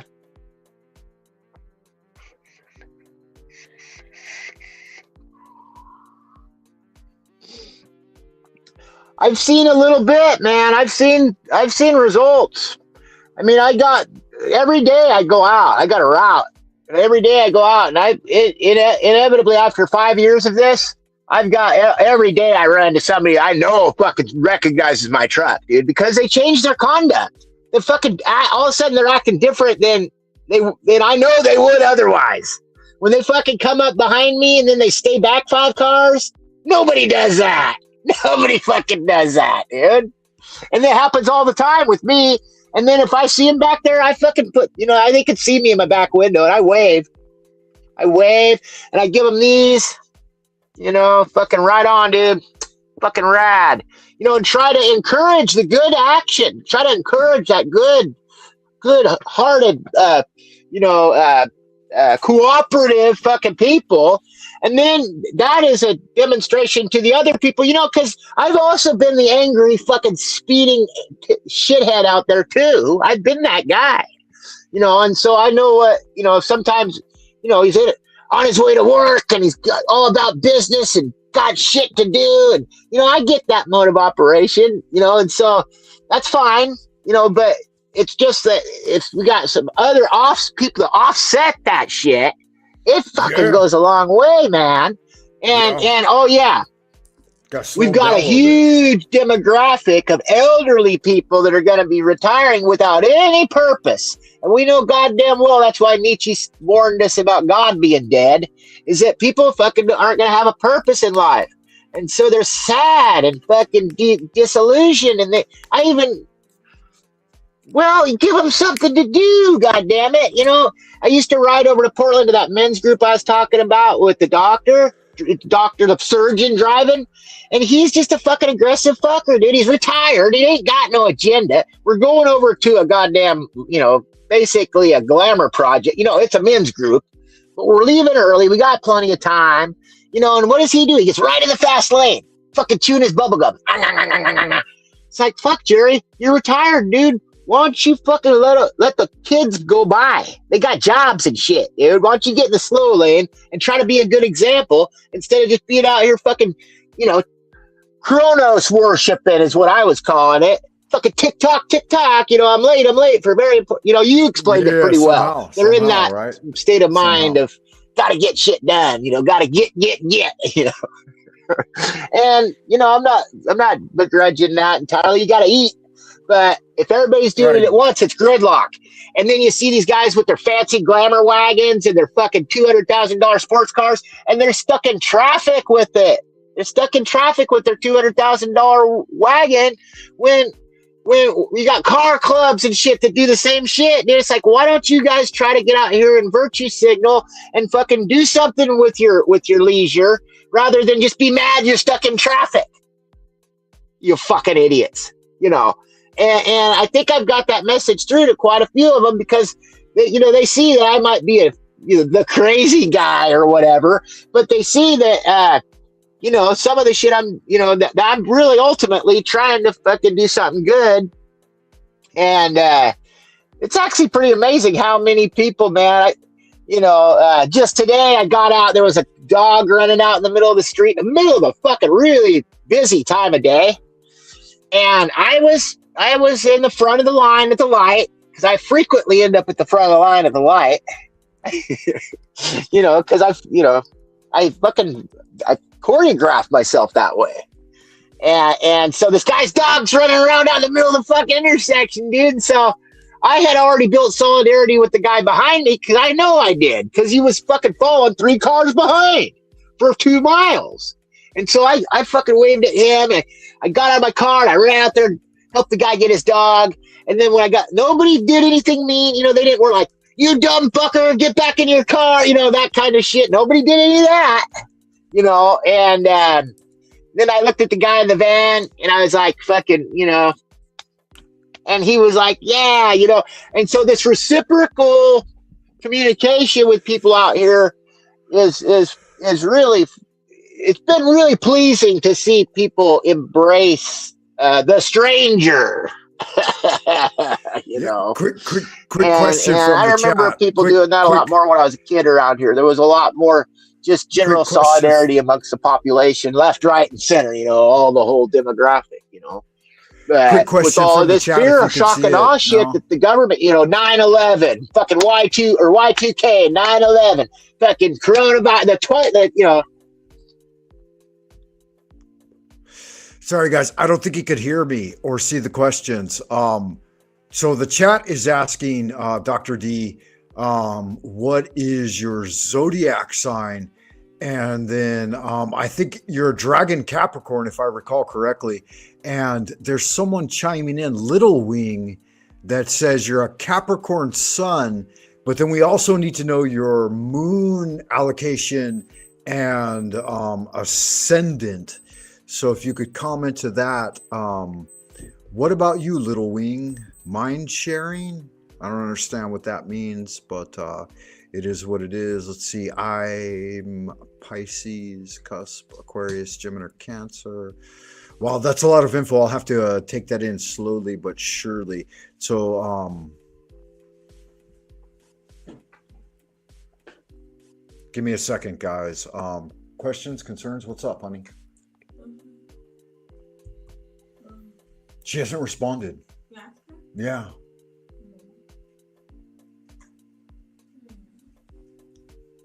Oh, something happened. Yeah, no worries. They're interested in your zodiac. Oh yeah, I don't know those other parts of my zodiac. I just know I'm a Capricorn. I don't know my moon sign.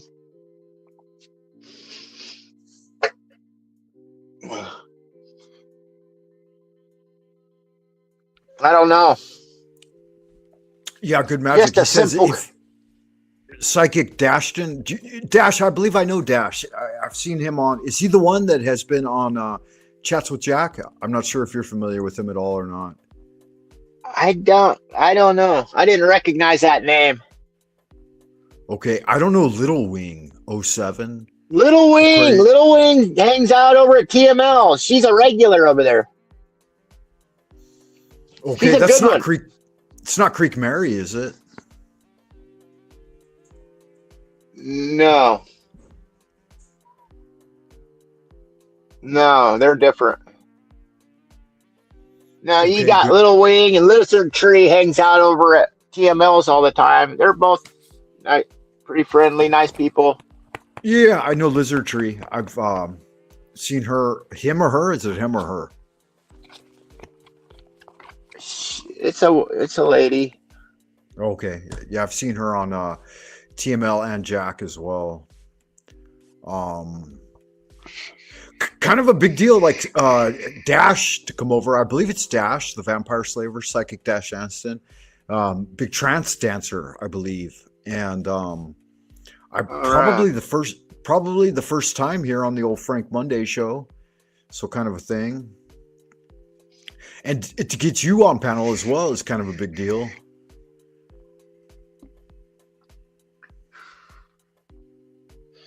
Yeah, well, I like what you were saying about two people in the panel, and having this Rastafarian conversation model. I like to drive that direction. Yeah, me too. I don't like bar rooms.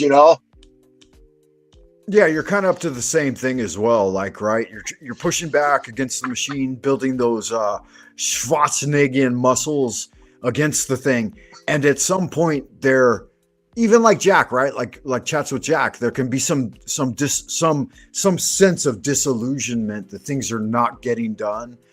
But I think that the key upshot of the whole thing is that over time, it is functioning and it is playing out. But you don't see the gradual building up or progression of the thing, like the 100-day challenge, right? Like we start with a very simple exercise, just breathe in and out, relax for 10 days, 10 minutes a day for 10 days or 5 to 10 minutes, whatever. And then after that, you add the next level. So you do the breathe in and out and relax, and then you focus, right? And then you bring that focus to a central point, and then you relax and expand that point.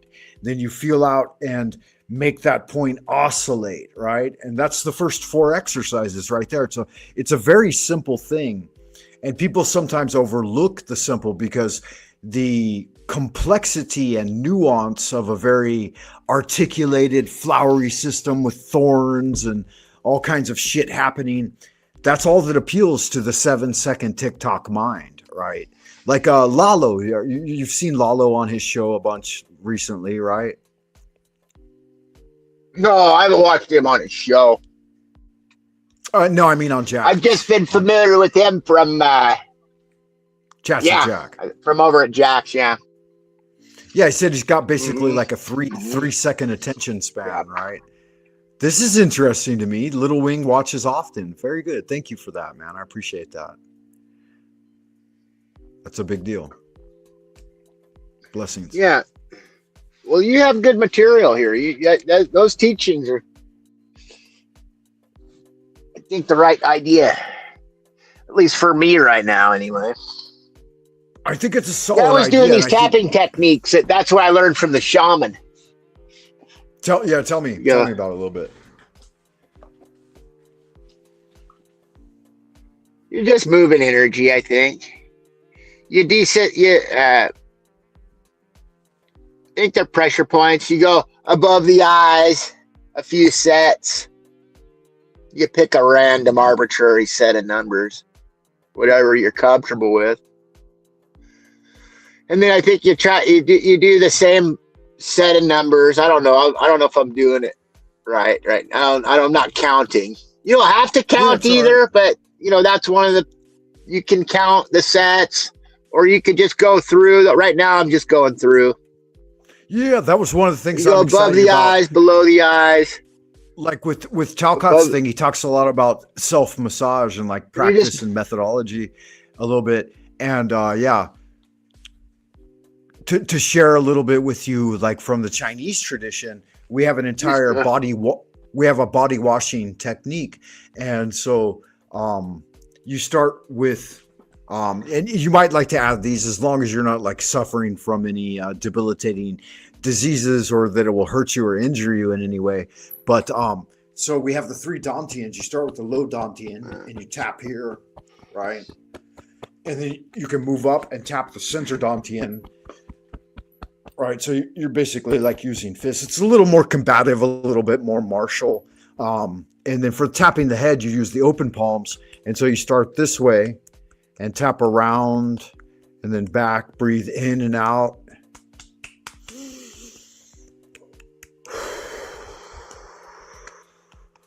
Into the right, out to the left.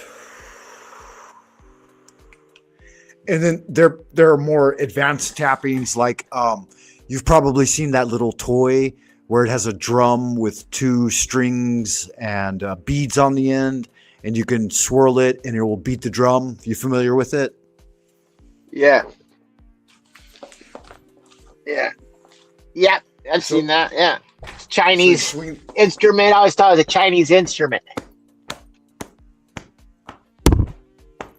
So you swing the arms. I see what you mean.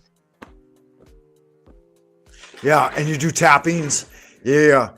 You shouldn't do it seated. You have to have some rooms for your arms so you don't fucking, you know, hit anything or hurt yourself. And then you do the inside of the thighs all the way down to the foot. You know, you don't have to practice right now. I'm just making you aware of it. That we have a very detailed system that's quite simplistic to learn. Like the tapping part, there are 3 basic activities: tapping the torso, tapping the head, and then tapping the legs. Right? But same basic idea, right? And it's moving that attention point away from what you had mentioned earlier, like inner chatter and just like arbitrary thoughts and stuff like that. And it brings back a lot of vigorous physicality to the life force, you know. These are things that I've been doing every morning since I was a kid, you know, and I continue to do them. In fact, they actually teach these. Go ahead. Yeah. They teach these in school for kids in China. And they think it's gay, and they I do these sometimes a little bit more rigorously. Yeah, I get that. I see the pushback. Yeah, that's because these people are fucking disconnected from the physicality. They're all living in between their fucking ears. They don't even know they got a body, half these people. Right. So the first step is tapping. The second step is stroking. And then the third step is stretching. So we do all 3, like in our program. Like, so we have the tapping, and then like you're tapping the face, but then we stroke the face and the head, and then down across the trapezius, and then out across the arms, right? All right. And so you generate the energy by tapping, and then you disperse it by stroking, and then you solidify it, you condense it into the marrow of the bones by stretching. So it's like basically like a 3-fold system, and each 3, there's 3 tapping exercises, 3 stroking exercises, and then 3 stretching exercises, and then you settle and just like kind of, you know, abide in that thing. So it's like an entire like well-regimented practice. Then, is that tapping by itself? Yeah. Yeah, so is that tapping by itself potentially detrimental without the rest of the practice in your mind? No. I mean, is that tapping without the brushing? Does that seem like a mistake to you? No, I don't think so. I just think I think it's partial. Like, be like, hey, that shaman misled me, man. But I've seen him doing what you just did. All right, yeah. So that was just an introduction. I had a practice. I did that shit pretty methodically for a couple years, and I thought it did help me, kind of break up automatic negative thinking or just automatic thinking. Yeah, anything to break out of trance state. Yeah, I don't know why I stopped. I got disillusioned a little bit, fucking pissed off at that group. Well, yeah, that's the physical aspect, and then the next level would be like the emotional chi guided aspect. That sort of practice is definitely. Yeah, do it in correlation with deep breathing, and then do it in correlation with deep breathing and visualization, and that's kind of the thing you're pushing towards, right? And so in Chinese, it's very simplified because we have like the Trinity. We have a division of threes, what I call the theory of turds in an Irish accent, right? A theory of thirds. So a third of the body is the legs, and the lower below the torso. Then a third of the body is the torso. And then a third of the body is basically like that giant childlike head, right? And so you have your infernal connection, which is like the kundalini, the sexual energy that connects to the earth and manifestation. Then you have your torso or terrestrial energy, which connects with the human sphere. It's the emotional nature. And then you have that upward pointing triangle of the celestial dantian, which connects with heaven and the mind and articulation of bringing thoughts into being, right? As above, so below, or to bring the imaginative into manifestation. So yeah, a theory of thirds, right? A theory of turds, if you will. Just to be playful.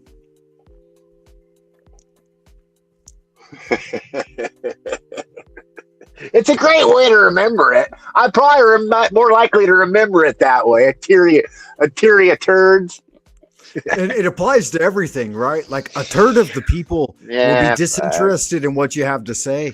A third of the people will be indifferent to what you have to say. And then a third of the people will turn on to what you have to say. Also, a third of the people are trying to work for good. A third of the people just aren't doing anything. And then a third of the people are working towards evil. So yeah, the theory of thirds kind of plays out like in all aspects of life, right? Like you sleep a third of the time, you're active a third of the time, and then you're kind of like just being pushed along a third of the time.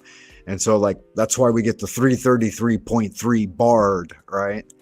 Karanzan, the great gatekeeper of devilish enslavement. So there's a lot built into it, I think. Yeah. It's one of Tesla's favorite three numbers. I think it's 397. Yeah. That was Tesla's favorite numbers. 3 was one of them. And 9. I think the other one's 7. Yeah, fair enough. It's a triune concept.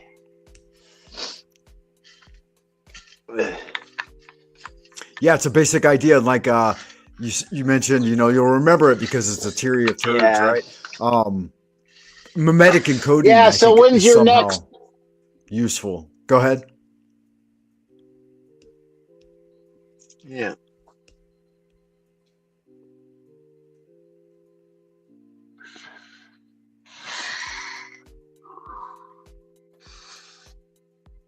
I don't know, there's a lag. I got a lag here so bad. Like it's like one of us is on the moon, hours. Right? It's 11 seconds. Yeah, I have. That's right. Damn. Kind of a day of work, though. Not a big deal. Yeah. Like, I woke up. I did a bunch of shit this morning. And then I decided to do a live stream and been having fun. So it's good magic. I want to type a couple of things, though, before we roll off into the abodes of the future. Number one is you said you dropped your email. I was busy today, too. I did a lot today. Yeah. You said you would drop your email. Do that in the private chat, if you will. Yeah. And then I wanted to direct folks to that basic health maintenance video that I had talked about. It could be helpful for some folks, I think.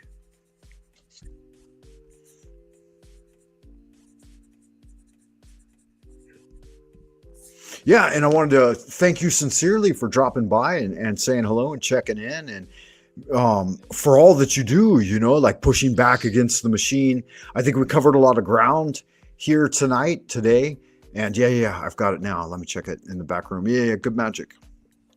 You're not related to the other Monday, are you, by any means? Glenn Monday? Are you familiar with that motherfucker? I'm writing it down, yeah. Do you know Glenn Monday? No. Okay. No, No. All right, fascinating. No, that shouldn't, no. My name is actually Monday. I'm Francis. What made you think of that? Just because your email address.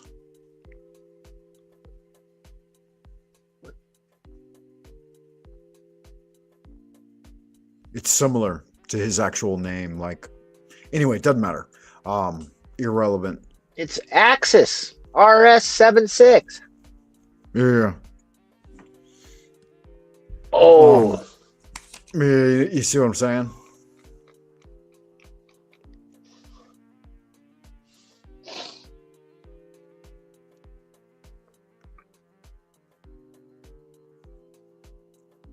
No, I don't see how the hell Axis is related to Monday.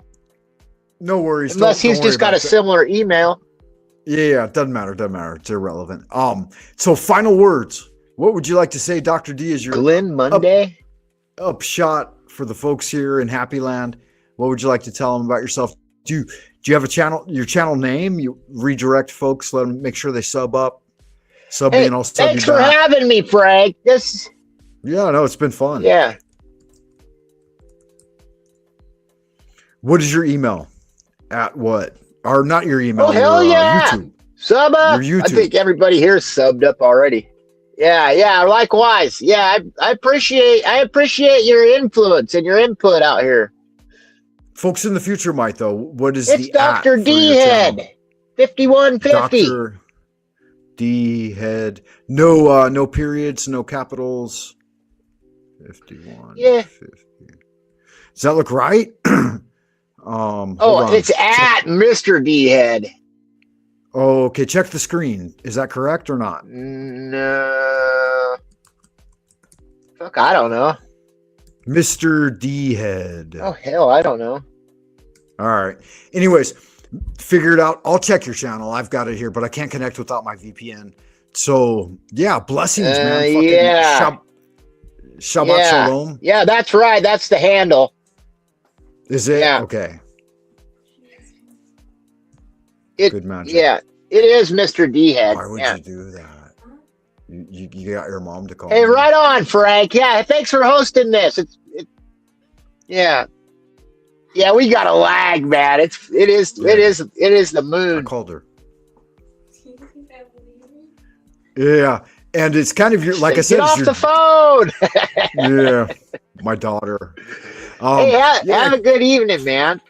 Thank you. I appreciate that. And kind of your debut performance, a bit of a premiere. So, yeah, it's kind of a big deal, man. Thank you for that, Dr. D, for doing it over here on the old Frank Monday channel. Hey, when's channel. your next 100-day challenge?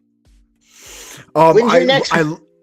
I launched them on the equinoxes. So the next one will start on the autumn equinox.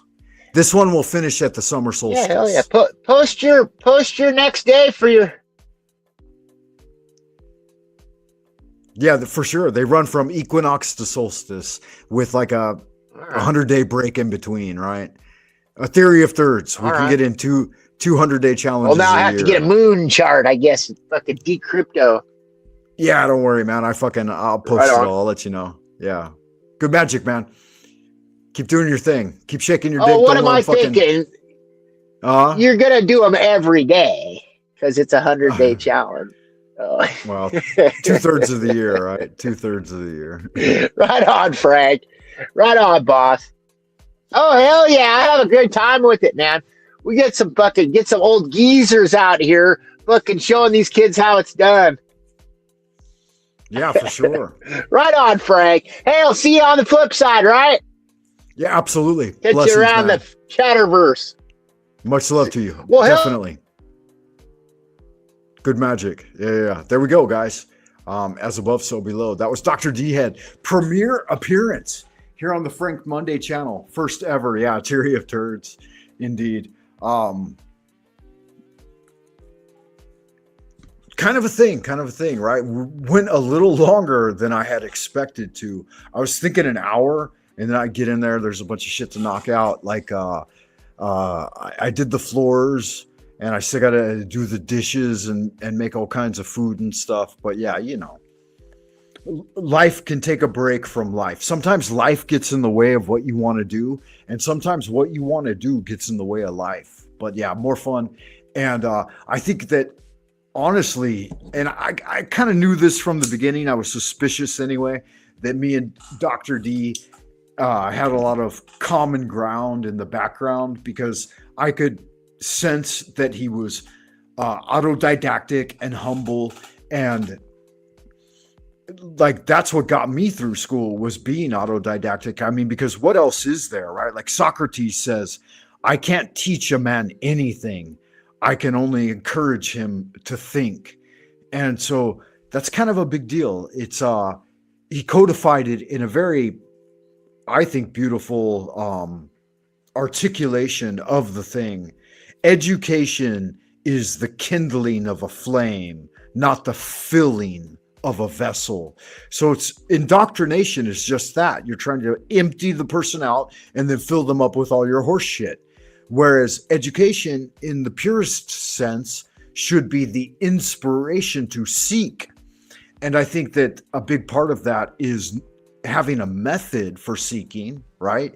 We have a hypothesis, we absorb things and take into consideration the antithesis of our hypothesis, and then we arrive at a synthesis, which in its greatest sense should be a win-win for everyone. Everyone should be elevated from spiritual inquiry, not deflated. You don't come in to suck the air out of the room and, hammer down that, this is how the fucking cow eats the cabbage, right? That's not what happens. And I think that we were a true demonstration. Our interaction tonight, Dr. D, was a true interaction of what spiritual growth looks like. Right? We learned from each other. We showed humility in our expression and are willing to accept the other opinion and the other belief, and then try to integrate that into a greater growth for ourselves and the community. And yeah, it's kind of a big deal. It really is. So thank you for that, man. Blessings to you, and appreciation for it being able to happen. We both met up originally on TML, right? No, I think we first crossed paths at Chats with Jack, but we have also crossed paths on TML. And so, having mentioned TML enough on this transmission, let's go ahead and get a quick blurb in for TML. Here it is, man. The machine lies. On the machine that lies. Ooh, all right, entertainment. Basically, on the stream, the machine lies. We're taking a very critical. So we talk about the lies of the machine on the machine, that lies. So good, man. So good. You guys got to check it out if you don't know already. Basically, on the stream, lies. the machine lies. We're taking magic. A very critical look at technology. So the reason we're doing that is because we're looking at the medium that is used to communicate, right, and transmit information, right? We don't think that any form of mediation is neutral, right, but it's laden with values. And so I think that the well has been polluted by technology. So obviously we take a critical look at technology, right?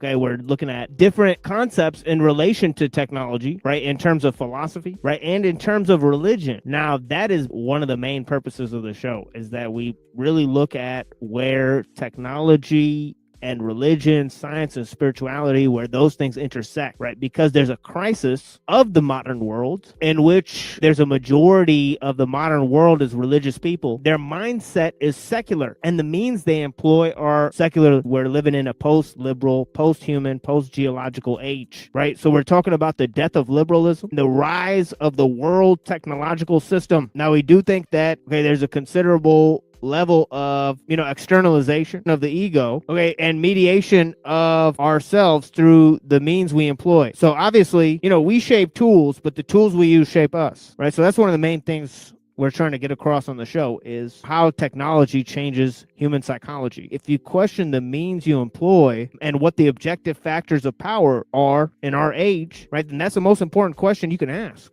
Right, that's the most critical stance you could actually take, right? Like, most people don't question, how or what means they use to question, to ask the question itself, right? So we're actually taking a critical look at technology, right, as a primary form of communication, as an objective factor of power in our age, right? And we think that basically we're assuming that a lot of the stuff that we see through this medium is totally made up, right, fabricated, and that is based on the fact that it is artifice. It's produced by a machine, right? So we talk about the lies of the machine on the machine that lies. So we talk about the lies of. Yeah, true that. True facts, man. Dr. D, thanks for coming by, man. It was really a pleasure to have you here. My kids are up milling about and causing trouble, so I got to run off into the abodes of the future. Blessings. I think we did good magic here today, man. Let's see here. I wanted to make sure that I gave a shout out to everybody that was out in Happy Land. Thank you for stopping by. Thank you for saying hello. The conversation started early on, man. Dr. D joining the show, kind of a big deal. Psychic Dashton, thank you for stopping by, man. I appreciate the love. Make sure you guys hit the thing, do the thing. Oh, that happy horse shit that makes YouTube's algorithms bark like Pavlov's dog. We also had Little Wing 07. Good looking out. Appreciate you being here. Yeah, so I make sure that I give a quick mention to everyone who appeared in the chat this evening. And also, we mentioned Chats with Jack. Guys, check it out at YouTube at Jack Talcott. Good fun. He's got a daily show. Helps a lot of people, I think, build community and progress in their own spiritual cultivation in their own ways. I, your humble Grand Wizard of the Esoteric Order of Dagon, wishing you a Shabbat Shalom. Join me on the 100-Day Challenge, Sorcery of the Ancients. Hit the like and subscribe, guys. Do all that happy horse shit that makes YouTube work correctly. And check me out on Buy Me a Coffee. Like I said earlier, I got the entire thing delineated in a couple of essays on Buy Me a Coffee. So that's the place to get it done. And with that said, man, as we wander into the abodes of the future, keep doing good magic. Until next time, Wayfarer, ad astra per aspera. Bye for now.